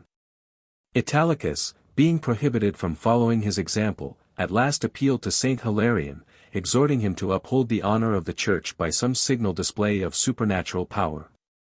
The saint, after some hesitation, complied, and presented Italicus with a bowl of specially consecrated holy water. At the start of the next race Italicus liberally besprinkled his team, whereupon they drew his chariot to the winning post with supernatural rapidity. The duumvir's horses, on the other hand, faltered and staggered, as though belabored by an unseen hand, and, needless to say, lost the race. Whether the duumvir appealed to the contemporary jockey club to disqualify the winning team, and, if so, with what result, we are not informed. Considering the vast and ever-increasing population of witches and demons, it seemed an almost hopeless task to exterminate them altogether. Nor indeed was it until after the 13th century that the Church attempted the task on any universal scale. If an individual witch was unlucky enough to fall into priestly hands, her fate was likely to be unhappy, but in the early days of the faith the priest felt himself capable of triumphing over her by less material weapons.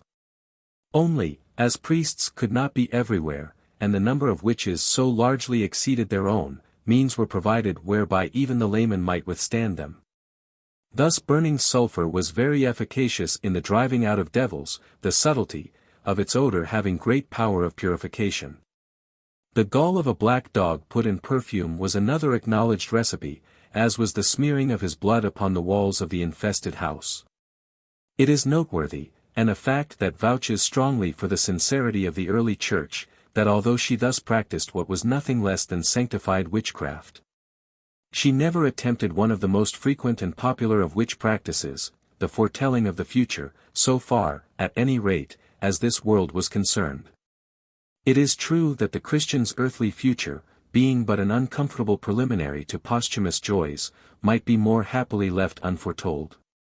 Yet many of them did not altogether despise the pleasures of this life, and were very willing to pay for an anticipatory glimpse of any likely to be encountered.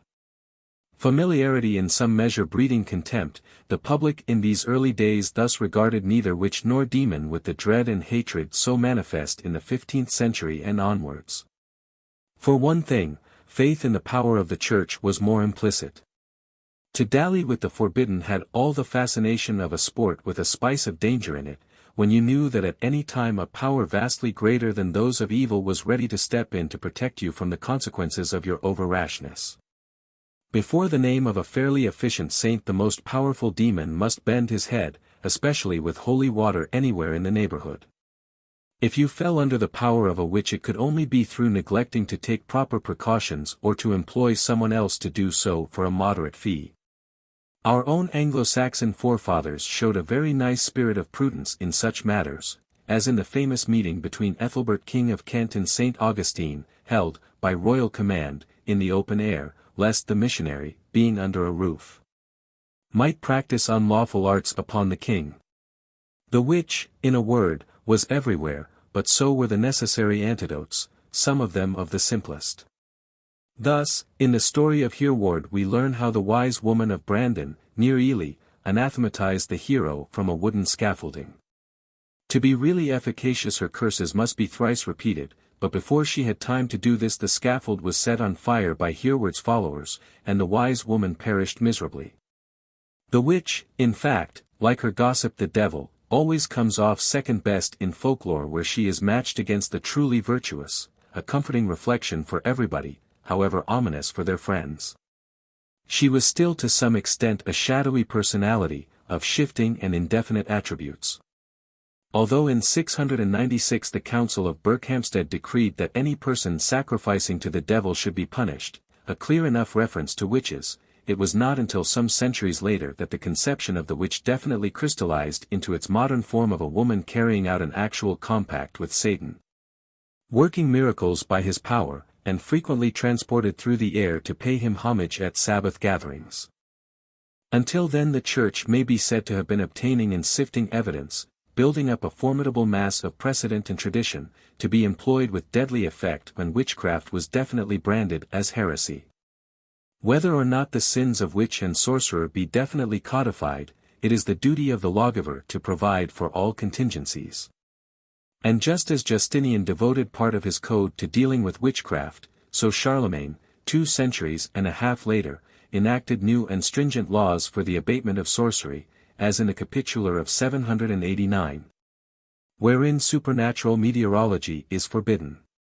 More direct, though perhaps less efficacious, were such deterrent methods as those of the pious Bishop Barbatus, who in the 7th century cut down and uprooted a certain nut tree famous as a meeting place for witches. It may here be noted that trees were at all times much favored by the evil sisterhood, more especially as meteorological offices. Numerous witch oaks throughout Germany served for this purpose. One, at Buchenhofen, was used as a swing by witches attending the Walpurgisnacht. It is something of a paradox that while a grove of oaks, the sacred tree of the Teutons, as is the linden of the Slavs, is a protection against magic, particular trees should be famous as gathering points for witches. As the year 1000 approached, the generally optimistic outlook upon things in general suffered a decline. Famine and pestilence grew always more commonplace, the price of corn increased unprecedentedly. Starvation became the normal condition of millions throughout Europe, cases occurred in which children were killed and devoured by their famished parents, dead bodies were disinterred and used for food. Old prophecies had placed the end of the world in the year 1000, and to the miseries of hunger and disease were added those of universal terror. The forward movement in the Church seemed to have died away, and Christian fervor gave place to increased insistence on forms and ceremonies, regarded by the commonalty as tiresome, if necessary, duties. Small wonder that they sought for something which, instead of the hopeless contemplation of inherent sin, should provide some ray of present comfort. Here was the opportunity of the witch, the sorcerer, and the alchemist, and here also began the bitterest contest between priesthood and witchcraft. Hitherto the Church had been able to regard such rivals, if not with tolerance, at least with contempt. Now it had to fight against weapons forged in its own furnaces, appealing to that abysmal ignorance ordained by the priest upon his flock. If the monopoly in knowledge be power, its application is double-edged. The Church was forced to seek some new means of inspiring the fear of celestial wrath to come into those who could imagine no circumstances more dreadful than what they already daily endured. The time had come to prove that those who tampered with the forbidden must expect a double share of punishment, in this world as well as the next, and that the earthly penalty was quite as much to be dreaded as the best infernal efforts.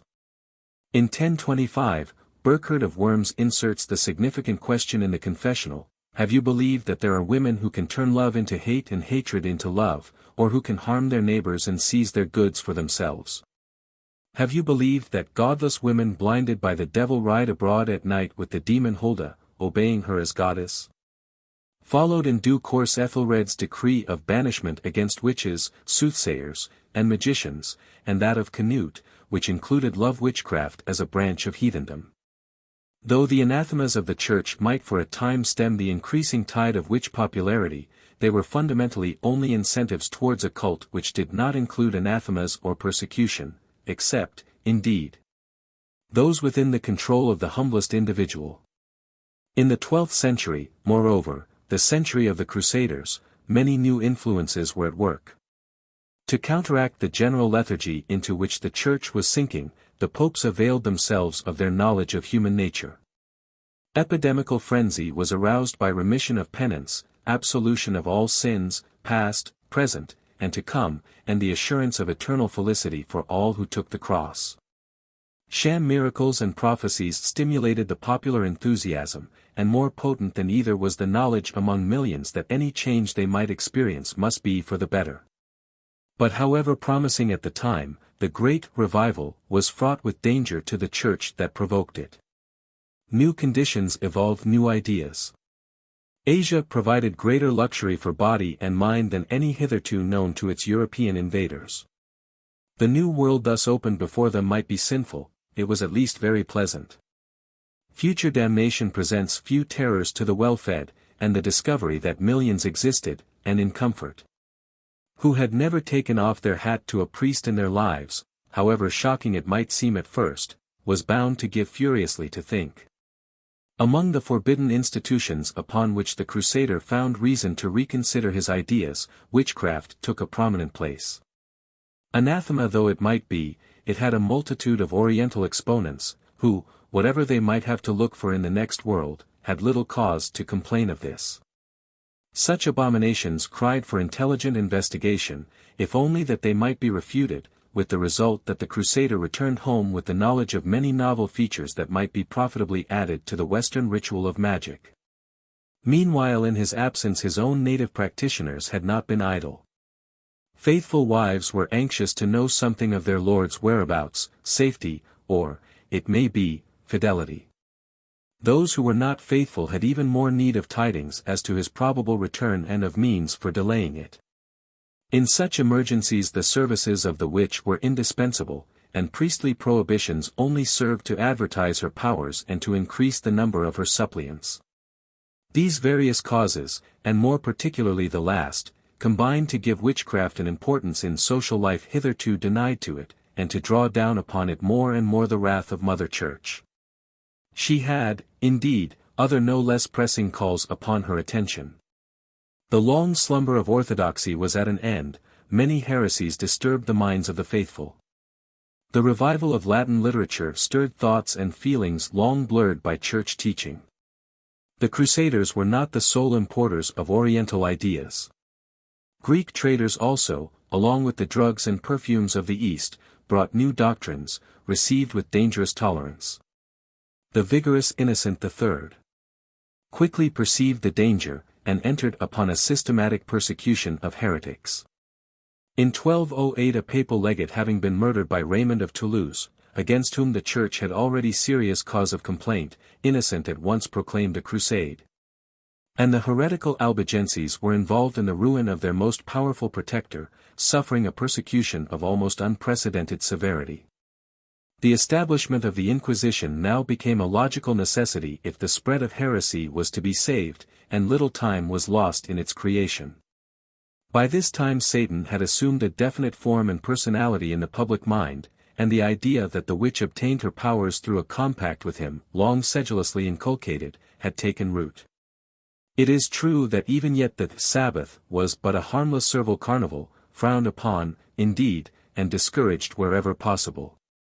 Coincidentally with the rise of the general heresy hunt, Europe was overrun by a number of devastating epidemics. Leprosy, epilepsy, and every form of skin disease raged almost unchecked. They were attributed to many causes, from lack of faith to the consumption of various Eastern drugs introduced by home-faring crusaders, though lack of food and cleanliness were doubtless the most active agents in spreading them abroad. Dirt had long been accounted almost a mark of holiness, and one so easy of attainment that few cared to disregard it and arouse suspicion as to their orthodoxy by too frequent ablutions. Medical science was at its lowest ebb. The priests, with keen common sense, declared skin eruptions to be divinely inflicted punishments, and therefore not amenable to holy water. In despair the unhappy sufferers turned to the witch for aid, who, by her knowledge of herbs and simples, was qualified to alleviate, if not to cure. Everything seemed to conspire in thrusting forward the witch into dangerous prominence. The ecclesiastical measures of repression grew always more severe. Canon law decreed that soothsayers be subjected to excommunication, and enjoined upon the bishops to leave no stone unturned for their repression. By the 14th century the Sabbaths, under the penetrating eye of the Inquisition, lost their harmless character and became forcing grounds of the Black Mass. The practice of medicine by women, however beneficial, grew more and more into disfavor, and year by year the attributes of the witch grew more infernal as the material devil became more and more familiar in men's minds. No doubt the increase of witches was real as well as theoretical. Love of notoriety is of no modern growth, and the reputation of possessing infernal powers satisfactorily filled the position of the modern newspaper paragraph. This in more senses than one, for not only could you obtain notoriety for yourself, as does the modern Apache who murders for the réclame it will bring him, you could also satisfy a grudge against a neighbor, with no risk to yourself. By anonymously accusing her to the local clergy. Witchcraft, again, was open to all, without license, examination, or entrance fee. Poverty, the desire of solitude, a nice taste in invective, and a black cat or so were all the stock in trade required to start in business. The convenience, from the church point of view, of catching witch and heretic in the same net was too obvious to be disregarded. By the 14th century their connection was well established in the eyes of church and law. In France, so early as the 13th century, prosecution took place for vauderie, an omnibus word which covered at once witchcraft and the heretical practices of those vaudois from whose name it was derived. In Ireland, in 1324, proceedings for witchcraft taken against Dame Alice Keiteler and others in the court of the Bishop of Ossory, brought about a conflict between church and state, such cases, according to English law, being tried by a secular tribunal. The substitution of linen for wool in dress was an efficient factor in abating the ravages of skin diseases, but their place was taken by the more terrible Black Death, and, in 1350, epileptic dancings, known as the Dance of St. Guy, broke out with especial virulence in Germany and Flanders. These and other diseases, constant wars, bad harvests, and other troubles brought about a series of class wars, the Jacquerie in France, and Wat Tyler's insurrection in England, for example. The devil and the witch between them shared the blame in the eyes of respectable Europe. The greater pestilences were attributed to the devil's personal intervention, while minor diseases, and especially poisonings, fell to the witch's share, this latter accusation being, perhaps, not altogether without cause. The public, or that portion whose lives were cast in places sufficiently pleasant to prevent them desiring such consolation as magic might afford them, were now fully aroused to their iniquity. Against the agents of so grisly a horror as the medieval devil no measures could be too severe, no torture too dreadful. Scholasticism vied with the Church in deploring the increasing evil. John XXII's publication of the first bull against witchcraft was capped by the University of Paris, which, in 1398, laid down rules for the judicial prosecution of witches.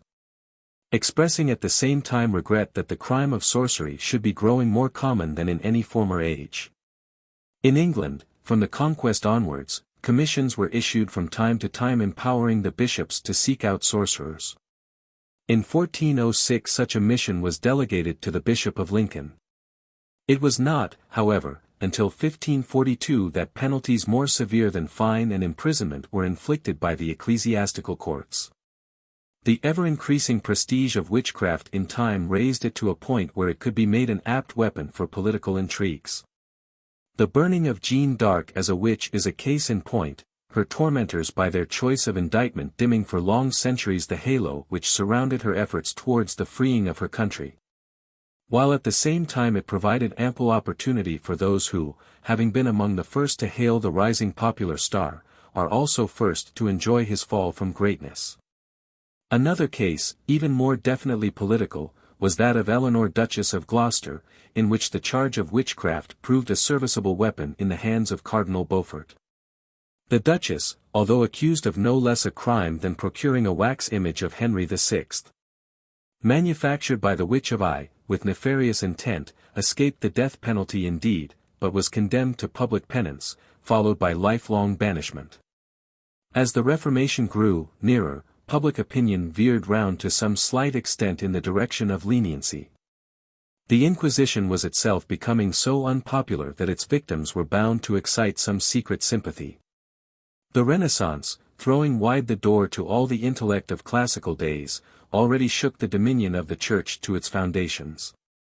The time had come for desperate measures if orthodoxy was to hold her own.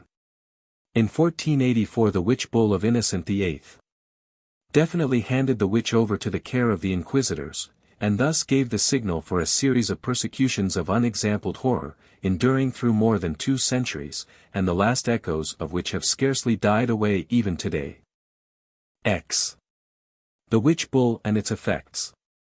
I have elsewhere in this volume attempted to show that, even in our own days, there is nothing particularly incredible about a witch, and that the disrespect into which she has fallen is due rather to our modern lack of any sense of proportion in our beliefs, than to any fault of her own. Certainly we have no cause to pride ourselves on any intellectual superiority to the great divines and scholars of past ages who devoted themselves to the dissection or condemnation of witchcraft, rather we should deplore our lack of faith and of imagination. For them there existed no possibility of doubt, no relative standard of fact or theory. The premises were absolute. The spiritual world was based upon the Word of God as expressed in the Bible and translated by the Church. To argue the absurdity or inadmissibility of any particular tenet of Christian doctrine was to suppose a paradox, the fallibility of the infallible. Eminent jurists, as was Bodin, or learned physicians such as Wierus, both writing towards the close of the 16th century, arguing with great mental dexterity on opposite sides, alike accepted the initial axiom. Cramp and confine them though it might. They had, indeed, no alternative, as well might 2 modern astronomers in disputing over the whereabouts of an undiscovered planet deny the existence of the sun. The humane Wierus, a friend of Sir Philip Sidney, by the way, preaches from the same text as does the judicial Bodin, though he delivers a different sermon. Bodin, supporter of the old conventions, makes a formidable onslaught on Wierus, not for any skepticism as to the existence of witches, no ground was given him for such an accusation, but for maintaining against the view of the Church that witches were victims rather than disciples of the devil. Nor, in the face of the very explicit injunction, "Thou shalt not suffer a witch to live," and the suggestion was still to be mooted that, which, in the original stood for, poisoner, can we accuse those who obeyed it of having acted from any other motives than those of earnest Christians? It is true that they carried zeal to the point of enthusiasm, but zeal has always been accounted a mark of grace. As we have seen, the severest period of witch persecution commences from their definite classification as heretics by the Bull of Innocent VIII. Issued in 1484. The bull itself was not lacking in directness. It has come to our ears, it commences, that great numbers of both sexes are not afraid to abuse their own bodies with devils that serve to both sexes. And with their enchantments, charms and sorceries to vex and afflict man and beast with inward and outward pains and tortures, therefore with the authority apostolic we have given power to the inquisitor, to convict, imprison and punish. The inquisitor, Sprenger, lost little time in making use of this delegated authority, and such was his zeal and so many his opportunities of acquiring knowledge that within 2 years after the issue of the bull he gave to the world his famous witch's hammer, for the direction and guidance of those upon whom should fall the duty of exterminating so vile a heresy. This Malleus Maleficarum contains minute accounts of every description of witch, with suggestions for counteracting and exterminating their influence. Like most of his predecessors, and successors, Sprenger blames the whole existence of witchcraft upon the notorious frailty of women. The very word fomina, he declares, in the accents of authority, is derived from fe and minus, because women have less faith than have men. From this unhappy constitution of the sex countless ills have sprung, among them innumerable varieties of witch. Of these, 13 are exhaustively described, that all may recognize them. Worst are those who slay and devour children. Others raise hail, tempests, lightning and thunder, procure barrenness in man, woman and beast, make horses kick until they throw their riders, or pass from place to place through the air, invisible. Others can render themselves taciturn and insensible under torture, can find things hidden or lost, foretell the future and alter men's minds to inordinate love or hate. They can draw down the moon, destroy unborn children, raise spirits, in a word, there is no department of devilry, major or minor, in which they are not adepts, if we may trust their enthusiastic historian, whose work at once became an authority, almost a ready reckoner of witchcraft, by which anyone with a knowledge of Latin had at his fingers' ends the best possible method of recognizing, convicting and destroying any variety or variant whatsoever. It is pleasant to reflect that so careful and conscientious a work earned for its author the affection and admiration alike of his contemporaries and of posterity. Later writers based their theories and arguments upon his discoveries as upon a firm rock. While during his lifetime he directed public opinion upon the evil he had set himself to combat so successfully that not one old woman in 50 could be sure of dying in her bed for generations. It is a pregnant sign of the genuine horror in which witches were held that all the ordinary legal conventions were suspended at these trials. Contrary to the usual procedure, witness might be borne against them by excommunicated persons, convicts, infants, dishonest servants and runaways. Presumption and conjecture were accepted as evidence, an equivocal or doubtful answer was regarded as a confession and rumor or common report sufficient to ensure a conviction. It is true that such improvements in legal procedure cannot be altogether attributed to the exertions of the inquisitor, dating, as many of them do, from centuries before the publication of his magnum opus. At least he devoted a splendid enthusiasm to the object he had set before him, and on his deathbed was able to look forward with confident humility to the reward merited by a well-spent life. The effects of the witch bull were immediate and in every way satisfactory to its authors, a perfect frenzy of witch-finding resulting. 41 women were burned in 1 year, commencing in 1485, by the Inquisitor Cumanus. A colleague, not to be outdone, executed 100 in Piedmont, and was perfectly willing to continue the good work, had not public enthusiasm waned in view of the inevitable monotony in this form of amusement. A little later a tempest devastated the country around Constance.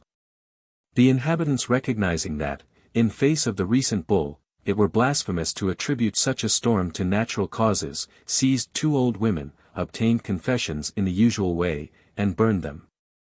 About 1515, some 500 persons were executed in Geneva as Protestant witches, an instance of the alliance between heresy and witchcraft. In Lorraine the learned and enthusiastic Inquisitor Remigius put to death 900 persons in 15 years. Hutchinson, indeed, writing in 1718, puts the number at 1800, but even the smaller, and more correct, total shows that Remigius did his duty nobly. Italy, naturally enough, was determined not to be outdone by foreign holocausts, and accordingly we find that more than 1,000 executions took place in Como in 1524, and an average of more than 100 was maintained for several years. Mere lists of figures such as these are apt to pall, especially when, as in such a case, it is almost impossible for a modern reader to realize their actual meaning, as that every day throughout a whole year, 3 unhappy women, old, poor, and defenseless, should be inhumanly tortured, and afterwards publicly murdered in the most painful way imaginable in one district, not only without a word of protest being raised, but with the approval of all Europe. That it should have actually taken place vouches for the earnestness with which our forefathers regarded their religion, if for nothing else. Nor is it to be supposed that Protestants were in any way less attentive to this branch of their religious duties than were their Catholic neighbors. They might differ upon every other point, on this at least there was no room for disagreement. Martin Luther, with his usual decision, makes his attitude perfectly clear: I have no compassion on these witches. I would burn them all. Perhaps one reason for this uncompromising attitude may have been his contempt for Satan's snares, of which he had considerable experience. So accustomed did he grow to the assaults of the devil that, having been once, as it is related, awakened at dead of night by an alarming clatter, he perceived that it was only the devil and so went to sleep again. Calvin, again, says of Psalm v. 6, if there were no charms of sorcery, this were but a childish and absurd thing which is here written. It is true that Protestant and Catholic regarded the witchcraft question from diametrically opposite standpoints. Whereas the Roman Church regarded heretics as a variety of witch, the Reformers were inclined to regard Catholic rites and forms as among the most virulent of the black arts. At a somewhat later date, during the New England persecutions, a girl was deposed to have been allowed, by the devil, to read popish books, such as Cambridge and Oxford tracts, while good Protestant works, as the Bible Assemblies, Catechism, or Colton's Milk for Babes, sent her, being in the power of the devil, into violent convulsions. However enduring might be the enthusiasm of the judges, the commonalty in time grew sated with the spectacle of their own and their friends' aunts and grandmothers being burned to ashes for the glory of God. Witch trials and witch burnings, however dramatically exciting, were lacking in variety, and were expensive as well as entertaining. While the energy of the inquisitors was stimulated by the forfeiture, in their favor, of the witches' worldly goods, the community had to lose them, such as they were, besides suffering complete disorganization of daily business routine. There were even those, difficult of belief as it may seem, who so far risked their chance of paradise as to sicken at the continuance of such useless bloodshed and to grow skeptical as to the single-mindedness of its promoters. Such a one was the humane and learned Dr. Wyrus, who, in 1 inch 63, published at Basel his famous volume, De Prestigiis. At the time, indeed, this plea for the witch as the victim rather than the ally of Satan, served only to fan the flame of persecution, by the bitter controversy to which it gave rise, though subsequently quenching it in no small degree. Although, needless to say, a firm believer in the reality of the black art, Wyrus branded it as the direct rather than the indirect work of the devil. As helpless victims, therefore, his agents should not be punished for crimes in which their human frailty was alone guilty. He adopted, in a word, towards the witch, the modern attitude towards the dangerous lunatic, that she should be restrained rather than punished. He even displays a certain contempt for her powers, understanding, in the light of his own medical knowledge, that many so-called cases of bewitchment or demoniacal possession, were the result of purely natural causes. Like his contemporaries, Wyrus concludes that the devil chooses women rather than men to do his will as being easier to influence.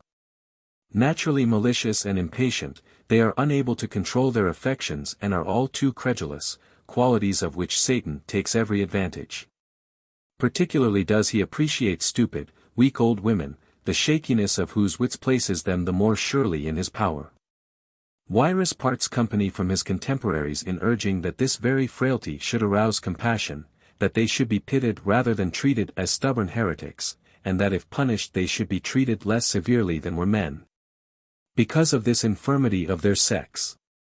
Not content with stirring up doubt as to the spiritual nature of witchcraft, Wierus has the audacity to question the motives of some of its judges. He quotes an example of the profitable side of the witch mania as having happened in Wittenberg. The skins of animals that died by mischance there became the property of the executioner. This functionary evidently possessed a spirit far in advance of his age, for coincidentally with the rise of a local witch mania, a fatal epidemic, attributed, of course, to witchcraft, broke out among the sheep, pigs, and oxen of the neighborhood. The executioner grew rich, and had not the wisdom to conceal it. The jealous suspicions of his neighbors were aroused, he was put to the torture, confessed to having poisoned the animals, and was condemned to be torn to pieces with pincers. Wierus had studied the natural history of the witch no less closely than his predecessor, the Inquisitor Sprenger. Indeed, judging from some of the charges brought against them at contemporary trials, we may agree with him that they were more suited to the attentions of a physician than of a judge. Thus, among the commonest of their crimes, as frequently proved by their own confession, it is to be remembered, were the dishonoring of the crucifix and the denial of salvation, the absconding, despite bolts and bars. To attend the devil's Sabbath and the partaking in choral dances around the witch tree of rendezvous. Remigius tells us that many confessed to having changed themselves into cats. To having belabored running water with rods in order to bring about bad weather, more particularly hailstorms, and other doings of the kind customary to witches of all the ages. Wierus, who was held to be a disciple of that prince of sorcerers, Cornelius Agrippa, was naturally as expert in all things relating to the devil and his kingdom as to his earthly slaves. No modern revivalist could exceed the minuteness of his knowledge, nor, indeed, the thoroughness expressed in his detailing of it. He even seems to have taken a census of the more official population in the underworld, enumerating 72 princes of evil, who rule over 7,405,926 devils of inferior rank. 15 years after the publication of De Prestigiis, appeared Jean Bodin's Counterblast. The eminent jurist was well qualified to speak, having done some persecuting on his own account and thus gained first-hand experience of the ways and customs of the witch. To him the theories of Wierus appeared as those either of a very ignorant or of a very wicked man. The suggestion that witches and sorcerers should be pitied rather than punished appeared to him to aim a blow at the very framework of society, human and divine, and he felt it his duty to refute Wierus and all his works, not through hatred, but primarily for the honor of God. He also gives detailed accounts of the various kinds of witches, but unlike Wierus discreetly refrains from setting down the spells and invocations to the devil with which he is acquainted, lest, falling into the hands of the evilly disposed, improper use be made of them. For such crimes as those habitually committed by witches he can find no penalty severe enough, while as to Wierus' plea that allowance be made for the weakness of women he quotes approvingly the law, that the punishment for witchcraft shall not be diminished for women as is the case in all other crimes. England was in no way singular from the rest of Europe in her method of approaching the question, though her persecutions were on a smaller scale. The Act of 1541 whereby various kinds of sorcery, such as the destruction of a neighbor's goods or person, the making of images or pictures of men, women, children, angels, devils, beasts and fowls for magical purposes, were declared felony without benefit of clergy, was repealed in the reign of Edward VI. Another, distinguishing the various grades of witchcraft, was passed in 1562. By it, conjurations, invocations of evil spirits, the practice of sorceries, enchantments, charms and witchcrafts whereby deaths resulted were declared felony, without benefit of clergy, and punishable with death.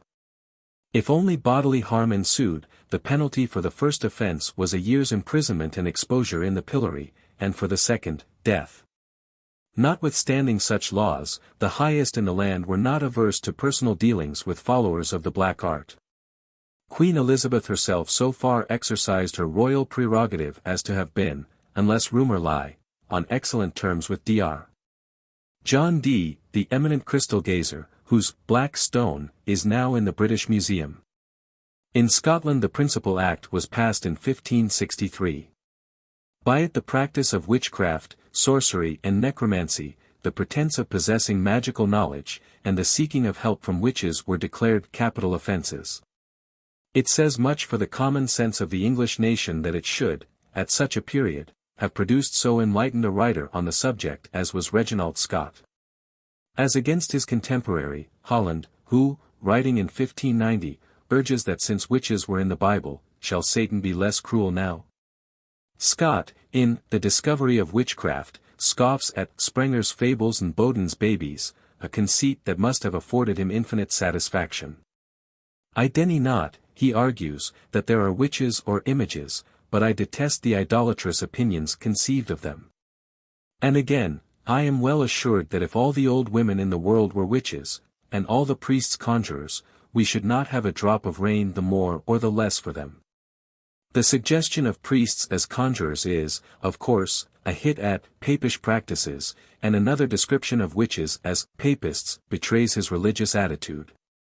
It must be said that the Anglican Church was inclined towards tolerance, the severe witch persecutions in these islands, which I detail elsewhere, being chiefly due to that Puritan spirit which dwelt with more satisfaction on the sins than the virtues of mankind. For just as it has been said that the only antagonist more redoubtable on the battlefield than a swearing Irishman is a praying Scotsman, so the Puritan was a deadlier persecutor of witches than the most zealous inquisitor. This with good reason, if we remember that the Catholic offered the chance of heaven to anyone who was not an obstinate heretic. While the Puritan was of much the same opinion as the old Scotswoman, who, having with her brother seceded from the local kirk, and being asked by the minister whether she seriously believed that no one but her brother and herself would be saved, replied that she had grave doubts about her brother. James I, although upon his succession to the English throne he found the episcopacy well suited to his theories of kingship, yet preserved the puritanical sense of other people's sinfulness in his heart. To this no less than to his desire for literary laurels, is to be ascribed his painstaking, not to say pedantic, Demonologia, published in 197. Which the loyal Hutchinson excuses in his historical essay on witchcraft, excuses on the ground of his youth and inexperience. James, needless to say, saw no need of apology for the benefit he was conferring on mankind in general and his subjects in particular. In his love for police court details, indeed, he showed himself altogether at one with his subjects, if we may judge from the taste of their present-day descendants. He had, again, every right to consider himself an authority on his subject, as one who had himself suffered from magical machinations. A Protestant king seeking a Protestant bride, he suffered all the terrors and discomforts of a tempestuous crossing from Denmark, brought about through his earthly agents by Satan. Filled with wrath and consternation at the alliance of two such powerful enemies of his kingdom.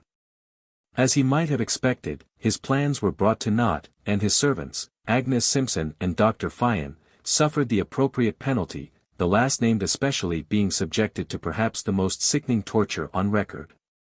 King James showed so close an interest in the minutiae of the black art that had he moved in a less exalted sphere he might well have come under suspicion himself.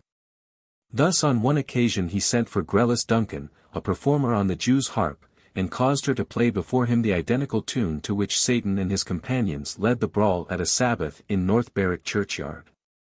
It is true, as against this, that many witches executed in his reign quoted infernal pronouncements that the king was un homme de Dieu, and Satan's greatest enemy, a form of homage which so whetted the royal ardor that few juries ventured, with the fear of his displeasure before them, to acquit any of their unhappy victims. In the Demonologia, James shows every sign of keen enjoyment. He writes after the manner of the most eminent, and tedious, divines, dividing his matter into firstlies, secondlies, and thirdlies, divisions and subdivisions, headings and subheadings, with royal prodigality. He is fearfully and wonderfully theological, and occasionally indulges in touches of elephantine lightness such as might well have given pause to the most obstinate sorcerer. His preface, eminently characteristic of the whole, opens thus: "The fearful abounding at this time in this country of these detestable slaves of the divil, the witches or enchanters, hath moved me, beloved reader, to dispatch in post this following treatise of mine, not in any wise, as I protest, to serve for a shew of my learning and engine, but only, moved of conscience, to priest thereby, so far as I can, to resolve the doubting heart of Monnier. Both that such assaults of Satan are most certainly practiced, and, that the instruments thereof merit most severely to be punished. And for to make this treatise the more pleasant and facile, I have put it in for me of a dialogue, an unwonted concession to the public taste, this last, on the part of one who believed so firmly in the divine right of kings. In common with most dogmatists on the subject, James declares that the great majority of witches are women, woman being the frilier vessel, and therefore, like Eve, more easily entrapped by the devil than those of his own sex. He recapitulates many of their commonly quoted misdeeds, and relates how Satan teaches them to make pictures by wax or clay, which, being roasted, utterly destroy the person they represent. To some he gives powders such as cure certain diseases, to others poisons, and so on and so forth. For the practice of such infernal arts the English Solon declares that witches and magicians should be put to death without distinction of sex, age, or rank. Such august patronage of their efforts served the ever-increasing tribe of professional witch-finders in good stead, and the Act of 1563 was enforced more stringently than ever. The trials were sometimes held in the ordinary courts, more often before special tribunals, set up, as a rule, on the petition of a presbytery or of the Grand Assembly.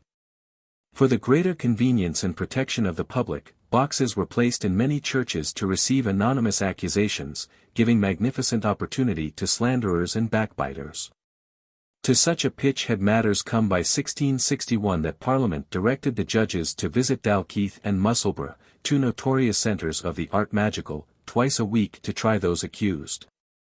In these trials any evidence was relevant, especially if put forward by professional witch-finders or witch-pinchers, while the ordinary methods of torture were aggravated when confessions were sought for. In view of the devil's penchant for protecting his own, the close of the 16th century saw the commencement of a series of persecutions fiercer and more general than perhaps any which had preceded them, which did not finally die out before the rising sun of common sense until almost our grandfathers' time, and which were carried to almost greater extremes in the New World than in the Old. 11. The later persecutions in England. The law, especially in this country, gains half its terrors from its pomp and circumstance. An English prisoner, condemned to death by a wigless judge, might well regard himself as murdered, and few Englishmen that have attended an American court of law but have felt scandalized by its lack of ceremonious decency, even if they have accepted its decrees as just. Indeed, it is scarcely too much to hold that the firm belief in the corruptibility of the American judge and the one-sidedness of American justice, which every Englishman cherishes as his birthright, was originally based upon his distaste for this lack of appropriate ceremonial.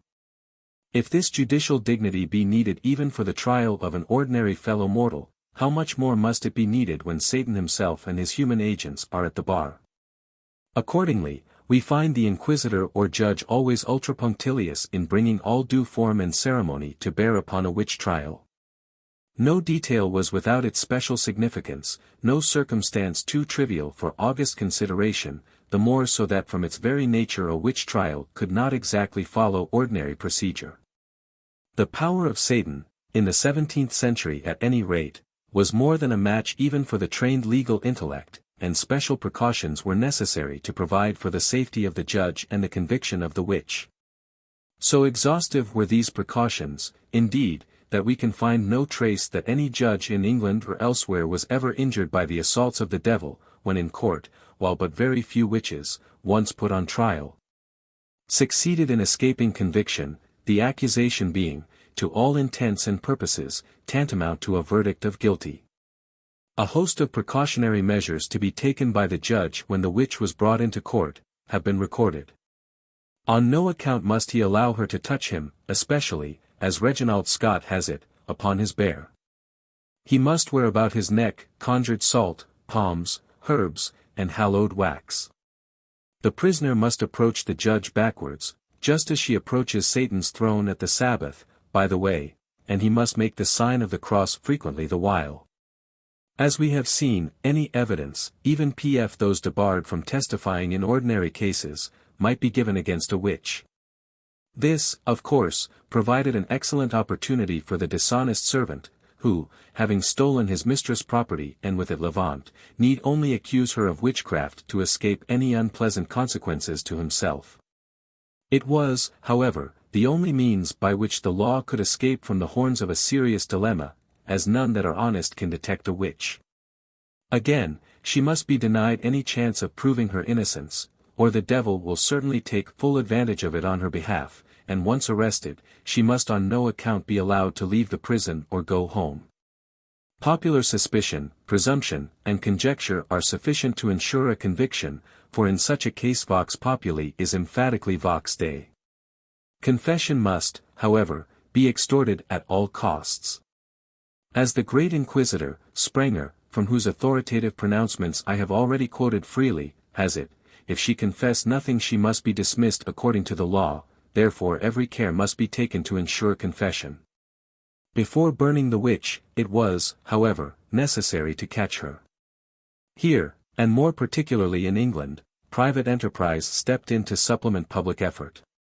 Witch-finding offered a respectable and lucrative career for anyone gifted with the requisite imagination, and provided a safe opening for those who had failed in other walks of life. Enterprise, imagination, the form of facile expression, the instinct of sensationalism, and so forth, were all necessary for the finished witch-finder, it is true. The names of many have come down to us, but none more fully earned the prophetic title of the Napoleon of witch-finding than Matthew Hopkins, who alone gained, by his eminent services to the public, a handle to his name, that of Witchfinder General. Hopkins, who flourished in the mid-17th century, gauged the public taste in witch sensation to a nicety, and elevated his trade to an exact science. Yet curiously enough, he only entered it by accident, owing to an epidemic of witchcraft in his native town of Manningtree. His public spirit leading him to take a prominent part in the discovery and punishment of the culprits, it became plainly evident in which direction his talents could be best employed, and what had been a hobby became his life work. His position having been legalized, he adopted the manner of a judge, taking regular circuits through the 4 counties which he more particularly took under his protection, or giving his services to any towns applying for them at the extremely modest charge of 20 shillings and expenses. More than 100 witches were brought to punishment by his painstaking exertions, though perhaps his greatest triumph was achieved in the case of the Reverend Mr. Lewis, the reading parson of Framlingham. Mr. Lewis was a churchman, and as such regarded as a malignant by the Puritan government, and, needless to say, by Mr. Hopkins, himself a Puritan of the most orthodox type. Mr. Lewis, being 85 years of age, was tortured after Mr. Hopkins' recipe, and was so brought to confess that he had made a compact with Satan, that he kept 2 imps, and that he had sunk several ships by his magic arts. He was duly hanged, though it is satisfactory to know that at his death he withdrew the confession his human weakness had extorted from him and died with a dignity becoming his age and cloth. As was only to be expected in this imperfect world, Mr. Hopkins' just severity and proper disregard for sickly sentimentality brought him many enemies, some of whom no doubt were inspired by envy of his professional success. Although cheered by the understanding sympathy of the superior class, including among them no less a person than Sir Matthew Hale, Lord Chief Justice of England, he was continually attacked, both publicly and privately, by people who ought to have known better. One of the most virulent of these was one Mr. Gowl, minister of Great Stoughton, in Huntingdon, who not only wrote and preached against Hopkins and his methods, but refused him permission to conduct a witch hunt at Stoughton. Stung to the heart by such ingratitude, Mr. Hopkins set forth his side of the argument in a letter which Mr. Gowl himself subsequently gave to the world. It is sufficiently characteristic to bear requotation. My service to your worship presented. I have this day received a letter not to come to a town called Great Stoughton, to search for evil-disposed persons, called witches, though I hear your minister is foray against us through ignorance. I intend to come the sooner to hear his singular judgment in the behalf of such parties. I have known a minister in Suffolk preach as much against this discovery in a pulpit, and forced to recant it by the committee in the same place. I much marvel such evil members should have any, much more any of the clergy, who should daily preach terror to convince such offenders, stand up to take their parts, against such as are complainants for the king and sufferers themselves, with their families and estates. I intend to give your town a visit suddenly. I am to come to Kimbolton this week, and it shall be 10 to 1, but I will come to your town first, but I would certainly know afore whether your town affords many sticklers for such cattel, or willing to give and afford as good welcome and entertainment as other where I have been, else I shall waive your shire, not as yet beginning in any part of it myself, and betake me to such places, where I do, and may, persist without control, but with thanks and recompense. So I humbly take my leave and rest. Your servant to be commanded, Matthew Hopkins. Mr. Gowell, however ill-advised, proved himself no despicable antagonist. He turned the batteries of ridicule against the worthy witch-finder, and his methods, which he describes as follows: having taken the suspected witch, she is placed in the middle of a room upon a stool or table, cross-legged or in some other uneasy posture, to which if she submits not she is then bound with cords. There she is watched and kept without meat or sleep for the space of 24 hours, for they say within that time they shall see her imp come and suck. A little hole is likewise made in the door, for her imp to come in at, lest it should come in some less discernible shape. They that watch her are taught to be ever and anon sweeping the room, and if they see any spiders or flies, to kill them, and if they cannot kill them, then they may be sure they are her imps. But however earnest in their errors might be Mr. Gowell and those who supported him, it was long ere they could find many supporters in their crusade against one who had so struck the public imagination.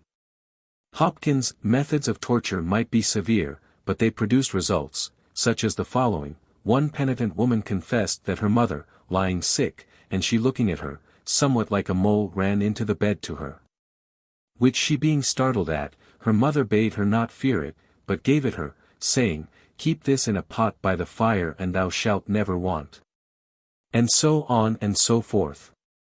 In the end, however, as too often happens, envy triumphed over modest merit, and Hopkins had to pay the penalty that usually awaits the popular idol.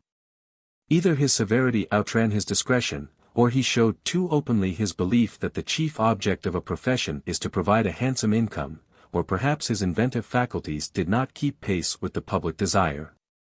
Be that as it may, his fall, when it came, was heavy. It is even said, on reputable authority, that Hopkins was himself, at the last, accused of witchcraft, that he was tried by one of his own methods, that of swimming, and that like many of the old women he had tried, he swam, was accordingly found guilty, and executed. It may be agreed that, like the story of Philtres destroyed in the fiery bronze bull of his own devising, or of Dr.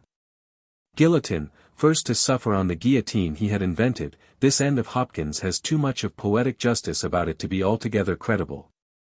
But in all that has to do with witchcraft, faith is a matter of opinion, so there we may leave it. That Matthew Hopkins initiated new methods of witch-finding by no means implies that there was any lack of such before his time. Where the simple rule of thumb torture failed to extract the requisite confession, a further range, subtler and more exquisite, came into play.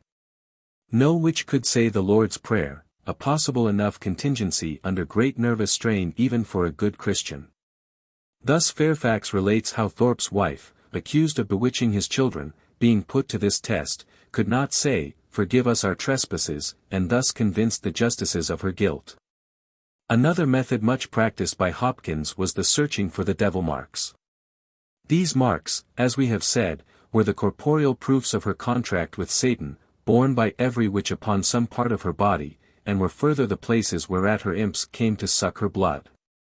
Few witches, which is to say, suspects, were ever found to pass this test satisfactorily, a fact the less surprising in that any blemish, birthmark, or even insect bite was accepted by special legal injunction as sufficient evidence.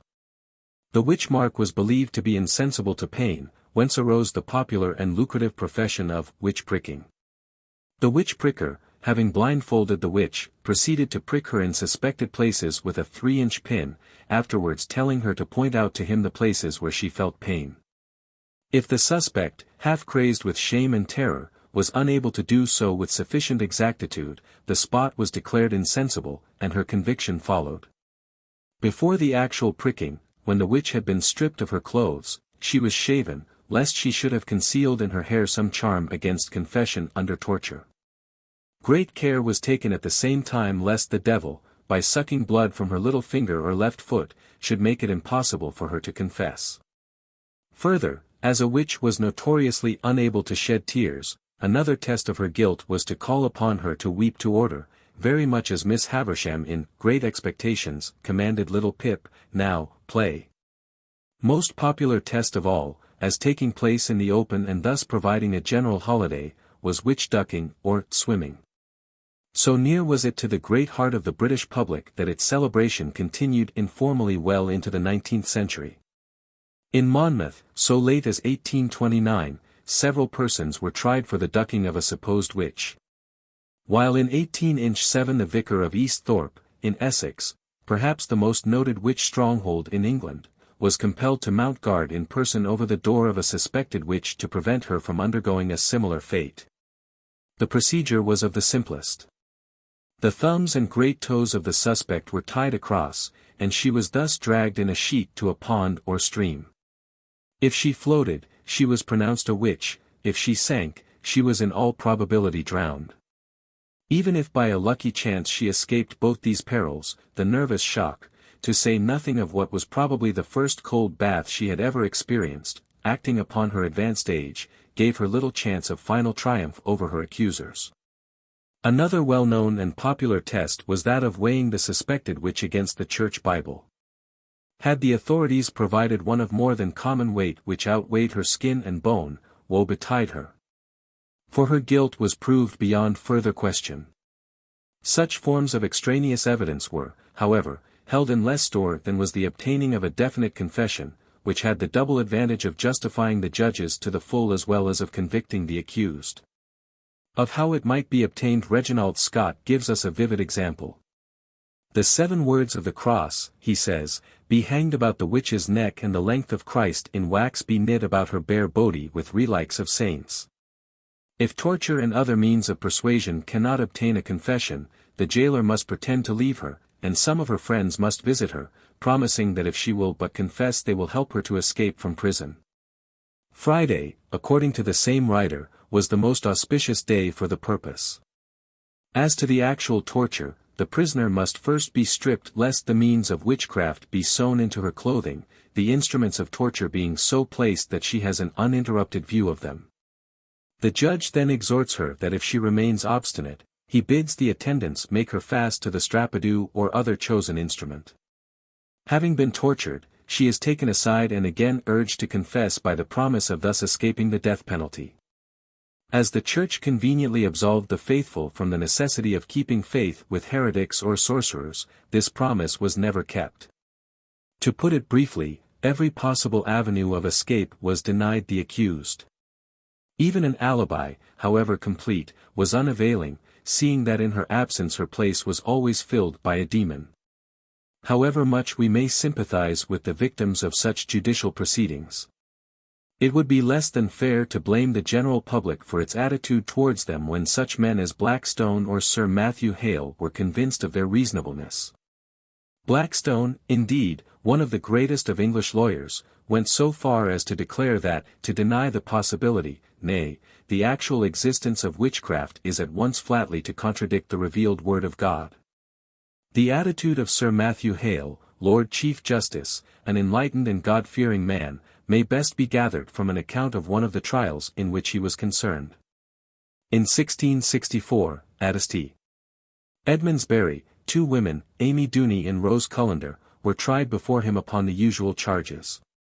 The first witness was Dorothy Durant, whose child was under the care of Rose Cullender. Dorothy had for some time suspected Rose of bewitching her child, a fact which throws some doubt upon the witness's maternal care in confiding her offspring to such a nurse. Eventually the witness consulted a witch doctor, a proceeding which, had she known it, rendered her liable to conviction as well as Rose, under the statute of James I. The doctor advised her to hang up her child's blanket in the chimney, which she did. On taking it down some time later, she was horror-stricken to find a toad in it. This toad she had put it into the fire and held it there, though it made a great and horrible noise, and flashed like gunpowder and went off like a pistol, and then became invisible, and that by this the prisoner was scorched and burnt lamentably. Other witnesses, Mr. Pacey and Edmund Durant, deposed that Rose Cullender and Amy Dooney came to them to buy herrings, and, on being refused, went away grumbling.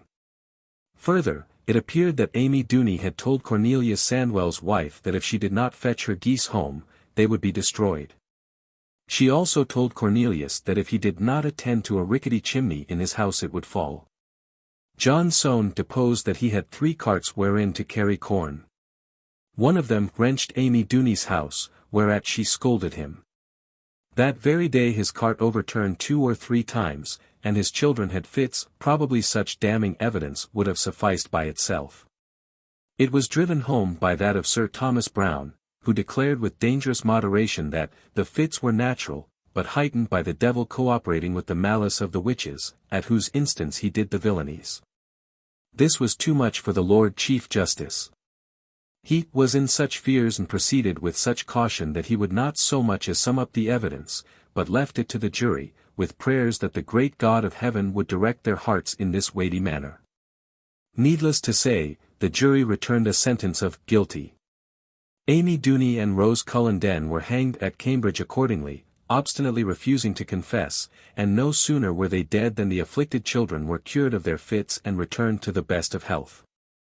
Which can have left no further doubt in the mind of Sir Matthew Hale, Lord Chief Baron of the Court of Exchequer, as to the justice of his sentence, even had he any before. It would be both tedious and unprofitable to trace out the whole long history of witch persecution in the 16th and 17th centuries. Their details are invariably nauseous, and differ only in the slightest degree. Having heard one, the recapitulation of the rest can be of interest only to the moralist. Some of the more famous examples may be briefly considered, however, as typical of the rest. I have already referred to the case of the Knaresborough witches, accused of bewitching the children of Edward Fairfax, the scholar, a case the more remarkable that the 6 women accused, although tried before 2 successive assizes, were finally acquitted. The lonely moorlands and grim wastes of the northern counties were, naturally enough, regarded with suspicion as offering very eligible lurking places for Satan's agents.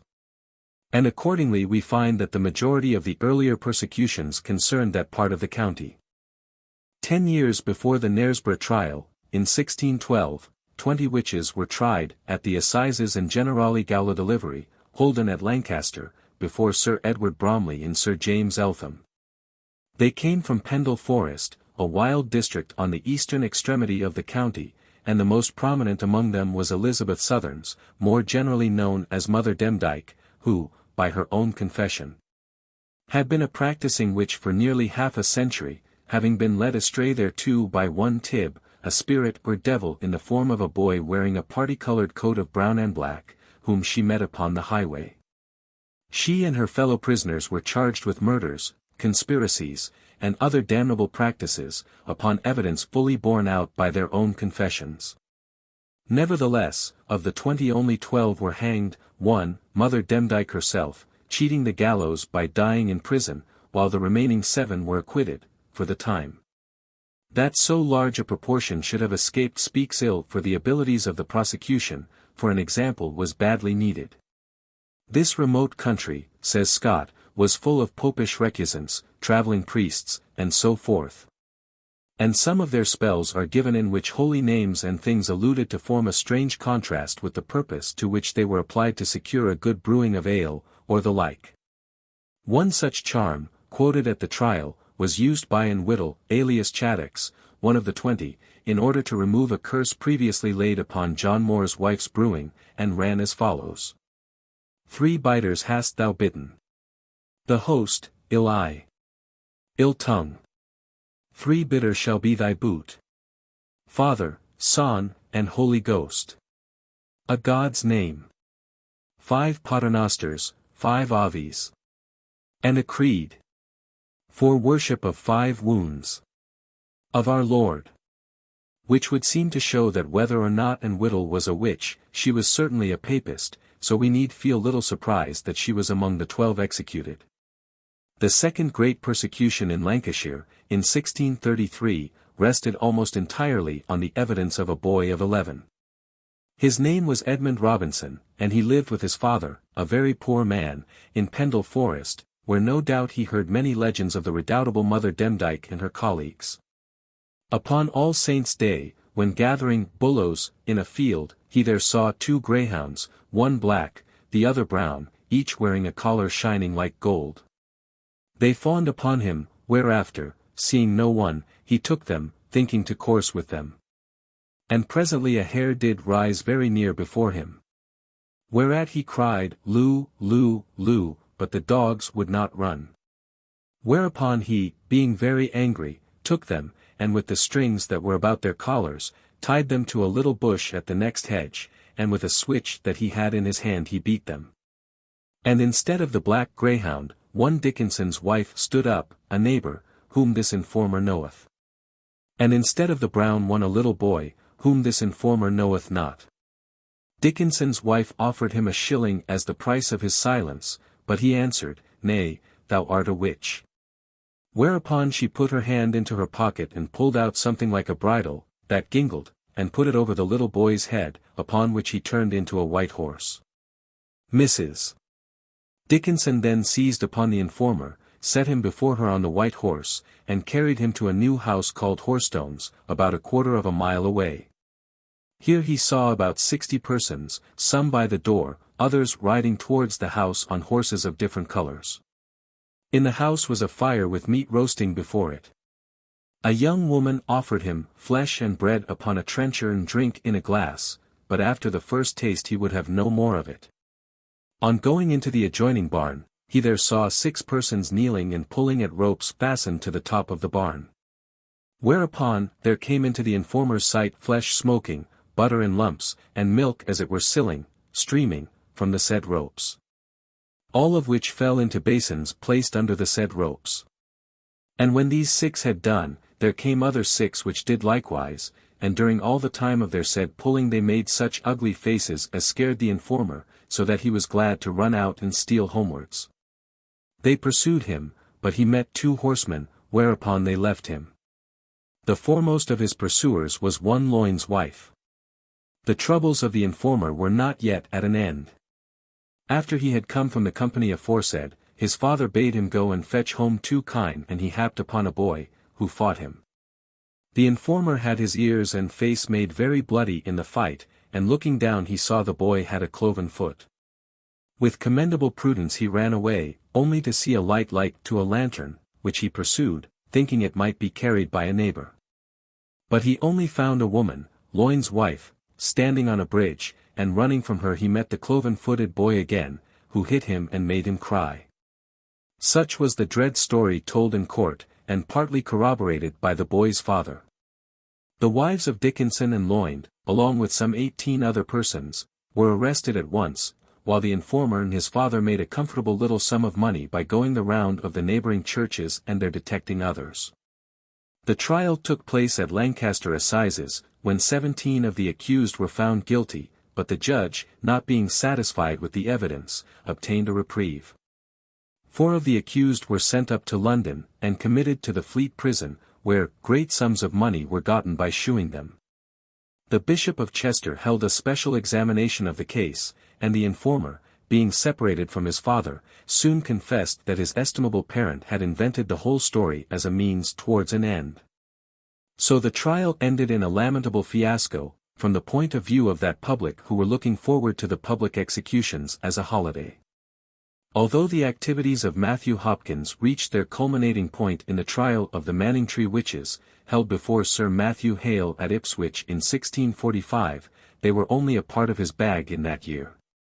As we may gather from a statement in Beaumont's Treatise on Spirits, that 36 were arraigned at the same time before Judge Corners, and 1645, and 14 of them hanged and 100 more detained in several prisons in Suffolk and Essex. Nearly 20 years later, in 1664, we find the Witch-Finder-General at work in Great Yarmouth, where he accused 16 old women, all of whom were convicted and executed, and in the same year took place the St. Edmundsbury trials already referred to. Nevertheless, it must be said for Matthew Hopkins, Gent., that by the very enthusiasm he imparted into his business he did something towards checking the tide of persecution even at the full.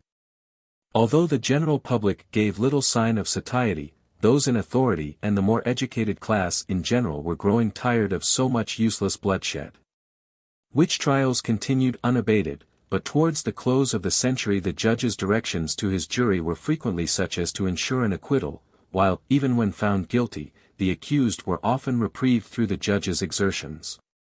Among these just judges the name of Lord Chief Justice Holt merits a high place, as of one more than usually in advance of his age. In 1694, before the same Lord Chief Justice, at Bury St. Edmunds, was tried Mother Munnings, of Hardis, in Suffolk. Many things were deposed concerning her spoiling of wort and harming of cattle, and, further, that several persons upon their deathbeds had attributed their destruction to her arts.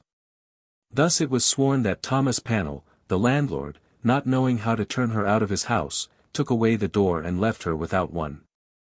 Some time after, he happening to pass by, she said to him, "Go thy way. Thy nose shall lie upward in the churchyard before Saturday next." On the Monday following Pannell sickened, died on the Tuesday, and was buried within the week, according to her word. To confirm this, another witness added that a doctor, being consulted about another afflicted person, and Mother Munnings being mentioned, said that she was a dangerous woman, for she could touch the line of life. In the indictment she was charged with having an imp like a polecat, and one witness swore that coming from the alehouse about 9 o'clock at night, he looked through her window, and saw her take 2 imps out of a basket, a black and a white. It was further deposed that one Sarah Wager, after a quarrel with the accused, was struck dumb and lame, and was in that condition at home at the time of the trial. Many other equally dreadful accusations were brought, and things might have gone hard for Mother Munnings had not the Lord Chief Justice been on the bench. He, however, directed the jury to bring in a verdict of "not guilty," which they obediently did. Upon particular inquiry, says Hutchinson, of several in or near the town, I find most are satisfied it was a very right judgment. She lived about 2 years after without doing any known harm to any, and died declaring her innocence. Her landlord was a consumptive spent man, and the words not exactly as they swore them, and the whole thing 17 years before. The white imp is believed to have been a lock of wool taken out of her basket to spin, and its shadow, it is supposed, was the black one. In the same year Margaret Elmore was tried at the Ipswich Assizes before the same judge. She was committed, says Hutchinson, upon the account of one Mrs. Rudge, who was 3 years in a languishing condition, as was thought by the witchcraft of the prisoner then at the bar, because Mr. Rudge, husband of the afflicted person, had refused letting her a house. Some witnesses said that Mrs. Rudge was better upon the confinement of the woman, and worse again when her chains were off. Other witnesses gave account that her grandmother and her aunt had formerly been hanged for witches, and that her grandmother had said she had 8 or 9 imps, and that she had given 2 or 3 apiece to her children. It was further shown on the evidence of a midwife who had searched her grandmother, that the prisoner had plainer witch marks than she. While several women who had been on bad terms with her took oath that their bodies were infested with lice and other vermin supposed to be of her sending. But not even the vermin could influence the Lord Chief Justice, and Margaret Elmore was found not guilty. Yet another case, tried before Holt, was that of Elizabeth Horner at Exeter, in 1696. 3 children of one William Borch were said to have been bewitched by her. One had died, the leg of another was twisted, all had vomited pins, been bitten, pricked, and pinched. Their mother deposed that one of them walked up a smooth plastered wall till her feet were 9 foot high, her head standing off from it. This, she said, she did 5 or 6 times, and laughed and said Bess Horner held her up. Poor Elizabeth had a wart on her shoulder, which the children said was a witch mark, and was sucked by her toad. But the Lord Chief Justice seems to have been of another opinion, for he directed the jury to acquit her. Indeed, of all the many cases of witchcraft brought before him, not one prisoner was convicted, a state of things which would certainly have resulted in a question being asked in Parliament had it happened in our time. The last woman found guilty of witchcraft in this country was Jane Wenham, the Witch of Wakhern, in Hertfordshire, who was tried in 1712. The witch-finder was called into requisition, and she was submitted to the usual inane and degrading tests. They either did themselves or suffered others that were about them to scratch and tear her face and run pins into her flesh. They turned the Lord's Prayer into a charm. The vicar of Ardaley was responsible for this part of the performance, by the way. They turned to spectre evidence. They drave her to such distraction that by leading questions they drew from her what they called a confession. They had her to jail. The witnesses swore to vomiting pins. The jury found her guilty, the judge condemned her, and those clergymen wrote a narrative of the trial, which was received and read with such pleasure that in a month's time it had a 4th edition. But Jane Wenham was fortunate in her judge. Being a man of learning and experience, he valued not those tricks and trials, and though he was forced to condemn her because a silly jury would find her guilty, he saved her life. And that she might not afterwards be torn to pieces in an ignorant town, a sensible gentleman, who will forever be in honor for what he did, Colonel Plummer of Gilston, in the same county, took her into his protection and placed her in a little house near his own, where she now lives soberly and inoffensively, and keeps her church, and the whole county is now fully convinced that she was innocent. And that the maid that was thought to be bewitched was an idle hussy. And was well as soon as her sweetheart came and married her. Thenceforward the law of England had no more terrors for the witch, though she was not yet quite out of danger. The Statute of James I was not repealed until 1736, and long after that the mob was accustomed to take the law into its own hands. Thus, in 1751, a man and his wife named Osborne were ducked at Thring, having been dragged by the mob from the workhouse where they had been placed by the parish officers for safety. The woman lost her life in the process. She was, however, not unavenged, for a verdict of wilful murder was returned against the ringleader of the mob, a chimney sweeper named Colley, and he was hanged, very much to his own and other people's indignation. There was indeed something to be said for the injured Colley when a man like Wesley, pinning his faith to the Bible, could find no means of evading the direct command. Thou shalt not suffer a witch to live. The last case in which the blood of a witch was actually shed in this country, so far as I have been able to trace, was in 1875, when a certain interner, a reputed witch, was murdered by a man, who was, however, declared insane. 12. Persecutions in Scotland. The influence of longitude upon national tendencies in superstition is far too wide a subject to be here discussed in any detail, but speaking generally, it may be said that the superstitions of a people, as their religion, are largely a matter of climate, milder and more genial in temperate districts, carried to fiercer and more terrible lengths amid extremes of heat and cold. The man whose gods are based upon his conceptions of the thunderstorm, the grim northern winter or the tropical sun, evokes sterner and more dreadful images than he whose lot is cast amid mild skies and gentle breezes. How wide is the difference between the grim gods who ruled the inhospitable heavens of Scandinavian and Teuton from the tolerant Bohemians who tenanted the classical Olympus. The gentle dryads and light-hearted fauns of Italy would have perished in the first snows of a Baltic winter, just as the hungry ravens of Woden would have been metamorphosed into Venus doves in one Italian generation. Nowhere is the influence of climate upon national temperament more clearly typified than in the island of Great Britain. The Viking, settling amid the lush meadows and pleasant woodlands of England, laid aside his heathen sacrifices for the more climatically appropriate religion of Christ with scarcely a regret.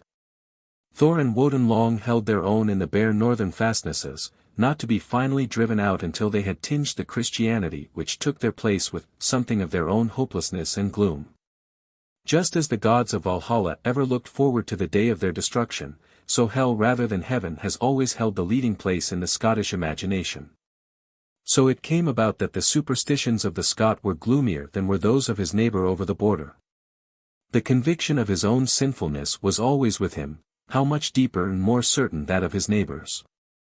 And because he had a more imminent sense of sin, his belief in witches and their malignancy was more intimate and more resentful.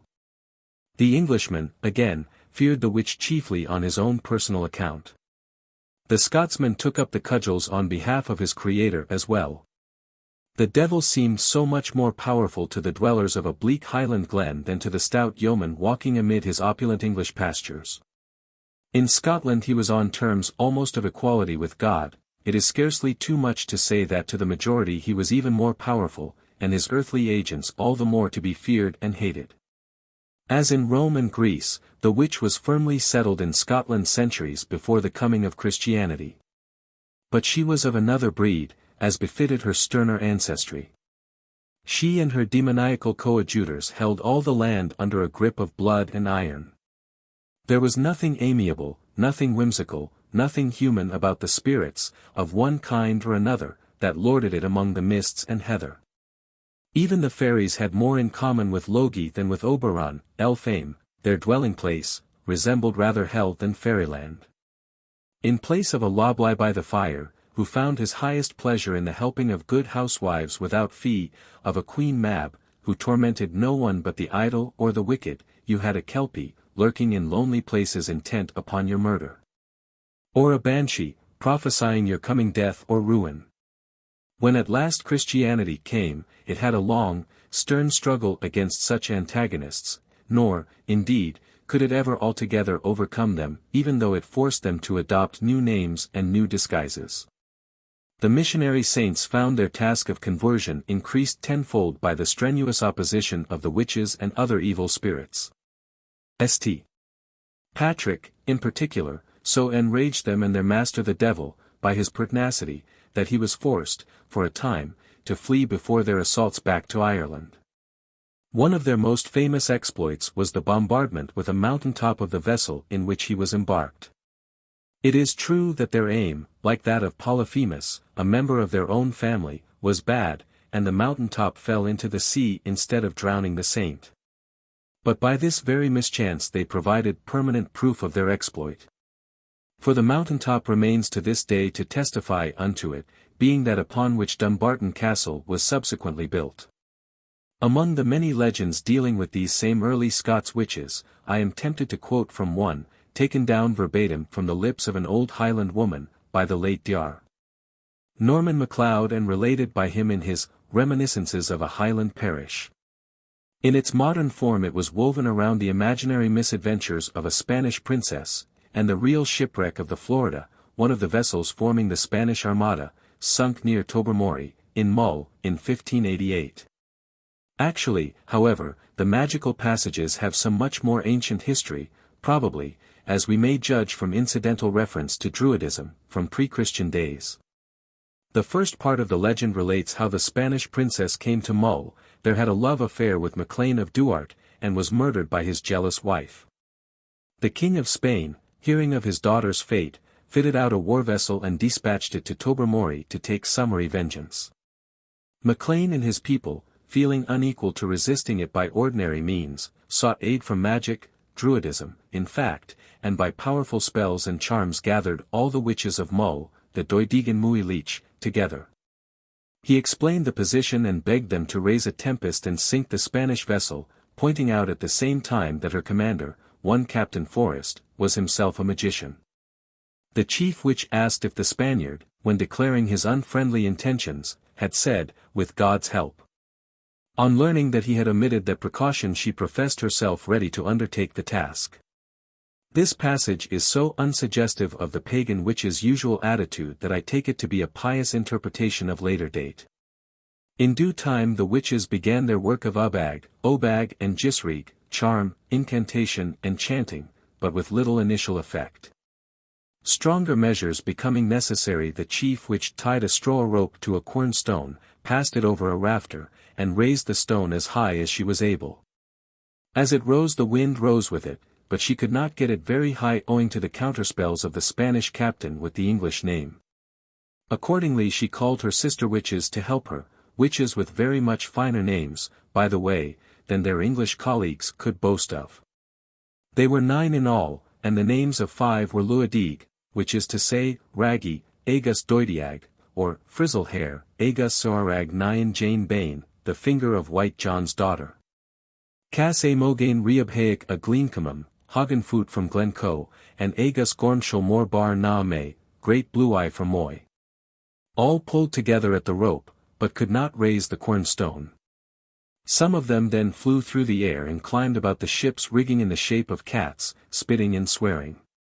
But Captain Forrest only laughed at them. So he did when their number increased to 15. At last the Doidiag got a very strong man, Domnall Dub later, to hold the rope and prevent the stone from slipping down again, while she flew off to La Habert to beg the assistance of great Garmal of Moy, the doyen of Scotch witchcraft, whose powers were more developed than those of all the others put together. Garmal accepted the flattering invitation, and set out for the scene of action. No sooner was she in the air than a tempest began, and by the time she reached Tobermory Captain Forrest realized that he had better retire. But before his cable could be cut great Garmal had reached the ship, had climbed to the top of the mast in the shape of the largest black cat that ever was seen, and uttered one spell. Whereupon the Spanish man-o'-war with all her crew sank to the bottom of the sea. Against witches of such prowess he must be a powerful man, saint or king, who would gainsay them. Many, if not most, of the earlier Scottish kings had passages with witchcraft, mostly to their own detriment. Leaving aside Macbeth, quite as credible an historic character as the rest, we have King Duff, who, towards the end of the 10th century, narrowly escaped a lingering death at the hands of the witches, they employing the old-fashioned, even in those days, but eminently dependable, waxen image. By good luck only he was enabled to discover the witches and, having burned them and broken up the magic before it was quite melted before their fire, to recover his usual health and spirits. Not only for its long line of eminent witches does Scotland claim an important place in the annals of the arts magical. In Michael Scott she had one of the most famous wizards known to history, far superior in prowess to the great bulk of his successors, if tradition may be credited, and every whit as eminent, while a great deal more probable than the British Merlin of Arthurian legend. Thomas the Rhymer, he of Esseldon, chosen lover of the Fairy Queen, was another wizard of repute. It is an indirect testimony to the high, if evil, place held by magic in Scotland that so many of its followers and practitioners were men and women of the first ranks of life. We have the dread figure of William, Lord Soulis, boiled to death as the only fit punishment for the crimes committed in his feudal stronghold, such as put him on an evil parity with the Marshal de Retz, the French Bluebeard. Or again, in 1479, by which time we are on firm ground, the Earl of Mar, with a whole band of male and female abettors of humbler rank, was burned in Edinburgh for attempts on the king's life by aid of waxen images and spells. Indeed, the whole family of this peccant nobleman proved, on investigation, to be tarred with the same magical brush. Lady Glamis again, burned in 1536 as a witch, was one of the proud Douglases, granddaughter of Archibald Bell the Cat, widow of Clean the Causeway, Lord Glamis, whom, inter alia, she was accused of murdering, young, beautiful, and wealthy. It is true that her death was very necessary to one of the contemporary political parties, though that may have been only a coincidence. Another aristocratic witch was Lady Catherine Felice, who, with her stepson, was tried in 1594, witchcraft, incantation, sorcery, and poisoning. She, although she seems to have gone about her questionable business with an open-hearted publicity that arouses our admiration, was acquitted through family influence, and her stepson with her. though several of their humbler accomplices paid the penalty in the usual way. In the following year occurred a witch trial of interest in itself, and the cause of the great outburst of persecution which for the next century makes the annals of Scottish justice run red with innocent blood, that of Dr. Fian, or Fian, as it is variously spelt.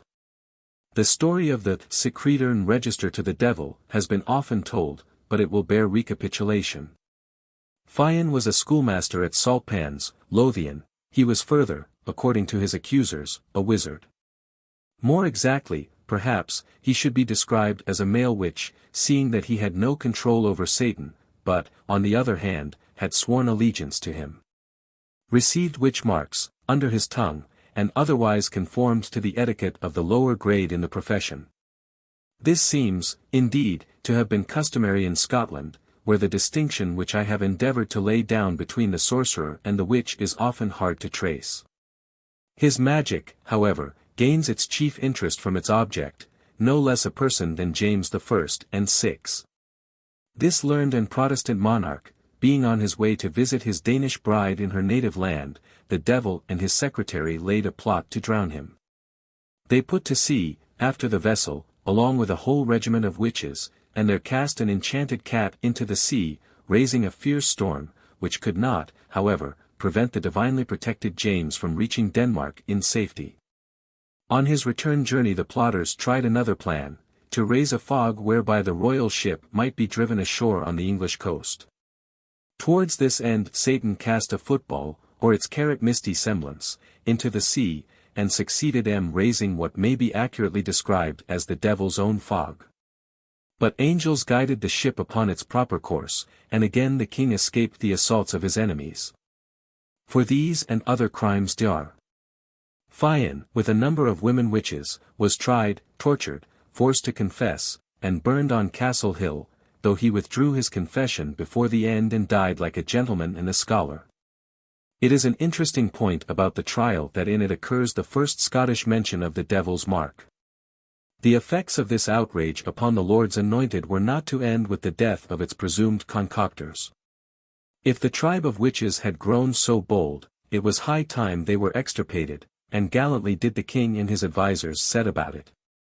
It was in 1563 that the persecution of the witch was regularized as a distinct branch of crime by an enactment of the Estates, that nay person take upon hand to use any manner of witchcrafts, sorcery, or necromancy, nor give themselves forth to have ony sick craft or knowledge thereof through abusing the people, and that nay person seek ony help, response, or consultation, at any sick users or abusers of witchcrafts, under pain of death.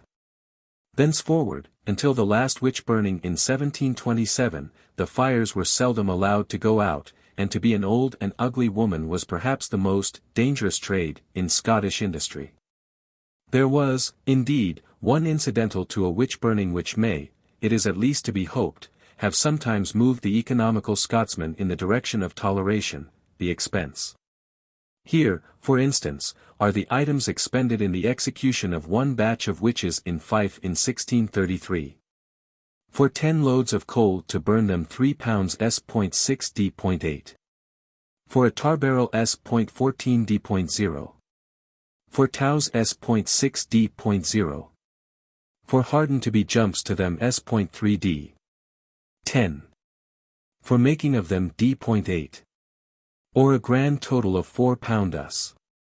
2d, no small sum, seen with thrifty eyes, especially if we consider the greater value of money in those days.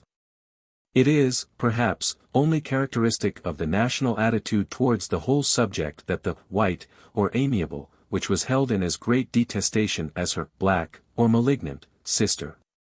Torture and penalty were the same for either. Thus we find that, in 1597, 4 women were convicted at Edinburgh for curing, or endeavouring to cure, certain of their neighbours' ills by witchcraft, and were in due course strangled and burned. It is true that they did not suffer the greater penalty of being burned alive, which was reserved for witches of unusual malevolence. The dislike and dread of a white witch was not, be it noted, due to ingratitude alone, but rather because it entailed the mutilation of the patient at the resurrection. While the rest of his body would owe its preservation in this world to God himself, any limb or organ healed by the devil, acting through the white witch, would belong to him, and thus be unable to rise at the day of judgment with the rest. In endeavoring to understand the mental attitude which gave rise to the great persecutions of the 17th century, one cannot afford to overlook such points of belief as this. Fear and the instinct of self-preservation, not cruelty, were the driving power in the witch murderer. We, who think no shame of shooting partridges for pastime, have little cause to contemn the 17th-century Christian who killed witches lest they should destroy him body and soul. Such is the similarity of the various Scottish witch trials that too detailed recapitulation would be tedious and unprofitable. Some, however, stand out from the rest by reason of their grotesque horror and exaggeration. Such is the trial of Isabel Grierson, spouse to John Bull, workman in the Pannies, Preston Pans, tried at Edinburgh in March, 1607. Grierson, by the way, was a name very prominent in witch circles at the time. One Robert Grierson had taken a leading part as an accomplice of Dr. Fian, above referred to, his being the hand which cast the enchanted cat into the sea in the endeavour to drown King James. He was also, as shown in the confession of another defendant in the same trial, the cause of much disturbance at a Sabbath held in North Berwick churchyard. Satan, by an unfortunate slip, addressed him by his real name. As etiquette strictly demanded that Christian names should be ignored, and nicknames, in this instance Rab the Rower, used instead, the mistake appeared an intentional insult on Satan's part, and was so taken by the assembled witches, who expressed their displeasure with uncompromising vigor, even to the extent of running, hurdy-gurdy, about the churchyard. But to return to John Bull's wife. She was accused, inter alia, of having conceived a cruel hatred and malice against one Adam Clark, and with having for the space of a year used all devilish and unholy means to be revenged upon him. On a November night in 1606, between 11 and midnight, Adam and his wife being in bed, Isabel entered the house in the form of a black cat, accompanied by a number of other cats, and made a great and fearful noise, whereat Adam, his wife, and maid-servant were so frightened as almost to go mad. Immediately afterwards the devil appeared, in the likeness of a black man, seized the servant's nightcap and cast it on the fire, and then dragged her up and down the house. Who thereby contracted a great sickness, so that she lay bedfast, in danger of her life, for the space of 6 weeks.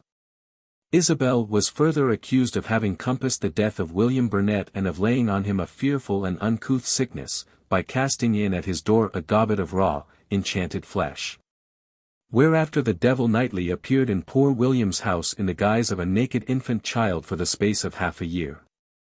Occasionally he varied the performance by appearing in the shape of Isabel herself, but being called by her name would immediately vanish away. As a result of all which, Adam languished in sickness for the space of 3 years, unable to obtain a cure, and at last, in great dolour and pain, departed this life. Another of her victims was Robert Pedden, who remained sick for the space of 1 year and 6 months, and then suddenly remembering that he owed Isabel 9 shillings and 4 pence, and that before the time of his sickness, as he had refused to pay it, she had delivered to him certain writings that she kept in MS. And thereafter, with divers blasphemous speeches, told him he should repent it.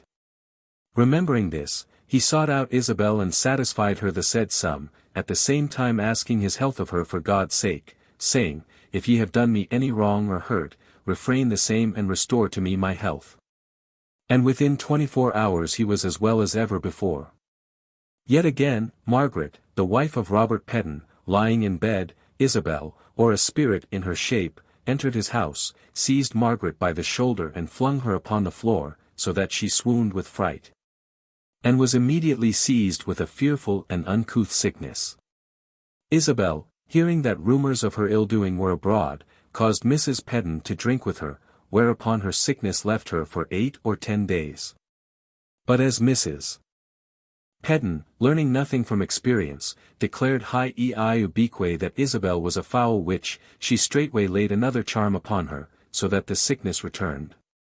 Isabel, being found guilty of all these and other crimes, was ordered by her judges to be taken to the Castle Hill of Edinburgh, and there to be strangled at the stake until she be dead and her body to be burnt in ashes.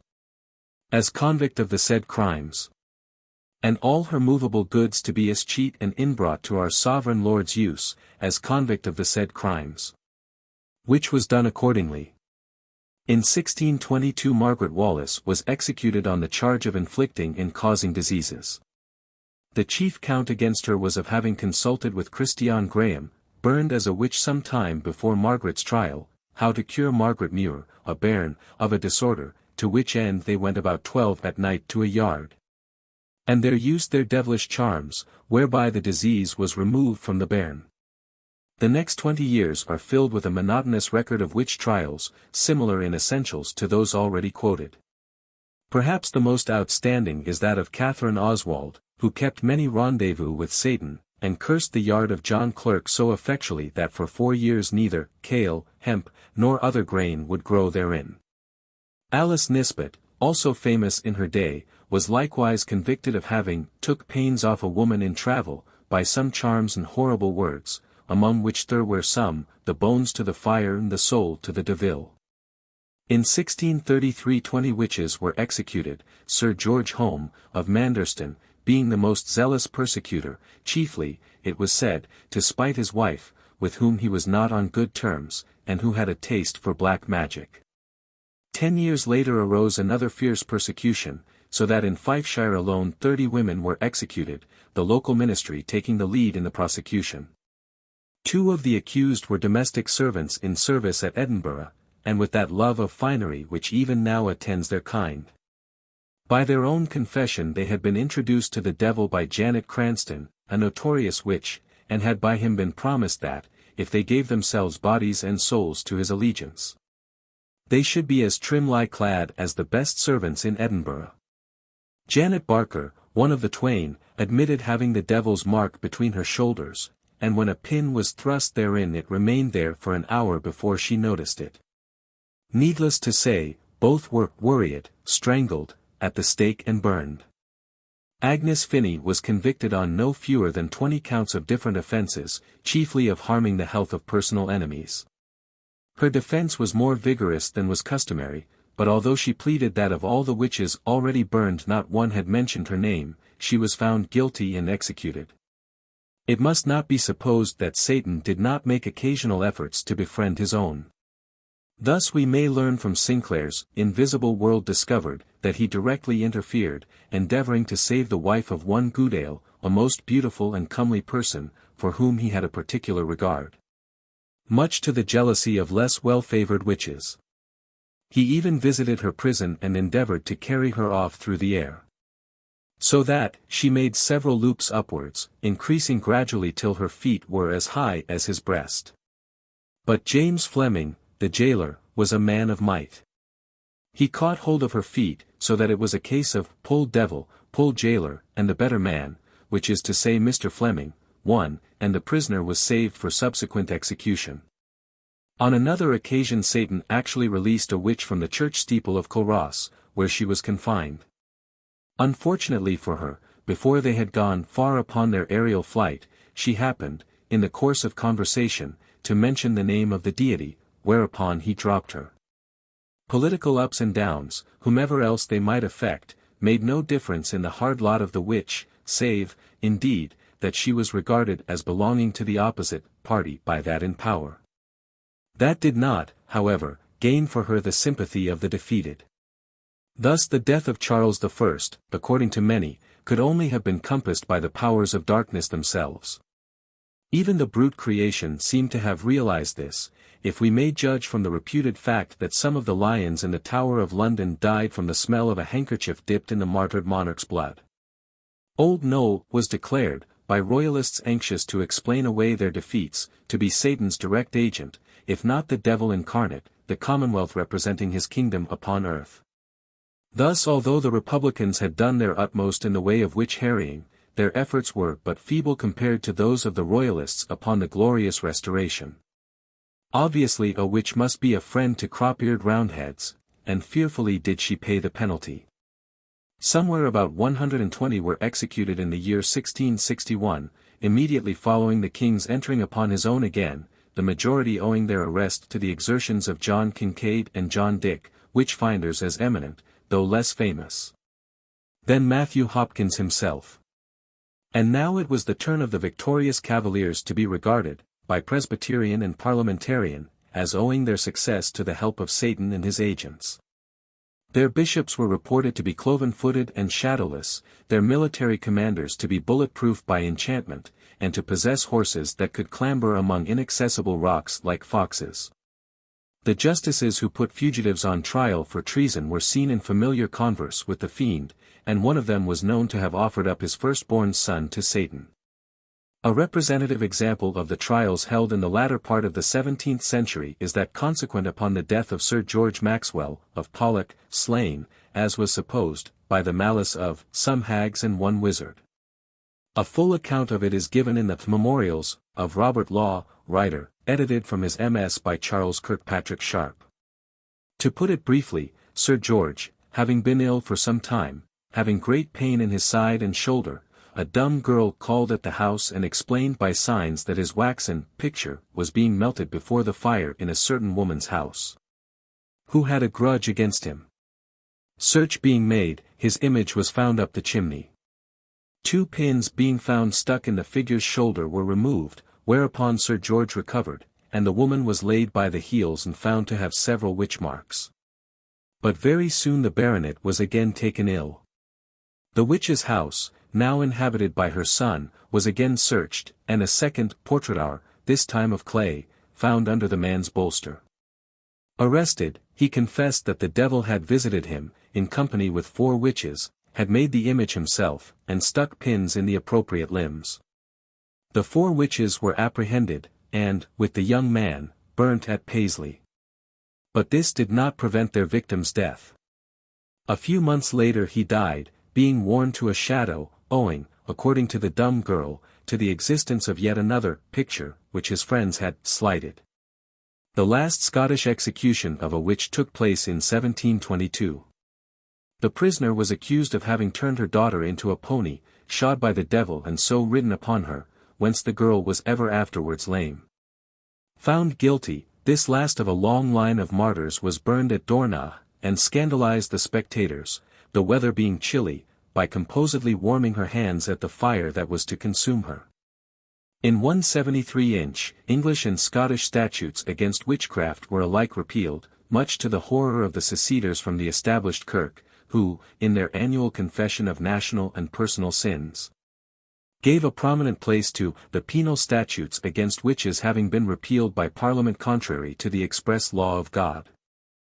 13. Other persecutions. The universality of the belief in witchcraft carried in its train international belief in the efficacy of persecution as its cure. When one nation led the others were bound to follow, and accordingly we find that every European country, to say nothing of non-Christian peoples, lent itself vigorously to this form of legalized murder. But so similar are the details of these proceedings that witchcraft might claim to have preceded Volapük or Esperanto as an international bond. Everywhere the persecution followed the same, or parallel lines, differing only in minor national idiosyncrasies. So far as Catholic countries were in question this was natural enough, seeing that all alike drew their inspiration from the same source, Innocent VIII's bull. While the Protestants, however much they might object to papal persecution of their peculiar tenets, heartily agreed with both the purpose and the method of those directed at the common enemy of all. In France, as elsewhere, the 17th century saw the witch fever rise to its most extravagant height. Though it is difficult to compare them in degree, where all alike rose to the highest level of bloodthirstiness, the French may be said to have excelled their ancient rivals in thoroughness. Thus the direction of the campaign was in the direct control of either church or state, rather than being submitted to the ordinary process of the law. They were official rather than local, and witchcraft a religious and political rather than a merely criminal offense. Thus, in 1634, Urbain Grandier, who had satirized Richelieu, was accused, at the cardinal's direct instigation, of practicing the black art upon some nuns at Loudun, and was in due course burned at the stake, and many similar cases are recorded. A point in which the French practice differed from the English in the matter of witch-finding was that, while in England the affair was usually entrusted to the care of such comparatively humble persons as Matthew Hopkins. The French commissioner was an official of importance, and usually, as in the case of Pierre de Lancaire, of education. This gentleman, sent as we have seen at the instance of the king, according to his own account, by the Parliament of Bordeaux to investigate the charges of wholesale witchcraft against the inhabitants of the Labourt district in 1608. Has himself provided us with illuminating insight into such an official's frame of mind. This is shown even more clearly in his introductory argument than in his book, already frequently referred to, written to prove the inconstancy of devils and bad angels. Towards this end he sets out to prove the inconstancy of the natives of Labourt and their peculiar liability to Satan's snares. Then he argues that Labourt must, on the face of it, breed an unsettled and inconstant race, being both mountainous and situated on the borders of three kingdoms, France, Spain, and Navarre. Its language, being likewise varied, a mixture of French, Spanish, and Basque, is in itself another powerful argument. Its inhabitants, again, are for the most part sailors, when they might with better reason be farmers, because they prefer the inconstant sea to the firm, unchanging land. Their long absences, he finds, tends to make their wives unfaithful, another powerful impetus towards witchcraft. Although the commissioner, a man of open mind, confesses that their dress is not indecent.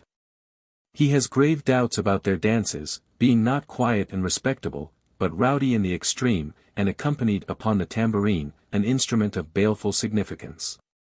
They live very largely upon apples, which may also account for their proneness to forbidden things, the devil's power over the apple having been recognized ever since the days of Eve. De Lancaire even puts forward the assertions of heretical Scottish and English merchants, who have visited Bordeaux to buy wines, and have there assured him that they have often seen large troops of demons heading across the sea straight for Labourt. From all of which the commissioner concludes that there is scarcely a family in the district but is more or less deeply involved in or connected with witchcraft and its practices. The same causes which rendered the French persecutions more severe while they lasted, also brought it about that any relaxation of the governmental attitude diminished them to a greater extent than was the case in England, where witchcraft had a more personal aspect. The armed peasant, who, musket in hand, proved his possession of supernatural powers by defeating the king's best troops led by a marshal of France, among the bare peaks of the Cevennes, in defense of his detestable heresies, might look for nothing but ruthless extermination as a wizard. But even governments have human memories, and the humble old woman muttering spells in obscure corners of the kingdom, was apt to be overlooked. Sometimes, too, as the years passed, the royal person actually interfered to shield the accused from less official persecution. Thus, when in 1672, a number of shepherds were arrested in Normandy and the Parliament of Rouen prepared for an investigation similar to that previously held at Labourt, the king ordered all the accused to be set at liberty, with salutary effect in dissipating the increasing witch fever. Some 10 years later, however, a royal edict revived all previous ordinances against sorcery and divination. Many such cases were tried before the Chambre Ardente, the last being that of a woman named Voisin, condemned for sorcery and poisoning in 1680. The anti-sorcery laws were in force until the mid-18th century, while as proof of the persistence of the superstition we may again quote the case of the Suburbies, in 1850, already referred to. Germany, the land of sentiment, no less than of common sense, was not different from her neighbors in her method of regarding the witch. The German, though he protested against the methods of the Inquisition, as applied to himself, could have no objection to its treatment of the witch question. Cases were sometimes heard in the civil court, but were far more frequently left to the tender mercies of the Church. At the end of the 15th century the inquisitors Sprenger and Kramer taught the whole duty of an inquisitor in the Malleus Maleficarum, and found many apt pupils throughout the empire. Persecutions of unprecedented fierceness broke out in many districts, one of the most striking examples being that at Trier in the second half of the 16th century. For many years there had been failure of crops and increasing sterility throughout the land, attributed by many to the increase of witchcraft and the malice of the devil. In time, so ferocious became the popular antipathy that scarcely any who fell under suspicion had the remotest chance of escape. It was perhaps the most democratic persecution recorded in history. Neither rank nor wealth was of the least avail in face of accusation. Canon Linden, an eyewitness, relates that 2 burgomasters, several councillors and associate judges, canons of sundry collegiate churches, parish priests and rural deans were among the victims. Dr. Dietrich Flade, judge of the secular court and deputy governor of the city, strove to check the persecution and fell a victim to it for his pains. He was accused, tortured into confessing various crimes of sorcery, and burned at the stake in 1589. A Dutch scholar, Cornelius Loos by name, a reputed disciple of Wierus and tenant of a professorial chair at the Trier University, also ventured to enter a protest against the prevalent madness. Failing in his appeal to the authorities, he wrote a book, in which his views were set forth at length. It was seized while in the printer's hands and its author cast into prison. He was, however, released in the spring of 1593 upon uttering a solemn recantation, published in book form 6 years later by Del Rio. Far from curing the barrenness of the land, the persecution only increased it, and thus provided its own cure, dying down at last when the general poverty prevented the necessary funds being provided for its maintenance. A pathetic incident is recorded of another formidable outburst of the witch mania, at Bamberg in 1628. The burgomaster Johannes Junius was among those put on trial. In the beginning he denied all the charges against him, but being put to the torture, confessed that he had been present at a witch gathering in a witch dance and had desecrated the host. Such a confession, though it spared him further torture, did not, of course, stay his execution. Some little time after, having partially recovered from his first agonies, he was in great distress of mind as to the opinion his dearly loved daughter should hold of him after his death. With sorely maimed hands he yet managed to scrawl a letter and ensure its reaching her. In it he appeals in agony of heart that she shall not believe the matter of his enforced confession. Innocent have I come into prison, innocent have I been tortured, and innocent must I die. I confessed only in order to escape the great anguish and bitter torture, such as it was impossible for me longer to bear. Unfortunately the torturers were never satisfied with a confession unless it implicated other people as well, and the case of Junius and some of his friends and neighbors who also suffered formed no exception to the rule. The Bamberg persecution was succeeded by one at Würzburg in the following year. Fortunately the noble Jesuit priest and poet, Friedrich von Spee, was appointed confessor of those sentenced to death, and was inspired to write, in 1631, his Cautio Criminalis, which, published anonymously, did much to stem the tide of persecution. Incredible among us Germans, he begins, and especially, I blush to say it, among Catholics, are the popular superstitions, envy, calumnies, backbitings, insinuations and the like, which being neither punished by the magistrates nor refuted by the pulpit, first stir up suspicion of witchcraft. All the divine judgments which God has threatened in Holy Writ are now ascribed to witches. No longer do God or nature aught, but witches everything. It was a long time, however, before such enlightened views could obtain universal credence, and it was in Germany that the last European execution for witchcraft took place, so lately as 1793. The international epidemic did not spread to Sweden till the end of the century, when it broke out, in more than usually eccentric form, in the village of Mora. It was chiefly remarkable for the number of children concerned.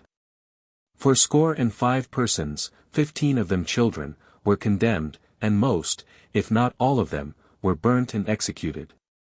There were besides 36 children that ran the gauntlet, and 20 were whipped on the hands at the church door every Sunday for 3 weeks together. The whole proceedings were, indeed, almost a children's drama and no emanation of childish imagination, but was eagerly swallowed by a normally sober and sensible community. Most probably, indeed, the whole affair had its foundation in some myth or folk story more or less popular in all the local nurseries. Indeed, were we of the present generation to return to the earlier belief in lycanthropy and the ceaseless malignancy of ubiquitous werewolves, it is easily within the bounds of possibility that Red Riding Hood A story which quite conceivably owes its origin to the same superstition, might bring about some similar panic. An imaginative child might easily mix up the grandmother in the story with the wolf who devours her, might thus come to the conclusion that his own grandmother occasionally masqueraded in the form of a wolf, might in time convince himself that he had actually seen her thus transmogrified. And might thus in time bring not only his own venerable relative but those of half the other children in the school that he attended under unpleasant suspicion and not improbably to a more unpleasant death. The mainstay of the Mora panic was the sudden belief, propagated by the children themselves, that some hundreds of them had been brought under the power of the devil by local witches. The whole community took the alarm, the government was appealed to, and a royal commission embodied to investigate the charges, with sanguinary results. It was declared that the witches instructed the children to go to the crossways, and there to invoke the devil, begging him to carry them to the blockula, the favorite local mountain meeting place for Sabbaths. Satan, in answering their prayers, appeared in many forms, the most original being that of a man with a red beard, wearing a grey coat, red and blue stockings, a high-crowned hat adorned with ribbons of many colours, and preposterous garters. So attired he must have wanted only a magic pipe to serve as double to the Pied Piper of Hamelin, the Teutonic legend most nearly recalled by the whole circumstance. He provided the children with mounts and anointed them with unguent composed of the scrapings of altars and the filings of church clocks. Another account says that the witches accompanied the children, riding with them to the blockula on men's backs, the said men, upon arriving there, being propped against the wall, fast asleep. Now and again they preferred to ride upon posts, or goats transfixed upon spits, and they flew through walls, chimneys, and windows without either injuring themselves or breaking the glass and bricks. The actual transportation of the children gave rise to many weighty arguments. All the time they asserted they were at the blockula, their parents declared that they had held them asleep in their arms. It was finally concluded that their nocturnal travels might be either in the flesh or the spirit, according to circumstances. So firmly did many parents credit their children's assertions that a local clergyman determined to watch his little son throughout the night, holding him tightly in his arms, but even this ocular demonstration did not serve to convince the mother. Upon the blockula was declared to be a fine house, having a gate painted in very gay colors. Within it were a large banqueting hall and other rooms. The food served at the banquets consisted of such nourishing fare as coleworts, bacon, and bread, butter, milk and cheese, all of them, be it noted, familiar to childish palates. As was the feast of the Lancashire witches, quoted elsewhere, to the informer. Those who attended the blockula gave birth to sons and daughters, who were married in their turn to each other, their children being toads and serpents. They built houses, but so badly that the walls fell upon them, making them black and blue. They were beaten, abused, and laughed at, yet when on one occasion they thought the devil was dead, the place was filled with wailings and lamentations. As usually happened in such persecutions, the bloodshed at last brought people to their senses, perhaps the execution of 15 children gave their parents pause. At all events, the commission was in due course dissolved, and the persecution came to a sudden end, though prayers continued to be offered weekly in the church against any other such horrible visitation, as indeed they well might. It is not my intention to give more than a general idea of the most outstanding historic persecutions, for, as I have said, they differ only in minor degrees in different times and places. There are, however, yet one other group too striking to be ignored, those which raged in the New England colonies. It might have been supposed, by one unconversant with human nature, that the memory of their own sufferings would have softened the hearts of the colonists when they themselves were in power. The reverse was the case. Their enmity against their former oppressors was diverted towards this new channel, gaining force in the process. There is indeed some excuse to be found for their mental attitude. Springing in the most cases from the humbler class, they had many privations and sufferings to endure before they could gain any respite in their newly settled country to think of progressive education. Their warfare against the Indians might well have given both sides reason to think that the devil was indeed arrayed upon the side of their enemies, and in time the gloomy superstitions of the natives served to buttress the imported beliefs of Europe. From the beginning of the 17th century to the end, the settlers had been forced to devote most of their thoughts to means of subsistence alone, and there had been no opportunity for speculative thought to modify ideas which, standing still, became more and more stereotyped. The precarious existence of the infant state also gave its leaders every ground for taking the severest measures towards anything considered to be dangerous to its welfare. As early as 1648, Margaret Jones of Charlestown was accused of practicing witchcraft. The charge was that she was found to have such a malignant touch as many persons, men, women and children whom she stroked or touched in any affliction or displeasure, were taken with deafness or vomiting, or other violent pains or sickness. Governor Winthrop, in whose journals the account is found, also adds that, in prison there was seen in her arms a little child which ran from her into another room, the officer following it, it vanished. Margaret Jones was found guilty of the crime of witchcraft, and was hanged according to the law. Soon after her execution her husband wished to go to Barbados in a vessel lying in Boston harbor. He was refused a passage as being the husband of a witch, and thereupon the vessel began to roll as though it would turn over. Instead of the phenomenon being attributed to the refusal to take an innocent man on board, it was reported to the magistrate, and an officer was sent to arrest Jones. On his exhibiting the warrant for the arrest, the vessel instantly ceased to roll. Jones was thrown into prison, but there is no evidence of his ever having been tried.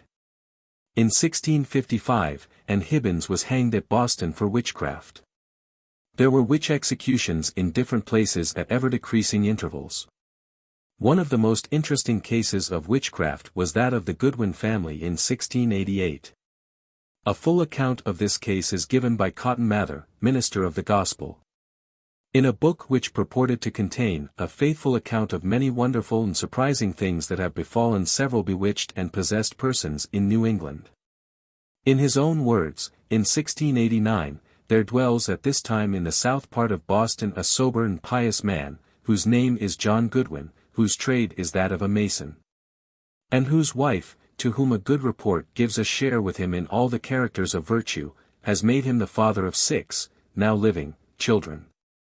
Of these children all but the eldest, who works with his father at his calling, and the youngest, who lives yet upon the breast of its mother, have labored under the direful effects of a, no less palpable than, stupendous witchcraft.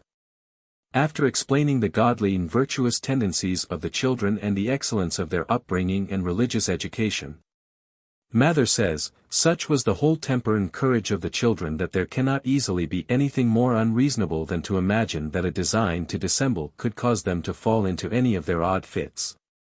In 1688 the eldest daughter, on examining the linen, found that some of it was missing, and questioned the daughter of the washerwoman with regard to it. The washerwoman, as might have happened in much later times, used very bad language in her daughter's defense, whereupon poor Miss Goodwin became variously indisposed in her health, and was visited with strange fits, beyond those that attend an epilepsy or a catalepsy, or those that they call the diseases of astonishment. Shortly afterwards one of her sisters and 2 of her brothers were seized in a like manner and, were all 4 tortured everywhere in a manner so very grievous that it would have broken a heart of stone to have seen their agonies. Physicians were of no avail. Sometimes they would be deaf, sometimes dumb, and sometimes blind, and often all this at once. One while their tongues would be drawn down their throats, another while they would be pulled out upon their chins to a prodigious length. They would have their mouths opened into so wideness that their jaws went out of joint. And anon they would clap together with a force like that of a strong spring lock. The same would happen to their shoulder blades, and their elbows and hand wrists and several of their joints. They would at times lie in a benumbed condition, and be drawn together as those that are tied neck and heels, and presently be stretched out, yea, drawn backwards to such a degree it was feared the very skin of their bellies would have cracked. There were many other symptoms which Mather relates with zealous satisfaction. At last the distracted father told the magistrates of his suspicions of the washerwoman Glover. On being examined, she gave such a poor account of herself that she was committed to prison. It was found that she could not say the Lord's Prayer, even when it was repeated to her clause by clause, and when she was committed it was found that all the children had some present ease. The supposed witch was brought to trial, but, being an Irish woman, there were difficulties in her understanding the questions, which told very badly against her. Orders were given to search her house, and several small images, dolls, perhaps, made of rags and stuffed with goat's hair, were found. The old woman then confessed that her way to torment the objects of her malice was by rubbing of her finger with her spittle, and stroking of those little images. When one of the images was brought to her, she took it in her hand, and immediately one of the children fell into fits before the whole assembly. Witnesses were easily found against her, one of whom said that Glover had sometimes come down her chimney. After her condemnation the worthy Mather visited her in prison, but she entertained me with nothing but Irish, which language I have not learning enough to understand without an interpreter. On her way to execution she declared that her death would not end the sufferings of the children, as there were more in it besides herself, and so it proved. The children would bark like dogs and purr like cats, and they would fly like geese. Such is satanic perversity that if one ordered them to rub a clean table, they were able to do it without any disturbance; if to rub a dirty table, presumably they would, with many torments, be made uncapable. Mather relates that owing to their bewitchments, holy books caused them horrible agonies.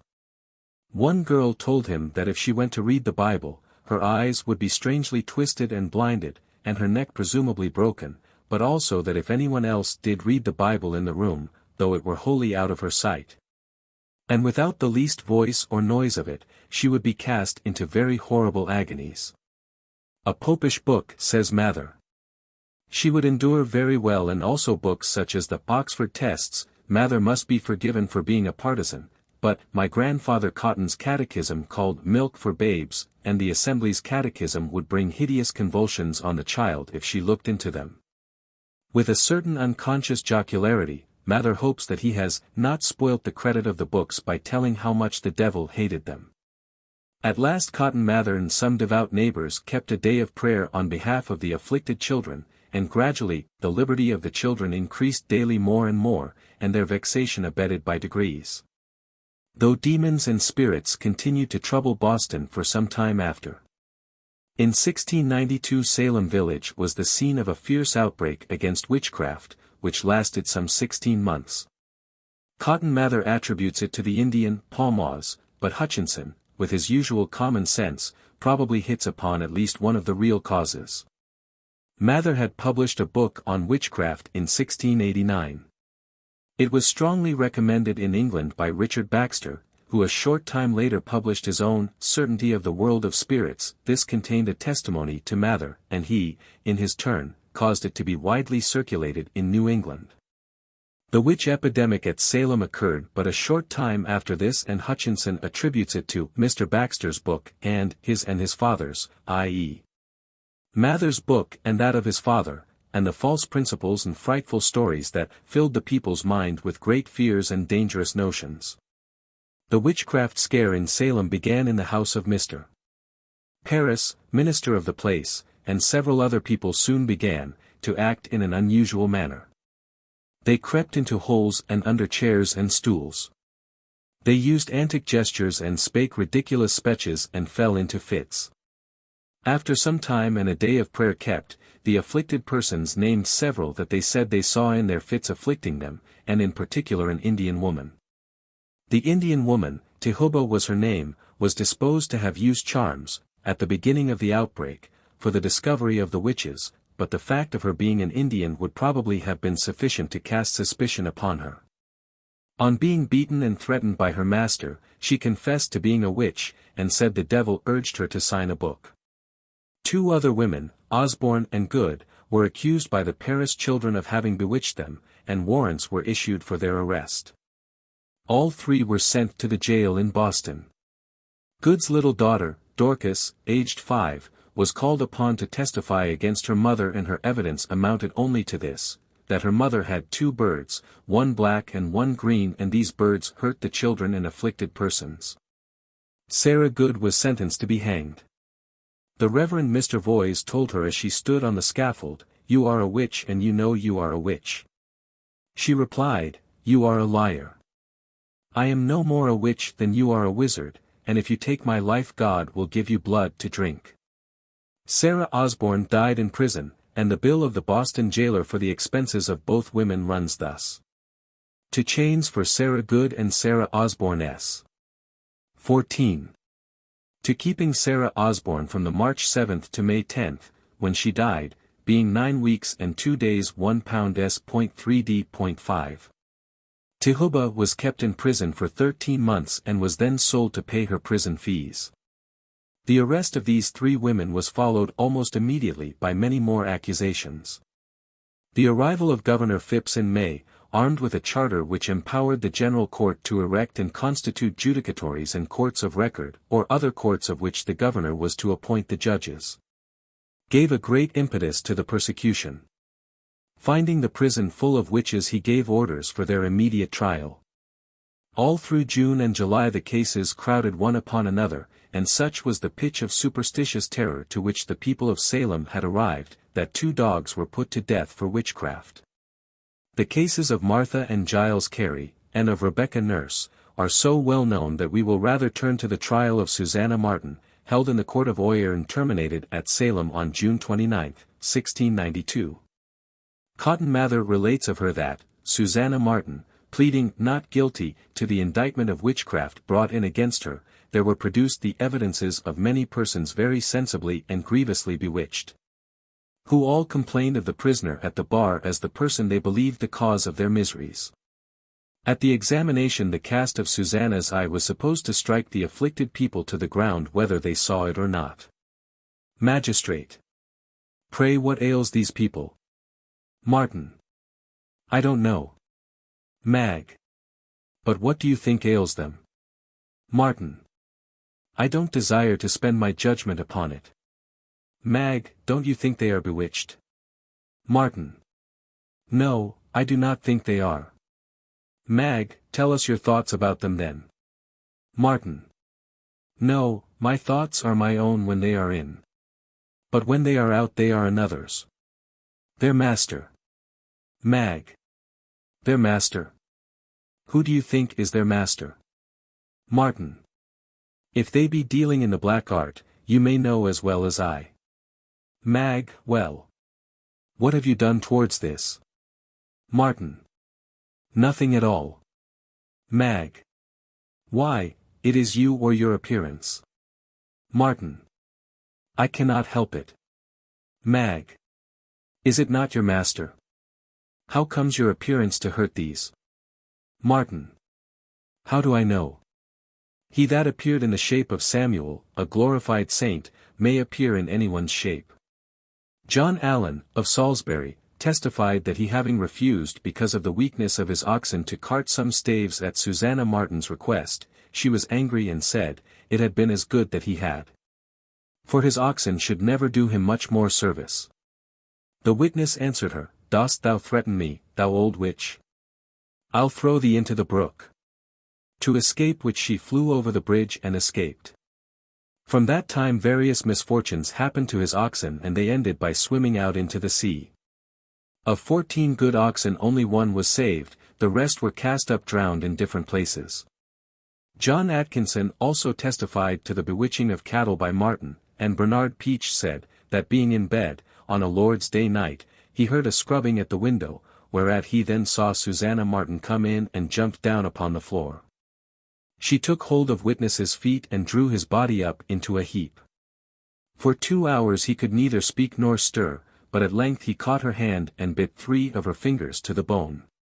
Whereupon she went down the stairs and out of the door.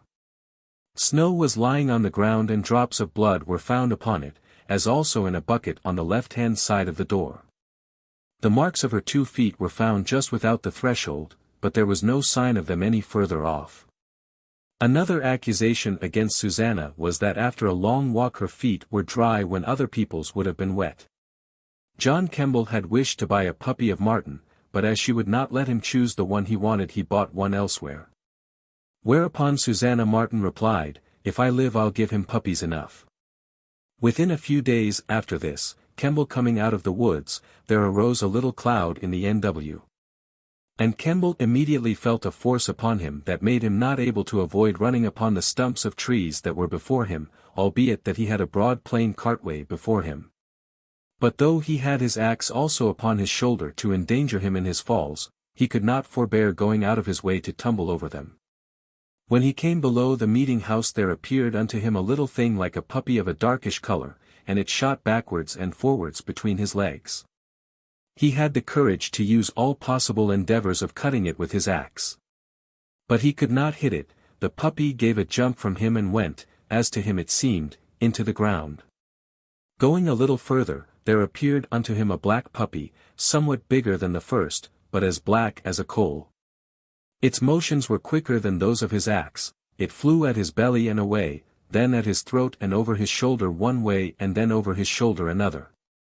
His heart now began to fail him and he thought the dog would have tore his throat out. But he recovered himself and called upon God in his distress, and naming the name of Jesus Christ, it vanished away at once. The deponent spoke not one word of these accidents for fear of affrighting his wife. But the next morning Edmund Eliot going into Martin's house, this woman asked him where Kemble was. He replied, at home abed for aught he knew. She returned, they say he was fright last night. Eliot asked, with what? She answered, with puppies. Eliot asked when she heard of it, for he had heard nothing of it. She rejoined, about the town, although Kemble had mentioned the matter to no creature living. Susanna could do nothing against such evidence as this. She was found guilty and executed on July 19. In 16 months 19 persons were hanged, 1, Giles Corey, was pressed to death and 8 more were condemned. More than 50 confessed themselves to be witches, 150 were in prison and 200 others were accused. But people were growing weary, and it was thought time to cease the persecutions. By about April, 1693, all those imprisoned were set at liberty, and others who had fled the country were allowed to return home. It is a striking comment that Mr. Paris, in whose house the supposed witchcrafts had begun, was accused by his congregation, that he hath been the beginner and procurer of the sorest afflictions, not to this village only, but to this whole country that did ever befall them. And he was dismissed. 14. Philtres, charms and potions. Were it not that dogs and horses have frequently been observed to express their fear of ghosts, an apt definition for man would be, the superstitious animal. Certainly no human feeling is more universal or more enduring. If, as I have endeavored to prove, the first mother was the first witch, she must have brought superstition with her as a legacy from the unknown world. Not only is it universal in mankind, it is also essential to mankind, if only that it is the one barrier between them and the tyranny of fact. As many-headed as a hydra, it is to be found in one form or other, in the composition of every human being, from the sage to the savage. Dr. Johnson's idiosyncrasy for touching every post he passed upon his walks abroad, Napoleon's belief in his star, the burglar's faith in his lump of coal as his surest safeguard against discovery. And the bunch of bells which every Italian wagoner hangs about his team to scare away errant demons, are all alike variations upon the one theme, humanity's revolt against the tyranny of knowledge. Our boasted education avails nothing against the rock upon which superstition is securely based. The Girton girl who wears a bracelet hung with lucky pigs, or rejoices when she finds white heather growing upon a braeside, may not perhaps consciously accept them as capable of influencing her fortunes. Any more than does the card player believe with his head that if he wins when not playing for money that his next gamble will result in loss, or the racecourse punter that a horse whose name includes some particular word such as gold, or love, or black will, for that reason, win races. But all alike have in their hearts this unexpressed belief, and though they may not admit it, does any unexpected good fortune befall them, their mascot has some share of their thanks. Few of us but hold that a certain color, as, for instance, green, or a certain stone, as the opal, is unlucky. Many of us would not pass under a ladder if we could help it, even though we know that we are thus upholding a superstition based upon a former connection between a ladder and a gallows. In Paris, fashionable people carry little images of their special friends and in case of their illness mutter prayers or charms over the part affected. Indeed, those who protest most strongly their freedom from such degrading weakness thereby show themselves the more believing. He who resolutely walks under every ladder he passes as a mute protest is but acknowledging the faith he seeks to outrage. All these modern forms of civilized superstition are, of course, survivals from a former age. Some of them, as, for instance, that of spilling salt or sitting 13 at table, can be traced back to religious or other sources. Others, again, have endured from the earliest days of the human race. Many directly emanate from the art of witchcraft. A full-fledged witch must have her regular recipes and prescriptions, the first witch as much as the last. With the genius that made her a witch, she must seize and formulate the shadowy conceptions that form so large a share of her clientele's beliefs. With her power of organization, she must elaborate and adapt them to individual needs. In answer to the primitive appeal, she must return the full-fledged spell or charm. As we have seen, her magical powers were exercised in various directions, her methods were consequently as variant. In her capacity as healer, and conversely as disease-inflictor, her various spells must cover all the ills that flesh is heir to. She must be able to cure the disease she inflicts. More, those who combat her must have their own ammunition of the like kind. To the Greek abracadabra the Church must oppose the sign of the cross or the mention of the Trinity. Thus in time arose an enormous store of such early methods of faith cure, a store which has since accumulated to such vast proportions as make it hopeless to do more than enumerate a few gleaned from various ages and countries as examples of the rest. A great number of these charms are given by Wierus, who is severely reprobated by Bodin for propagating such iniquities. Toothache being a common and distracting complaint, there were various recipes for its cure. To repeat the following was found to be very efficacious. Galbs, Galbat, Galda, Galdat. Or it was equally good to write the following on a piece of paper, and then to hang it round your neck. Strigils, Valsesc, Dentati. Dentium, Dolorem personate. Another and more religious means was to quote John, ch. 9, concerning the curse of the blind man, and Exodus, ch. 12, where it is written that no bone of the Passover shall be broken. And then to touch your teeth during Mass, by which time it was more than probable that your pains should cease. Ague, another common complaint, had several remedies. You might either write abracadabra triangularly and hang it round your neck, or visit at dead of night the nearest crossroad 5 different times, and there bury a new-laid egg. This has never been known to fail, or emulate Ashmole, the astrologer, who wrote in 1661. I took early in the morning a good dose of elixir and hung 3 spiders about my neck. They drove my ague away. Against mad dog bite there were more complicated methods than mere pasteurization, and what is more, you had a large choice. A cure was effected by writing on a piece of bread the words Irioni curiori ephora, cuter fear. Then swallowing it. Or writing on a piece of paper or bread the words O, King of Glory, Jesus Christ, come in peace in the name of the Father plus Max in the name of the Son plus Max in the name of the Holy Ghost, Prax, Gasper, Melchior. Balthasar plus Prax plus Max plus God IMAX plus. Some people were known to have been cured by a man who wrote Hax, Pax, Max, Deus Adamax on an apple, which he gave the patient to eat, but this, says Wierus, was very impious. According to Cato, bones out of joint could be put back into place by the charm. Danata, Dares, Dardares, Astatares.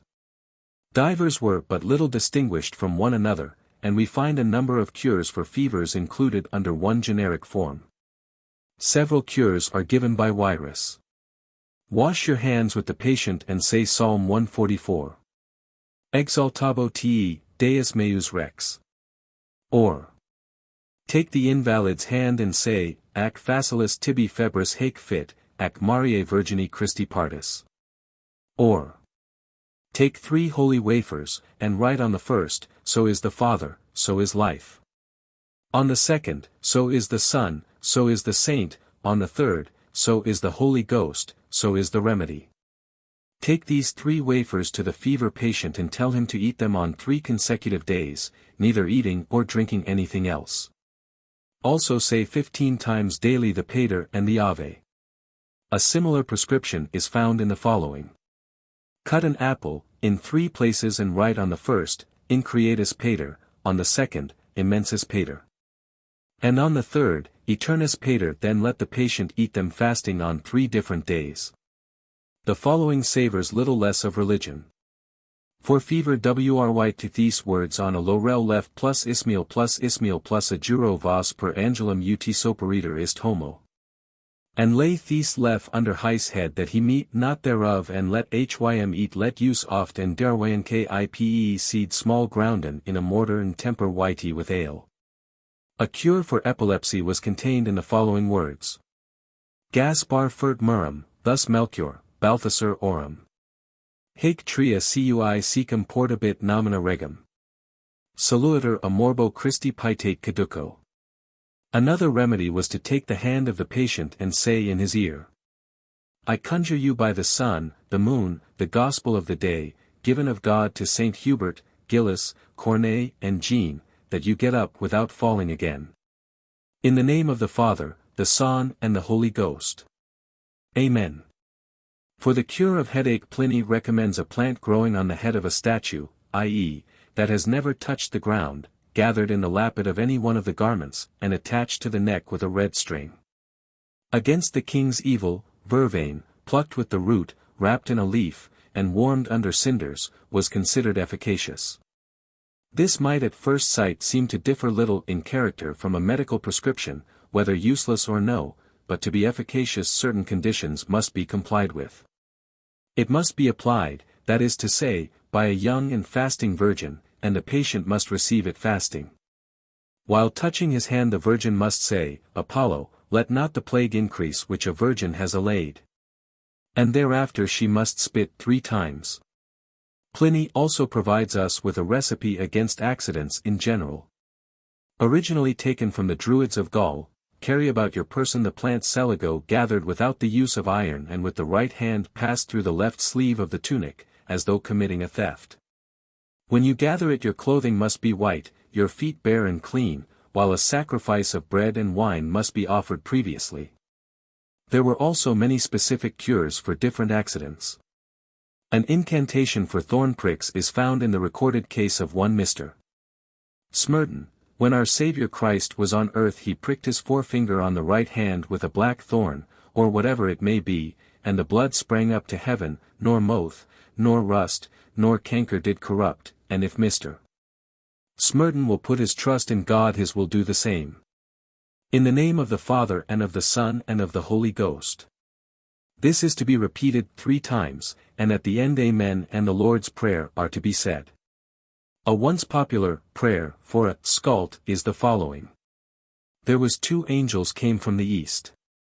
One carried fire, the other carried frost. Out fire. In frost. Father, Son and Holy Ghost. A more modern version runs thus. There were 3 angels came from east and west. One brought fire and another brought frost. And the third it was the Holy Ghost. Out fire. In frost, and. A simple way of extracting an arrow is. Say 3 times, while kneeling the Pater and Ave. And then plus add these words, a Jewish soldier evilly inclined struck Jesus Christ plus Lord Jesus Christ I pray thee 1, by this iron plus by this lance plus by this blood plus and by this water, draw out this iron plus in the name, and. There are several charms useful for stanching blood. One runs. Jesus that was in Bethlehem born and baptized was in the Flumen Jordan, as stint the water at his coming, so stint the blood of this man in. Thy servant throw the virtue of thy holy name. Jesu, and of thy cousin sweet Saint John. And say this charm 5 times, with 5 paternosters in the worship of the 5 woundis. Another runs. In nomine Patris et Filii et Spiritus Sancti, Kara, Serite, Confirma Unsana Immobilite. And another. Sipa plus Sepaga plus Sepagoga plus blood cease to flow. All is consummated in the name of the Father plus Podendielan of the Son plus Pandera plus and of the Holy Spirit plus Pandorica plus peace be with you. Amen. The following simple charm may be found efficacious against the assaults of stinging nettles.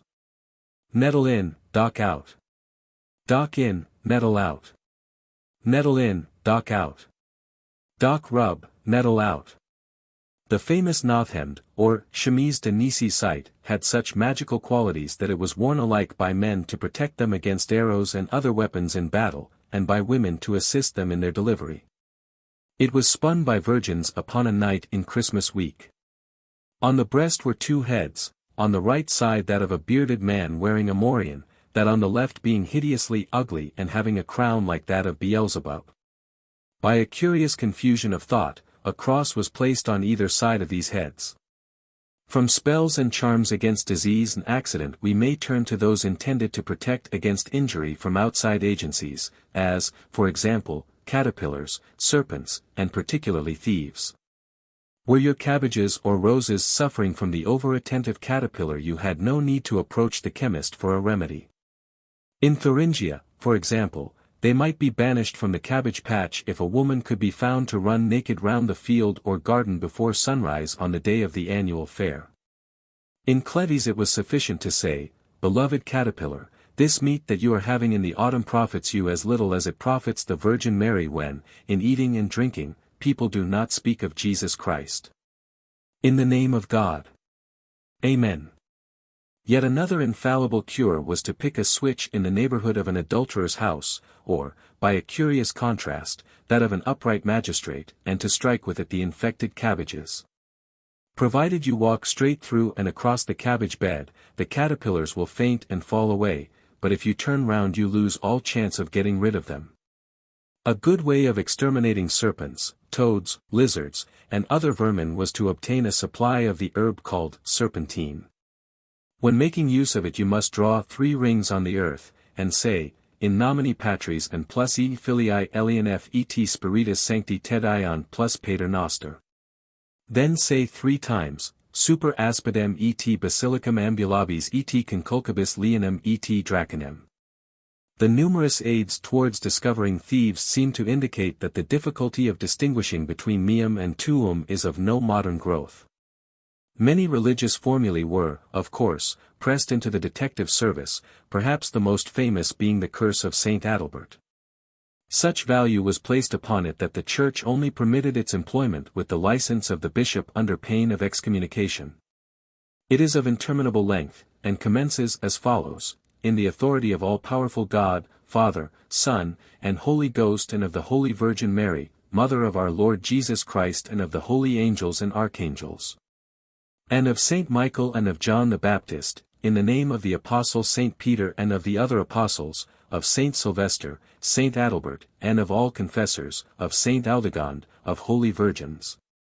Of all the saints which are in heaven and on the earth to whom power is given to bind and unbind, we excommunicate, damn, curse, and anathematize and forbid the entrance into Holy Mother Church of these thieves, sacrilegists, ravishers, their companions, coadjutors, and coadjutresses who have committed this theft, or who have taken any part in it, and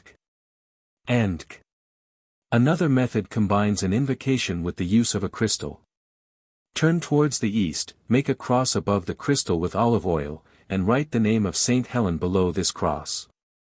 Then a young boy of legitimate birth must take the crystal in his right hand, while you kneel down behind him and say 3 times devoutly, "I pray you, Holy Lady Helen, Mother of King Constantine, who have found the cross of our Lord Jesus Christ, that in the name and favor of this very holy devotion and invention of the cross, in the name of this very holy cross, in favor of this joy that you experienced when you found this very holy cross, in consideration of the great love you bore your son, King Constantine. In short, in the name of all the good things you enjoy forever, may it please you to show in this crystal what I ask and am longing to know." Then the boy will see the angel in the crystal, and you will ask what you want, and the angel will reply. This should be done at sunrise and when the sun has risen. A simpler and more homely means runs thus. Go to a running river, and take as many little pebbles as there are suspected people. Carry them to your house and make them red hot. Bury them under the threshold over which you most commonly pass into the house, and leave them there 3 days. Then dig them up when the sun is up, then put a bowl of water in the middle of the circle in which there is a cross, having written upon it, Christus Vicit, Christus Regnet, Christus Imperat. The bowl having been set and signed with the cross, with a conjuration by the passion of Christ, by his death and resurrection, and throw the pebbles one after the other in the water, each one in the name of the suspects, and when you come to the pebble of the thief, it will make the water boil. Wierus sagely adds the comment that it is not difficult for the devil to make the water boil in order to convict the innocent. A means of getting a little private revenge upon the thief or the witch, even if the harm they have done you has ceased, is as follows. Cut on Saturday morning, before sunrise, a branch of nut tree year old, saying, I cut you. Branch of this summer, in the name of him whom I mean to strike or mutilate. Having done that, put a cloth on the table saying, In nomine Patris plus e Filii plus et Spiritus Sancti. Say this 3 times with the following, Et incuta drac, mirac, essenaroth, plus beta plus baroch plus s plus merit. Then say, Holy Trinity punish him who has harmed me, and take away the harm by your great justice plus s and Elian plus emeris alesh age, then strike the cloth. The numerous proverbs dealing with the tender passion seem to imply that it is inclined to go by contraries, which perhaps accounts for the particular nastiness of the ingredients composing love philtres. Another constant feature is that they are all double-edged, so that the slightest deviation from the prescribed course may turn love into hate, or vice versa, and thus bring about a catastrophe, whereby, doubtless, hangs several morals. The loop of a colt is a powerful philtre. It must be ground to powder and drunk with the blood of the beloved. Other specific means are the hair on the end of a wolf's tail, the brain of a cat and of a lizard, certain kinds of serpents and fish, and the bones of green frogs which have been eaten inside an ant heap. The frog's bones must be treated thus: throw the bones into water, so that one part floats above water and the other sinks to the bottom. Wrap them in silk, and hang them round your neck, and you will be loved. But if you touch a man with them, hate will come of it. Another prescription hard to equal runs thus. Take all the young swallows from one nest, put them into a pot, and bury them until they are dead of hunger. Those which are found dead with open beaks will excite love, and those with closed beaks will bring hatred. If 2 people hate each other, write the following words, Abrak, Amon, Philin, on a consecrated wafer, and if it be given them to eat they will always be friends. The use of images to work death and destruction upon your enemies has been the subject of tales from time immemorial. Some kinds of images are, of course, much more deadly than others, according to their differences of construction. And whereas some may only subject the victim to great discomfort, others have far more awful results. In any case, a victim will do well to take every means of discovering his enemy should he suffer such pains for which he can in no wise account. Happier still is he who gives no provocation for the use of this deadly and secret means of vengeance. Images were sometimes made of brass or the dust of a dead man, as well as of wax.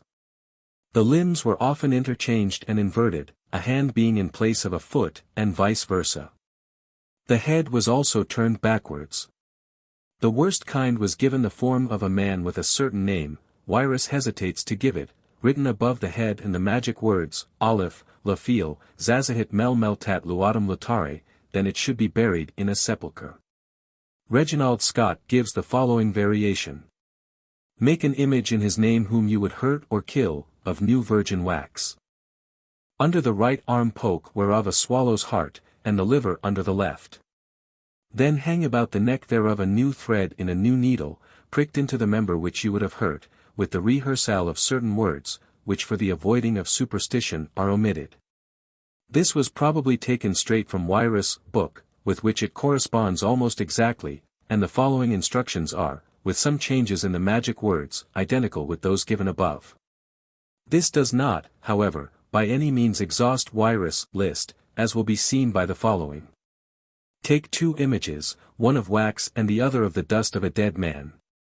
Put an iron, which could cause the death of a man, into the hand of one of the figures, so that it may pierce the head of the image which represents the person whose death you desire. Charms for taciturnity under torture, or against feeling the pangs of torture itself, were obviously very freely bestowed by Satan upon his servants. As an enlightened and advanced thinker, Wyrus remarks that the merit of the spells does not lie in the words which compose them, but is merely a piece of devil's work. One of these spells against the torture runs thus. To 3 unequal branches, 3 bodies are hung, Dismas, Gestas, iti divina potestas, which is in the middle. Dismas is condemned, and Gestas has flown to heaven. Scott's version of this is 3 bodies on a bough do hang. For merits of inequality. Dismas and Gestas, in the midst. The power of the divinity. Dismas is damned, but Gestas lifted up. Above the stars on high. Paul Grillon, a jurisconsult, tells a story of a thief who had concealed in his hair a little paper on which he had written, plus Jesus autem transcens plus per medium alorum ibit plus os non communuitis XIII. He was marked with the cross, and was thus immune from torture. Much of this is, of course, mere gibberish, in which the original idea may or may not be traceable. The divorce of the sense from the words gradually led people to believe that the words themselves contained peculiar merit, and that absurd reiteration of meaningless sounds sufficed to give them their heart's desire. This attitude accounts, of course, for the many spells which recall the patter song in character. Their main feature consists in the repetition or rhyming of certain syllables, as in the cure of toothache, galbas galbat, galda, galdat. Or against mad dog bite, irioni curiori efferacutor fear. This characteristic doubtless made them easy to remember, while the confusion of meaning no doubt added to their value in the eyes of the faithful. Witches, too, were probably as susceptible to the fascination of jingle and alliteration as is the poet of today. It will have been noticed that religion and magic are curiously mingled in many of the spells. Wyrus, indeed, states specially that numbers of those given by him were taken secretly from the book of a priest. By degrees, however, they became so much used and altered that the witch herself might frequently use spells which had originally been formulated by the Church. There are, of course, spells against the witch herself. Preventive against witchcraft was to carry a Bible or prayer book, mistletoe, 4-leaved clover, and a rowan that is found growing out of the top of another tree, are esteemed exceedingly effective. In Mecklenburg, herbs which protect people against witches are gathered on Midsummer Night. If you wish to hang a witch by the hair, says Wyrus, take an effigy made of the dust of a dead man's head, and baptize it by the name of the person you wish to hang, perfume it with an evil-smelling bone, and read backwards the words, Domini. Dominus Noster. Dominus illuminatio mea, Domini exaudi orationem meme, Deus laudem meme eni te caris. Then bury it in 2 different places. If you meet a witch you should take the wall of her in town or street, and the right hand of her in lane or field, and when passing you should clench both hands, doubling the thumbs beneath the fingers. Salute her civilly before she speaks to you, and on no account take any present from her. Finally, the dried muzzle of a wolf is recommended by Pliny as efficacious against enchantments. Certain stones and vegetables were part of the stock in trade of the witch or wizard. The power of mandragore as a filter was unequaled. Cinquefoil was used for purification. While olive branches are so pure that if planted by a rake they will be barren or die. Jasper is powerful against apparitions, and coral, worn by infants or mounted in bracelets, protects against charms. Perfume made of peewits' feathers drives away phantoms. Antirrhinum worn in a bracelet ensures against poison. A lemon stuck full of gaily colored pins, amongst which are no black ones, brings good luck. While the horseshoe has long been used for the same purpose. Against chafing of the thigh while riding, Pliny recommends that a sprig of poplar should be carried in the hand. On the whole, the means of enchantment were very easily procured, and they were generally most efficacious when most nasty. While some of them, such as hellebore, which secured beneficial rest, had real medicinal value, others were adopted for some trivial reason of growth, form, or time of year. As much stress was laid on the words that accompanied them as on a doctor's prescription, and the strength of the appeal to the imagination was only equaled by the openness of the imagination to that appeal. One other point is to be remembered ere we close the chapter, that these charms and philtres very often served their purpose. Though there may have been little value for thief-taking in the monotonous repetition of a meaningless jingle, it by no means follows that it would be equally useless in the cure of, say, toothache. Only get your patient to believe, or believe yourself, that the pain is on the point of vanishing but are not faith healers and Christian scientists a power in the land today? So, again, if a young woman should get to hear that a young man was so impressed by her charms as to seek diabolical assistance in gaining her smiles, he would in all probability assume a position in her thoughts more prominent than that held by his rivals, with a possible sequel in matrimony. Let us laugh at the folly of our forefathers by all means, no doubt they set us the example, but it does not therefore follow that our means to an end are always the more efficacious through being presumably more sensible. 15. The Witch in Fiction. To those who deny the existence of the witch in fact, any mention of the witch in fiction as a separate entity may seem superfluous. Nevertheless, even the enlightened must admit a distinction between the witch as she appeared to Bodin or Pierre de Lanker and the very repulsive-looking old witch whose underlip hung down to her chin, of Hans Andersen's Tinderbox. Indeed, this latter can scarcely be considered a witch at all in the true sense of the word, seeing that despite her underlip she seems to have had no occult powers of her own, except, indeed, that her checked apron had the faculty of quieting savage dogs. For the rest, though, she seems to have been entirely dependent upon the old tinderbox left by her grandmother underground, and of which she sent the soldier in search. The only detail, indeed, wherein she resembled the more orthodox witch of history was that when the soldier cut off her head without any provocation whatever, he not only incurred no blame, but even thereby paved his way to marrying a king's daughter, a moral such as would certainly have appealed to Matthew Hopkins. Again, the wicked stepmother of Snow White, in Grimm's story of that name, although regarded as a witch and in the end suffering appropriate punishment for her crimes, has no more claim to take her place beside Circe or Mother Damnable in the pages of history than is due to the apparently fortuitous possession of a magic looking-glass and some knowledge of toxicology. The witch in fiction might serve a more serious purpose than does the heroine of a problem novel, for not only has the perusal of her incredible pranks served to enlighten many a weary hour, she is also a standing proof of the bona fides of the real personage upon whom she is based. Just as in fiction, dealing with less recondite characters, we find that their doings are for the most part exaggerated caricatures of the happenings of everyday life in the real world, and that their potentialities of action are limited, not by hard fact, but only by the furthest bounds of the novelist's imagination. So the witch of fiction caricatures her historical prototype to the point of verging on the incredible. For your real witch, whether she be Diana or Mother Demdike, Joan of Arc, or the Witch of Endor, has always, like less gifted human beings, conformed to one of several types, varying from them only in the degree proper to human nature. Whether young and beautiful, or old and repulsive, whether hag or heroine, goddess or good wife, she remains constant to her type, and has done so from the beginning of things.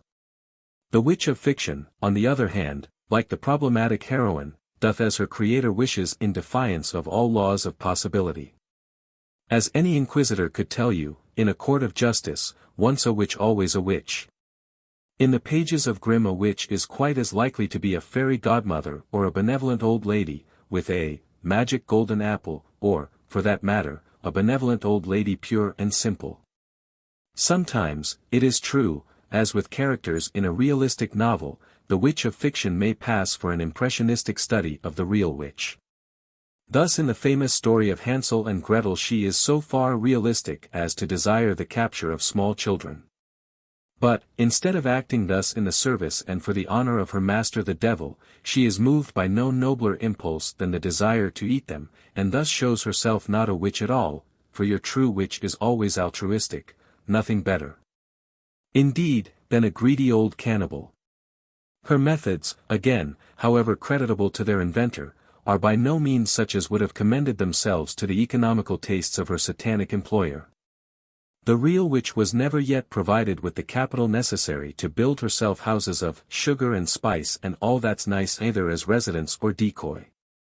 She lived notoriously in hovels, unless, indeed, she had private means, and the profits of her infernal bargain, even when she received them, were never sufficient to provide her with more than the barest living. Grimm's cannibal, with her roof of chocolate and walls of marzipan, might have been a sorceress, she certainly was no witch. More realistic, and thus all the more misleading, are the weird sisters in Macbeth. Did we take them as representative types of witchdom, we should be as much deceived as were he who, reading nothing but newspapers, believed that English life was made up of murders, divorces, political speeches and judicial witticisms. They give us, indeed, an excellent impressionist idea of the witch as she appeared in the public, some valuable recipes for potions, apt illustrations of divinatory methods and so forth. But no suggestion whatever of that quiet home life wherein the witch, like the British public, passed most of her existence. No doubt she occasionally took part in social reunions, in caverns or on blasted heaths, with Hecate as the guest of the evening. No doubt she there interchanged ideas as to the surest means of drowning sailors or ruining kingdoms. But these were only paragraphs in the story of her life, very much as being tried for murder or presented at court are outstanding incidents in the life story of the average Briton. For the most part, she spent her time in the quiet seclusion of her hovel, adding to her stock of everyday poisons or giving interviews to the local peasantry. Of this Shakespeare tells us nothing. To judge from the witches in Macbeth, they might have spent the whole of their time waiting about on Scottish moorlands on the chance of making history. Much nearer to the truth are the lives of Mother Demdike, Mother Chattox, and the rest of the Lancashire witches, as portrayed for us by Harrison Ainsworth. It is true that for purposes of dramatic effect the author exaggerates their characteristics, but such is the privilege of the historical novelist. Nobody supposes, or is expected to suppose, that the Queen Elizabeth of The Fairy Queen or the Richelieu of Les Trois Mousquetaires corresponds in every respect to the historical personages for whom they stand. In real life Queen Elizabeth was probably insufferable, vain, ugly, with the bad temper that comes from biliousness founded on a regime of beer and beefsteak for breakfast, Richelieu an imposing figure only because he was successful. But nobody would think of blaming Spencer or Dumas for having built up an heroic edifice upon a mediocre foundation. Had they told us no more than the bare truth, they would certainly have been accused of falsifying history, and, with more justice, of lack of literary artistry. The mission of the historical novelist, as generally understood, at any rate, is, like that of the scene painter, to provide us with the appropriate setting for figures bathed in conventional limelight. If he draws things as they were, he fails in his duty towards people as they are. So it is with the Mother Demdike of Ainsworth's imagining. The limelight is upon her all the time. She is condemned to be theatrical, if she is to be real. Her destinies must be interwoven with those of dispossessed abbots, of aristocratic heroes, and of beautiful ill-used heroines. When composing a curse, she must never forget what is expected of her by the world beyond the footlights. When she interviews her master the devil, such an interview must always be melodramatic. In actual fact, we know that when the devil had occasion to visit Lancashire in order to discuss business projects with Mother Demdike, he did so briefly and without waste of words, for the devil is above all else a man of business. We know, too, that the real Mother Demdike was never able to do mischief on such an heroic scale as her bioscopic reflection in the novel. At least, if we make full allowance for her creator's necessities, we may admit that he has given us a sufficiently fair picture, if not of Mother Demdike as she was, at least of what she was supposed to be. Of a different order of realism is the witch world described for us by Goethe. Here, again, had we no further knowledge of witchdom, we should be sadly led astray, though naturally and inevitably. For Goethe, though he gives us some vivid sketches of witch life, uses them only incidentally. His witches have no greater purpose than to form a background against which the figures of Mephistopheles and Faust may be the better shown up, nay, more, his witches are but part of that background, phantasmagorically confused with Menelaus, Paris, Oberon, Ariel, Titania, and 100 other figures of mythology or fairy lore. It is true that by moments he gives us studies of the witch as a personal entity, as, for instance, when Faust and his mentor visit the witch kitchen, there to interview not only a very witch, but with her a miscellaneous collection of her familiars, cats, kittens, and the like. It may be noted as a subtle touch of realism that the witch does not at first recognize her master owing to his temporary lack of a cloven hoof and attendant ravens, cursing him roundly before she realizes the mistake. But in this the poet overdoes his realism, seeing that in real life the witch had so many opportunities of meeting Satan in unexpected forms, as a tree trunk, a brazen bull, or a greyhound, that any minor modification of his anatomy would certainly not have caused any such mystification. Even in the original, then, we have to make great allowances for poetical or other license before we can admit that the witches of Faust are at all true to life. When we come to the acting editions of the play as performed in England by ambitious actor-managers, we find that the unfortunate witch becomes little more than a caricature. On the Brocken she is elbowed out of place by miscellaneous mythological, so that the audience gains no truer idea of an ordinary Sabbath than does the visitor of London who only sees it on a bank holiday. In the witch kitchen scene again, not only is she quite lost in a world of red fire and scenic effects, but she is represented as resembling rather the pantaloon in a pantomime than a junior partner of the devil. At least the witch has so much cause of gratitude to the poet, that he and his imitators have given her a new, even if rather meretricious, popularity at a period when it is badly needed. Properly to appreciate the difference between the witch of fiction and her prototype in real life, we must seek her in what is, after all, her stronghold, the fairy story. It would seem, indeed, as if, having been driven to take refuge in the nursery, she has there caught something of the vitality of its more familiar occupants. For just as we find that the real witch has more than one seeming, so the witch of fiction may belong to any of many types, if not to several of them at once. As already noticed, she makes a habit of exceeding the bounds of possibility. She is also as frequently as not a dual personality. In real life the witch is always the witch first, the queen, or duchess, or good wife only incidentally. Were it not for her occult powers she would cease to exist, would be degraded, indeed, to the ordinary level of queen or beldame. But in fiction, and especially in fairy fiction, this does not hold good. That is to say, there are certain ranks and positions which carry with them almost of right the being considered a witch. Thus if you happen to marry a king, who has a beautiful daughter, or a particularly eligible son, it is almost a foregone conclusion that you are a witch. This, not because widowed monarchs are particularly given to making bad marriages, but rather, it would seem, on some such principle as that by which the wife of the Egyptian pharaoh became a goddess by marriage. It is true that to be a witch in fairyland, you need not have entered into any agreement with the devil, nor possess any supernatural power whatever. As in the already quoted story of the tinderbox, the possession of any magic article sufficiently bewitched to do mischief is all that you require. You need not have bewitched it yourself, in many cases you have inherited, in others purchased it, in others had it thrust upon you. You need not, again, be ugly. In most cases you cannot be, for no one can suppose that a royal widower would feel himself called upon to mate with a hag en seconds noces.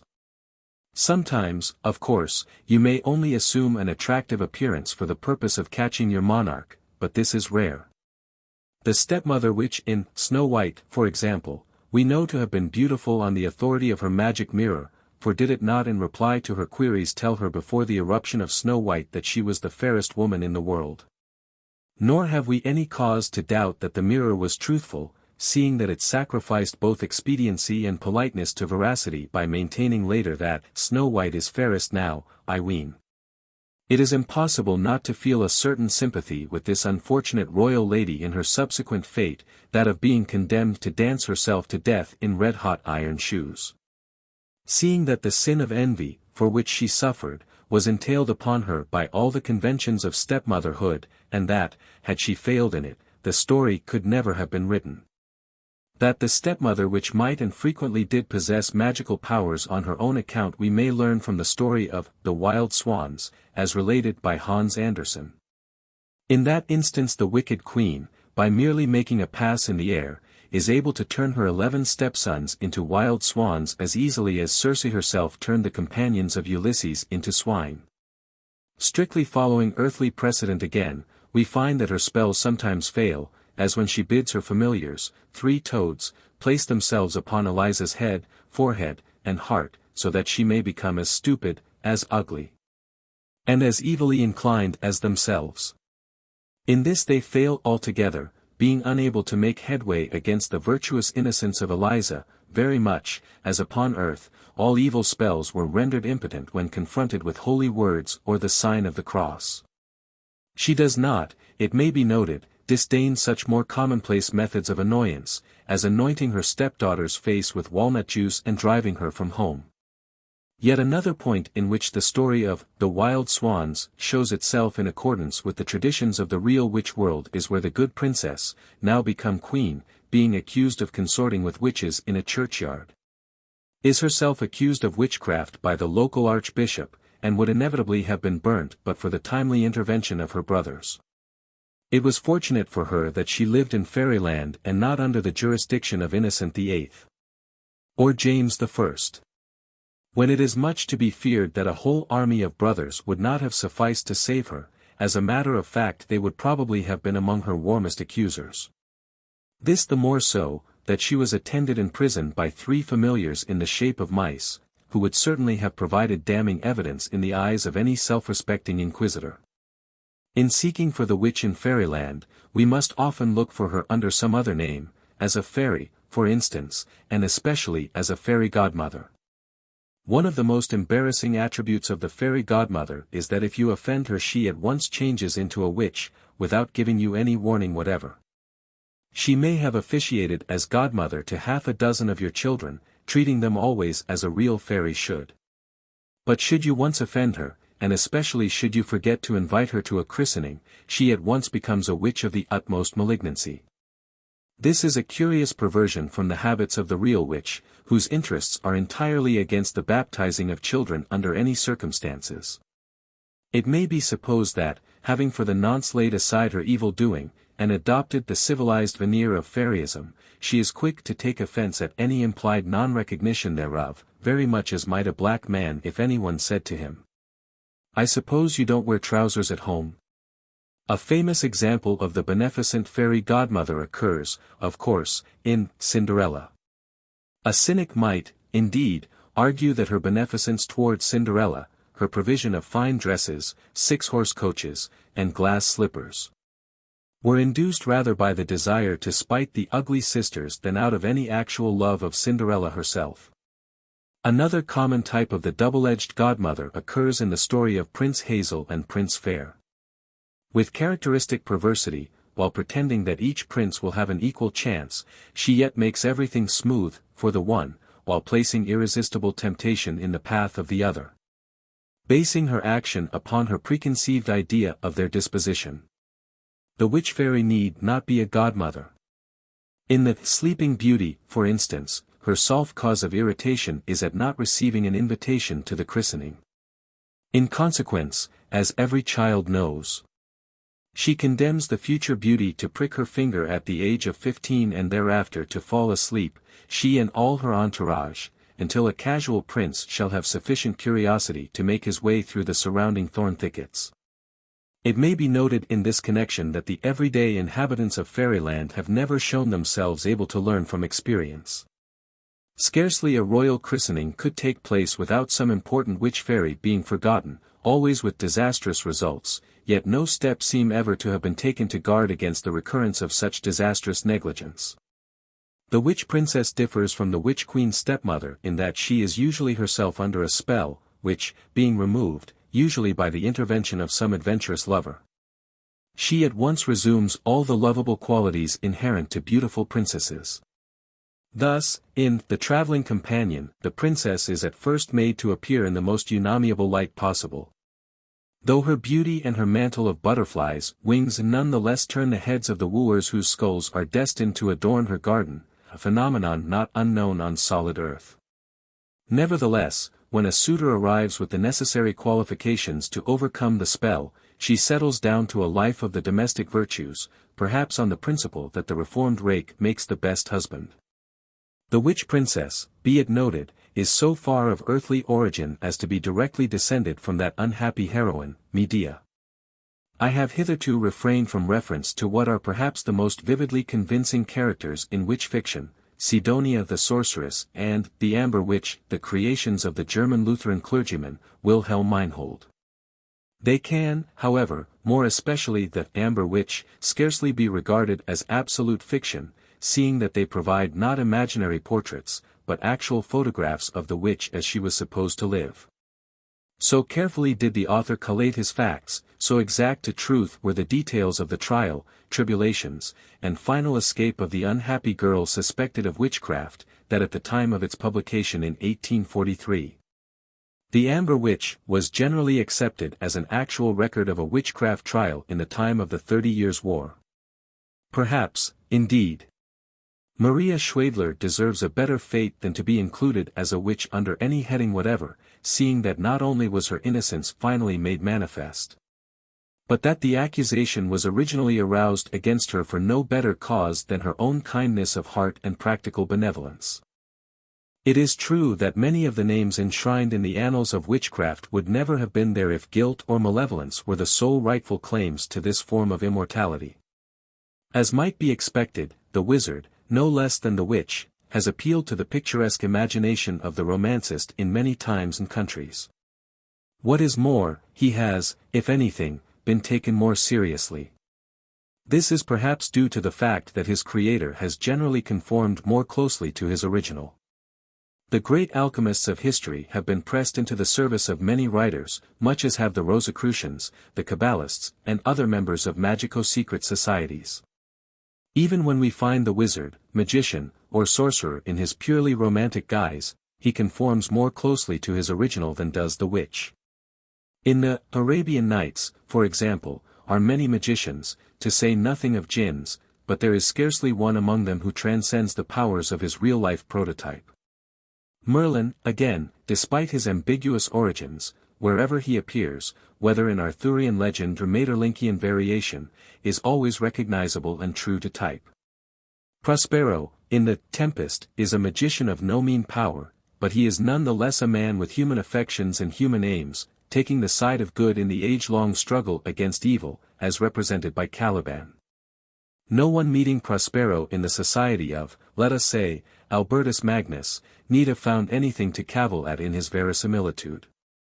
Even when you find a magician in fairy lore, as in the already quoted story of The Traveling Companion, he is, if unamiable, not unreal, unless, indeed, in his preference for cushions made of live mice, eating each other's tails.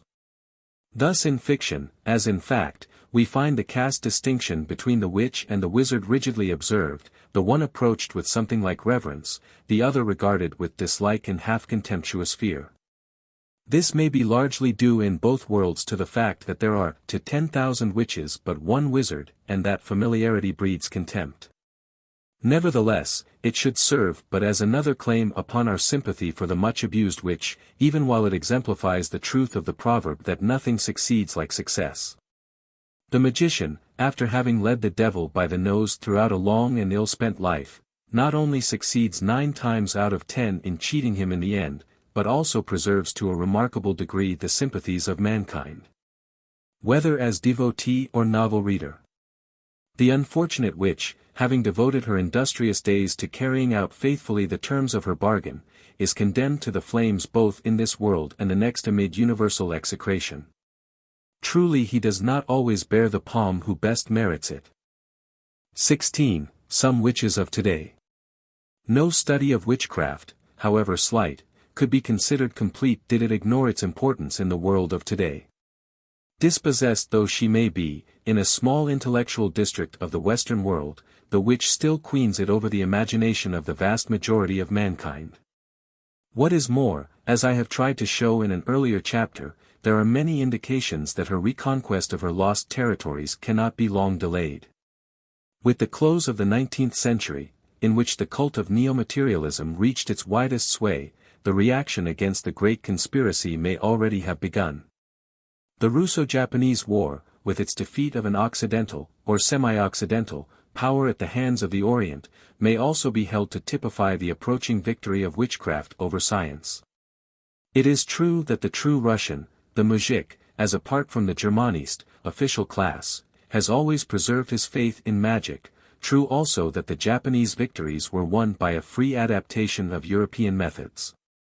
But this can only obscure, without changing, the great underlying phenomenon, that the lethargic East, the great home of witchcraft and witch lore, has at last aroused itself from its long trance, and, by whatever methods chastised the fussy West that sought, professedly for its own good, to change its lotus dreams to nightmares. It only remains for China to rise up and chastise the inconstant Japanese for their treachery to a common ideal, to make the certainty of the witch's victory more certain.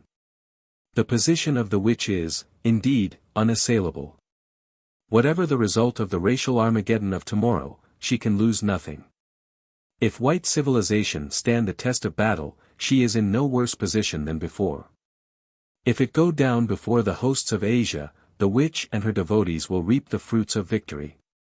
It may suit the present Asiatic purpose to drape its limbs with tawdry European vestments, but the patent leather boots worn by the Babu cannot make an Englishman of him. He may be a failed B.A. of Allahabad University, a persistent office-seeker, a bomb-throwing revolutionist and a professed atheist, but he is none the less a believer in 1,000,000 gods and 10 times as many witches. In his native village he has an hereditary official magician, who controls the weather, wards off evil spells, performs incantations and the like at fixed charges, and commands the implicit confidence of educated and uneducated alike. What is more, the Indian cult of witchcraft has flourished the more widely beneath the contemptuous protection of the British Raj. In the old times there were certain inconveniences attendant upon the witch or wizard life in India as elsewhere. Dreaded they were, as they are still, but there were times when an outraged community turned under the pressure of their malignant spells and meted out appropriate punishment full measure. Witch tests very similar to those employed by Matthew Hopkins were everywhere in use.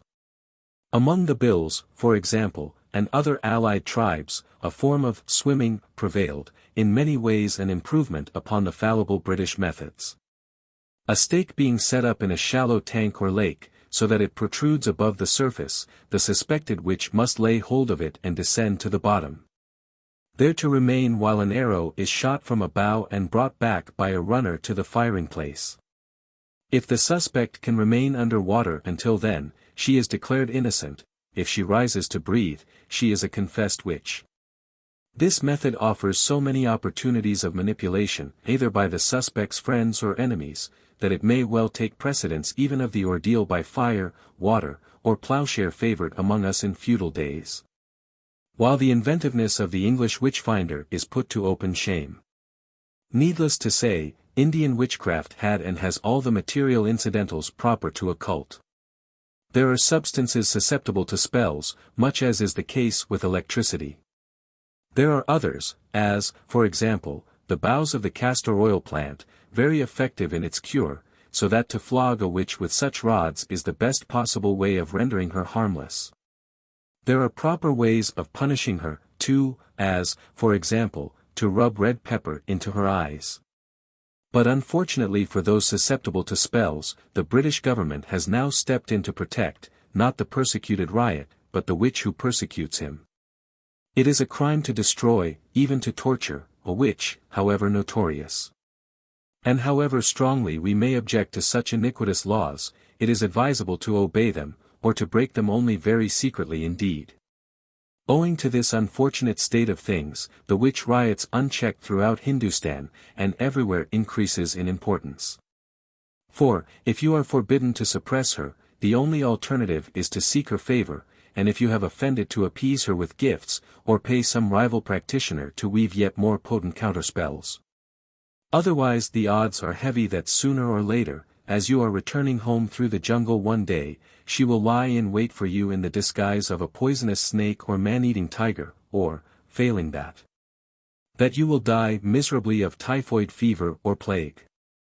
The Witch of Hindustan, though somewhat exalted in importance by the protection extended to her by the British government, differs but little from her sisters in other parts of the Orient, in the Nearer East, in further India, China, even in enlightened Japan. Everywhere, indeed, where any regularized form of religion exists, you may find her actively protesting against its decrees, catering for its unsatisfied devotees, or those who agree with that old woman who, discovered offering up prayer to the devil, explained that at her time of life she thought it well to be in with both sides. Sometimes she takes the place of the devil, sometimes she provides a way of escape from heavenly and infernal powers alike, sometimes she embodies the whole of the supernatural. The creed of the African native, by him transported to the Americas, may be described as devil worship, but more properly as witchcraft pure and simple. The African witch doctor, as with the majority of savage tribes, is himself a god, far more powerful than the devilkins whose destinies he directs. More powerful than the European magician of old times, he can command heaven as well as hell, and whether by election, assumption, or descent, he is the sole arbiter of fate, even though, perhaps out of deference to infiltrated European ideas, he sometimes professes to act only as the mouthpiece of destiny. I have already referred to the persistence of the belief in witches in our own and other European countries. Further examples might be quoted, almost ad infinitum, all going to prove the same thing, that the elementary school is powerless against the inherited tradition. Those interested may find a striking example of belief in witchcraft and the power of the evil eye in Somerset, including an incantation of some merit, the whole too long for quotation, in Somerset and Dorset Notes and Queries, for December, 1894. Or again, in La Mala Vita a Roma, by Signori Niceforo and Sihil, a chapter is devoted to the present-day witches of the Eternal City, showing conclusively that, among a host of fortune-tellers and similar swindlers, the genuine stretch flourish as of yore, though they are perhaps less easily to be found by strangers in search of them. Instead, however, of quoting further from the experiences of others, I may adduce one or two instances of witches with whom I have personally come in contact. I must admit that, as providing any test of the bona fides of the modern witch, they are singularly unconvincing. They may, however, serve as some proof, not only that the witch can still find many to do her reverence in modern Christian Europe, but that, as a profession for women, that of the witch is not without its potentialities in these overcrowded days. If you cross over the Ponte Vecchio at Florence and, leaving the Via dei Bardi on your left, continue along the Via Porta Romana for about 200 yards before turning sharply to the right, you will be following a course which has been often trodden by those in search of respite from witch harrying. If you wish actually to consult the witch, you must persevere yet further, through a maze of rather mouldering streets, until you come to a very tall house, painted a pale maroon color and pockmarked with brown stains where rain has eaten into the plaster. You may recognize the house by the fact that it has two sham windows frescoed on its side wall, it stands at a corner of two malodorous lanes, and that one of them purports to be occupied by a lady who is smiling at you invitingly. Smiled, I should say, for even at the time of my last visit, 2 years ago, she was fading into the plaster background, and by now she may have disappeared altogether or have been replaced by a scowling gentleman, for all I know to the contrary. I would not swear, for that matter, that even the house still stands where it did, so quick is the march of modern improvement in New Italy. But granted that you find the lane and the house and the painted lady, granted further that Emilia has not changed her address, you may be sure of speaking with a witch whose fame has permeated a considerable portion of Tuscany. You will have to climb a wearisome distance up some incredibly dirty and unpleasantly smelling stairs to reach her first, though. And it is possible that even then you may have to wait until she has settled the destiny or cured the ills of some client from a distant village. But having overcome all difficulties, you may count upon a not unamiable reception from a stout, elderly woman with a good-humored eye and a plentiful crop of glossy black hair turning slightly to gray.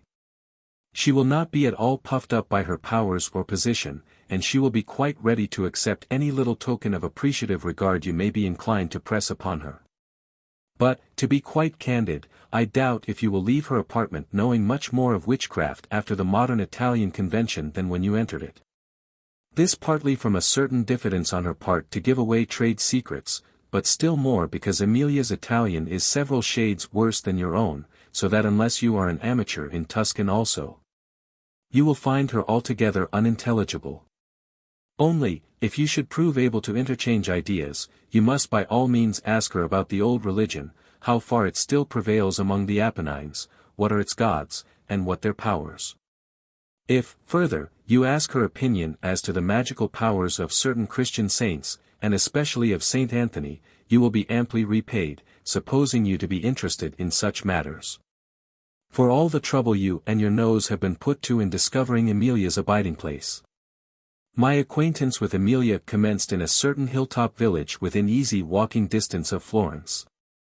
I was there honored by some slight intimacy with a worthy contadine who had one fair daughter, by name Zita. Having a lustrous eye, a praiseworthy figure, and a neat ankle, she had also a sufficiency of admirers, whose fervor was not the less that she was generally regarded as likely to receive an acceptable marriage portion. As such things go thereabouts.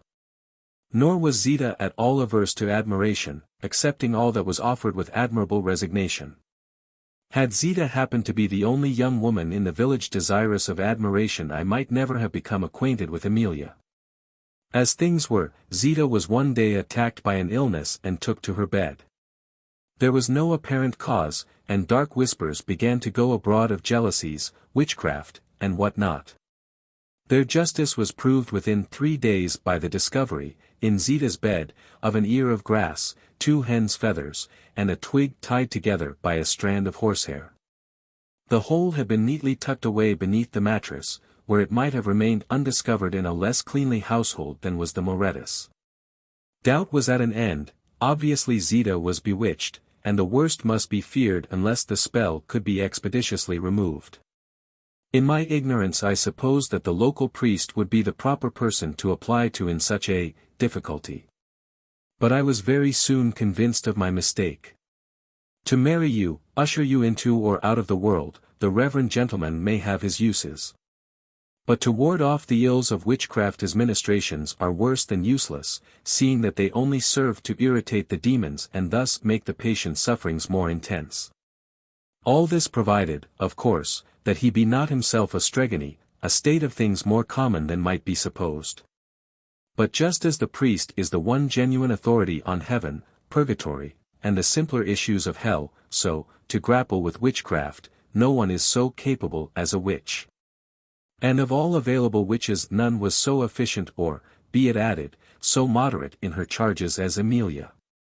She was, in fact, the family witch of the Moretti family, frequently called in and as frequently being entirely successful in her treatment. She was, for that matter, long since become a valued family friend, and, in fact, Emilia must be called in without delay. I accompanied Zita's elder brother Luigi when he visited Florence for the purpose, and with him and Emilia returned, traveling part of the way by electric tramcar, the conductor being, as it chanced, an acquaintance of my companions, and, as such, chatting pleasantly with Emilia concerning her profession, contrasting it favorably with his own. Exactly what countercharms she used in Zita's treatment I was not privileged to know. At least, I can testify that they were entirely successful, and that within a very short time Zita was herself again, breaking her usual quantity of hearts round and about the village well, and openly jeering at the rival beauty to whom she attributed her indisposition, for the ill success that had attended her. If I cannot claim that through Zita's bewitching and its cure I gained much knowledge of Italian witchcraft as presently understood, I may at least instance it as an example of the matter-of-fact way in which its existence is accepted by the modern Tuscan peasant. He regards it indeed with as little, or less, perturbation as the coming of the motor car. Just as the motor has become a danger on every road, so the evil spirit throngs every field.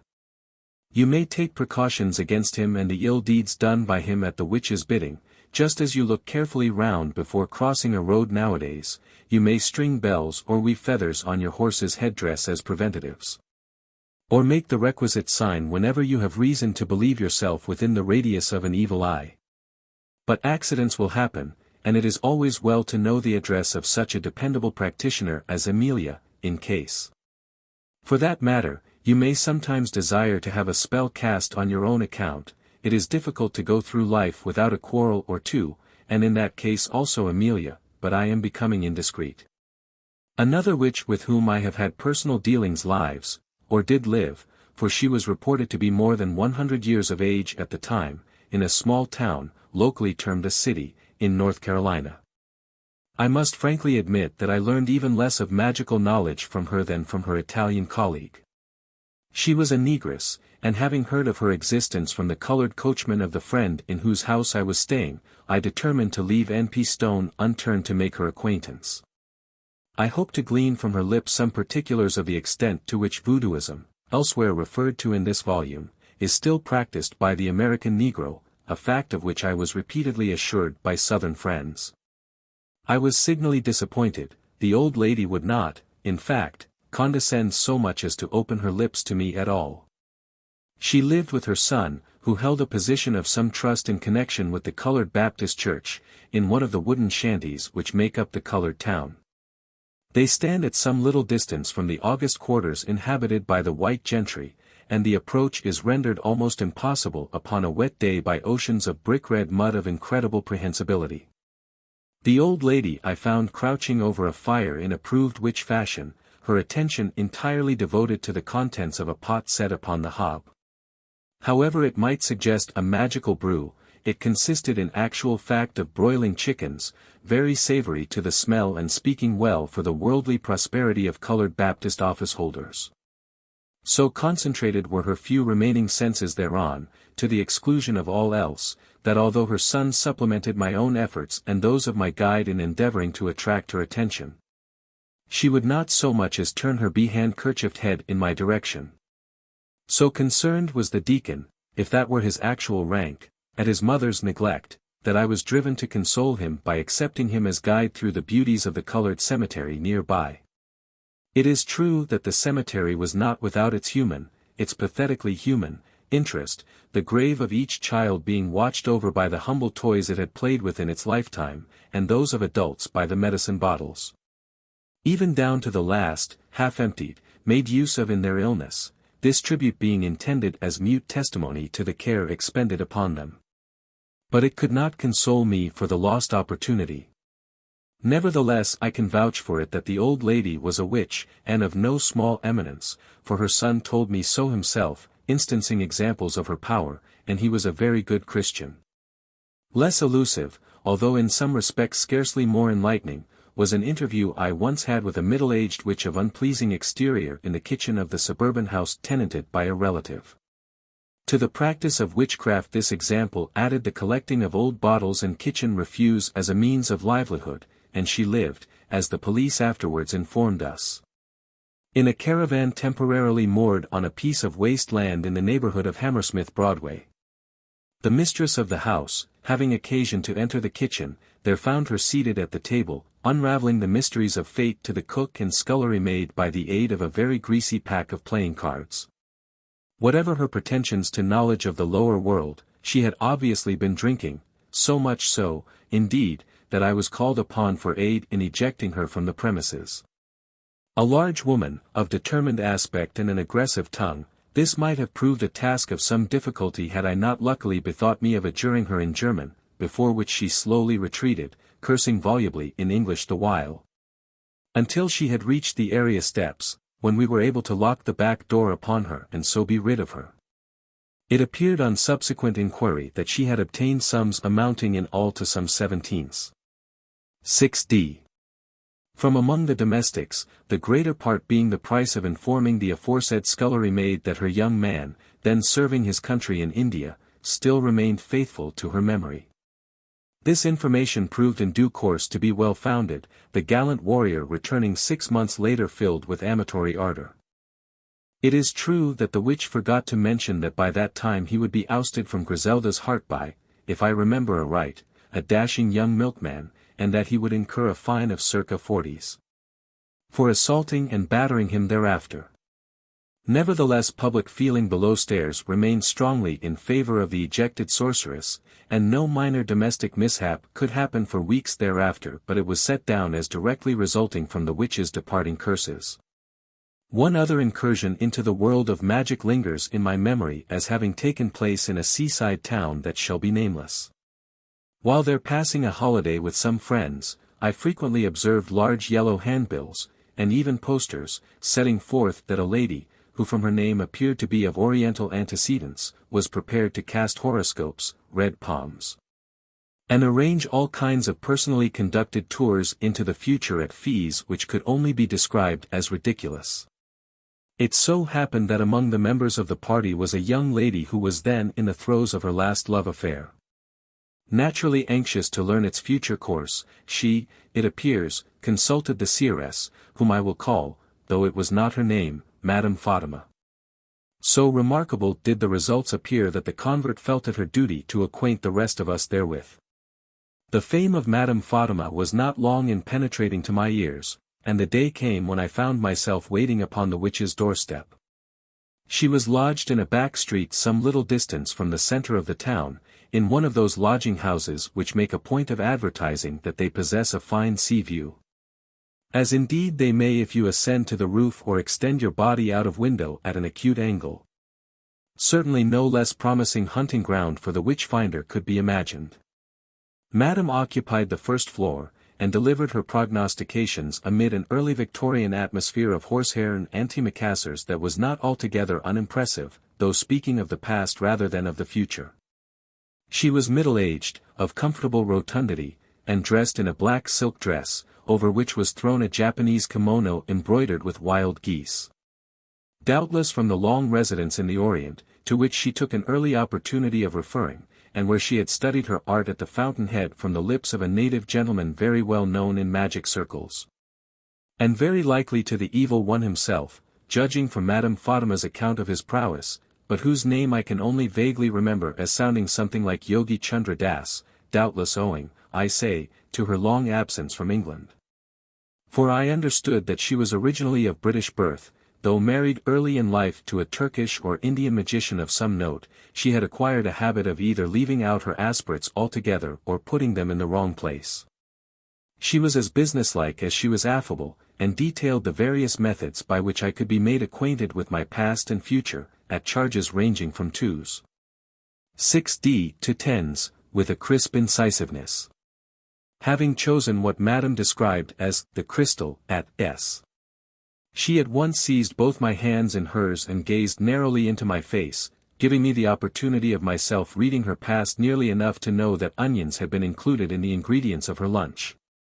Satisfied, I trust, of my respectability, she produced a round ball of glass or crystal and placed it on a black ebony stand upon a table. Then, having darkened the room, made several gestures, which I took for incantations, with her hands, and muttered certain mystic formulae, she commanded me to gaze into the crystal and tell her what I saw in its depths. I regret to say that my willingness to oblige now led me into an indiscretion. Being in actual fact unable to see anything at all, I was yet so anxious to appear worthy that I imagined something I might expect to see. It took the form of a brown baby, 2 crossed swords, and what might be either an elephant lying on his back with his legs in the air, or the Church of St. John, Westminster, seen from the northwest. The details being too hazy for me to speak with absolute certainty. Madame Fatima seemed slightly disconcerted at first, but I am bound to admit that she very soon displayed abundance of savoir-faire, to say nothing of a sense of humor.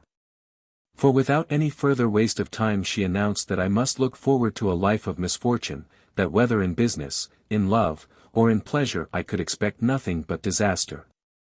And that I should inevitably suffer death by hanging in my 67th year. Let me only add that I paid her modest fee with the greatest willingness.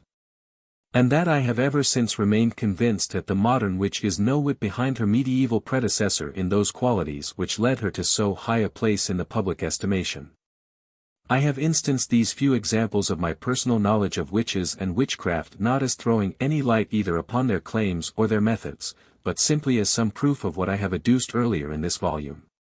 That belief in witchcraft, under one form or another, is as widely prevalent in the modern civilized world as ever it was, and that it is ever likely to remain so. Nor does the fact that rogues and vagabonds not a few have availed themselves of its time-honored respectability as a cloak for their petty depredations at all detract from its claims to respectful credence. That great faith is yet to be whose fundamental truths cannot be turned to the advantage of the charlatan, the swindler and the sham devotee. The greater the faith, indeed, so much the greater is, and must be, the number of its exploiters. Battening upon the devotion of the faithful. Nevertheless, it is not upon questions of credibility or faith alone that the world empire of the witch is founded. Demonstrably true or proven false, the cult of witchcraft has existed from the beginning and will continue until the end of history. Worshipped or reviled, praised, persecuted or condemned, witchcraft and the witch have endured and will endure while there remains one man or woman on the earth capable of dreading the unknown. Rejoice or grieve as you will, the witch is the expression of one of the greatest of human needs, that of escaping from humanity and its lamentable environment, of one of the greatest of human world movements, the revolt against the inevitable. She does and must exist, for the strongest of all reasons, that constituted as it is humanity could not exist without her. Bibliography. The principal authorities made use of in this volume, and not referred to in the text, are given in the following list. The dates do not necessarily refer to the original year of publication, but to the edition made use of. Adams, W. H. Witch, Warlock and Magician. 1889. Ainsworth, H. The Lancashire Witches. Anderson, Hans. Fairy Tales. Augustine. De Civitate Dei. Beaumont. Treatise on Spirits. Blackstone. Commentaries. Blau, Dr. Ludwig. Das Altjüdische Zauberwesen. 1898. Bowden, J. De la Demonomanie des Sorciers. 1580. Bolton, Rich. A Complete History of Magic, Sorcery and Witchcraft. 1715. Brand, J. Popular Antiquities of Great Britain. 1905. Budge, E. A. Egyptian Magic. 1899. Burr, G. The Witch Persecutions. 1897. Casaubon, M. Of Credulity. 1668. Castle, P. On Popular Rhymes and Charms. 1890. Davies, T. W. Magic and Divination Among the Hebrews. 1898. Fairfax, E. Demonologia. 1622. Fraser, J. G. The Golden Bough. 1900. Gaume, G. L. Handbook of Folklore. 1890. Gould, S. Baring. Old English Fairy Tales. 1895. Gould, S. Baring. The Book of Werewolves. 1865. Grimm. Deutsche Mythology. Harrison, F. Edit. The New Calendar of Great Men. 1892. Holland, H. A Treatise Against Witchcraft. 1890. Horace. Sir Theodore Martin's Translation. 1861. Hughes, T. P. Dictionary of Islam. 1896. Hutchinson, F. Historical Essay on Witchcraft. 1718. Inman. Ancient Faiths Embodied in Ancient Names. Innes, J. W. Scottish Witchcraft Trials. 1880, Andk. James I, Demonologia. 1597. Jastrow, M. Religion of Babylonia and Assyria.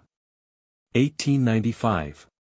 John, C. H. W. The Oldest Code of Laws in the World. Hammurabi. King, L. W. Babylonian Magic and Sorcery. 1896. Lanker, Pierre de. Tableau de l'Inconstance de Mauvaises Anges. 1612. Lane, E. W. Arabian Nights, translation. 1901. Law, Art, Memorials of the Memorable Things That Fell Out Within This Island of Britain from 1638 to 1684. Lecky, W. E. History of Rationalism. 1869. Leland, C. G. Eridia, or The Gospel of the Witches. 1899. Linton, E. Lynn. Witch Stories. 1861. Maspero, G. The Dawn of Civilization. 1901. Mather, Cotton. Memorable Providences Relating to Witchcraft. 1689. Mather, Cotton. The Wonders of the Invisible World. 1693. Mori, A. La Magie et l'Astrologie. 1860. Melton, J. Astrologastra. 1620. Meinhold, W. Maria Schwedler, Die Bernstein Hex. 1843. Meinhold, W. Sidonia von Bork. 1848. Michelet, J. La Sorcière. Middlemore, Mrs. Spanish Tales. 1885. Mitford, A. Tales of Old Japan. 1876. Muller, W. Max Die Lebenspoesie der Alten Ägypten. 1897. Nevins, W. S. Witchcraft in Salem Village. 1892. Nares, R. A Glossary. 1857. Pearson, K. The Chances of Death and Other Studies in Evolution. 1897. Pitcairn, R. Criminal Trials in Scotland. 1833. Plato. Laws. Pliny. Natural History. Plutarch. Lives. Scott, R. The Discovery of Witchcraft. 1584. Scott, Sir Walter. Demonology and Witchcraft. Sepp, J. N. Orient und Occident. 1903. Sharp, C. K. History of Witchcraft in Scotland. 1884. Sinclair, Geo. Satan's Invisible World Displayed. Smith. Dictionary of the Bible. Sprenger. Malleus Maleficarum. 1486. Saladin. Witchcraft in Christian Countries. 1882. Theocritus. Translation Bayan and Moschus. Weidman, A. Religion of the Ancient Egyptians. 1897. Wyrus, J. The Prestigious. 1563. Wright, Thomas. Narrative of Sorcery and Magic. Also many pamphlets, chapbooks, and, chiefly of the 17th and 18th centuries. R. Clay and Sons, Ltd., Bredesty Hill, E.C., and Begay, Suffolk. The End.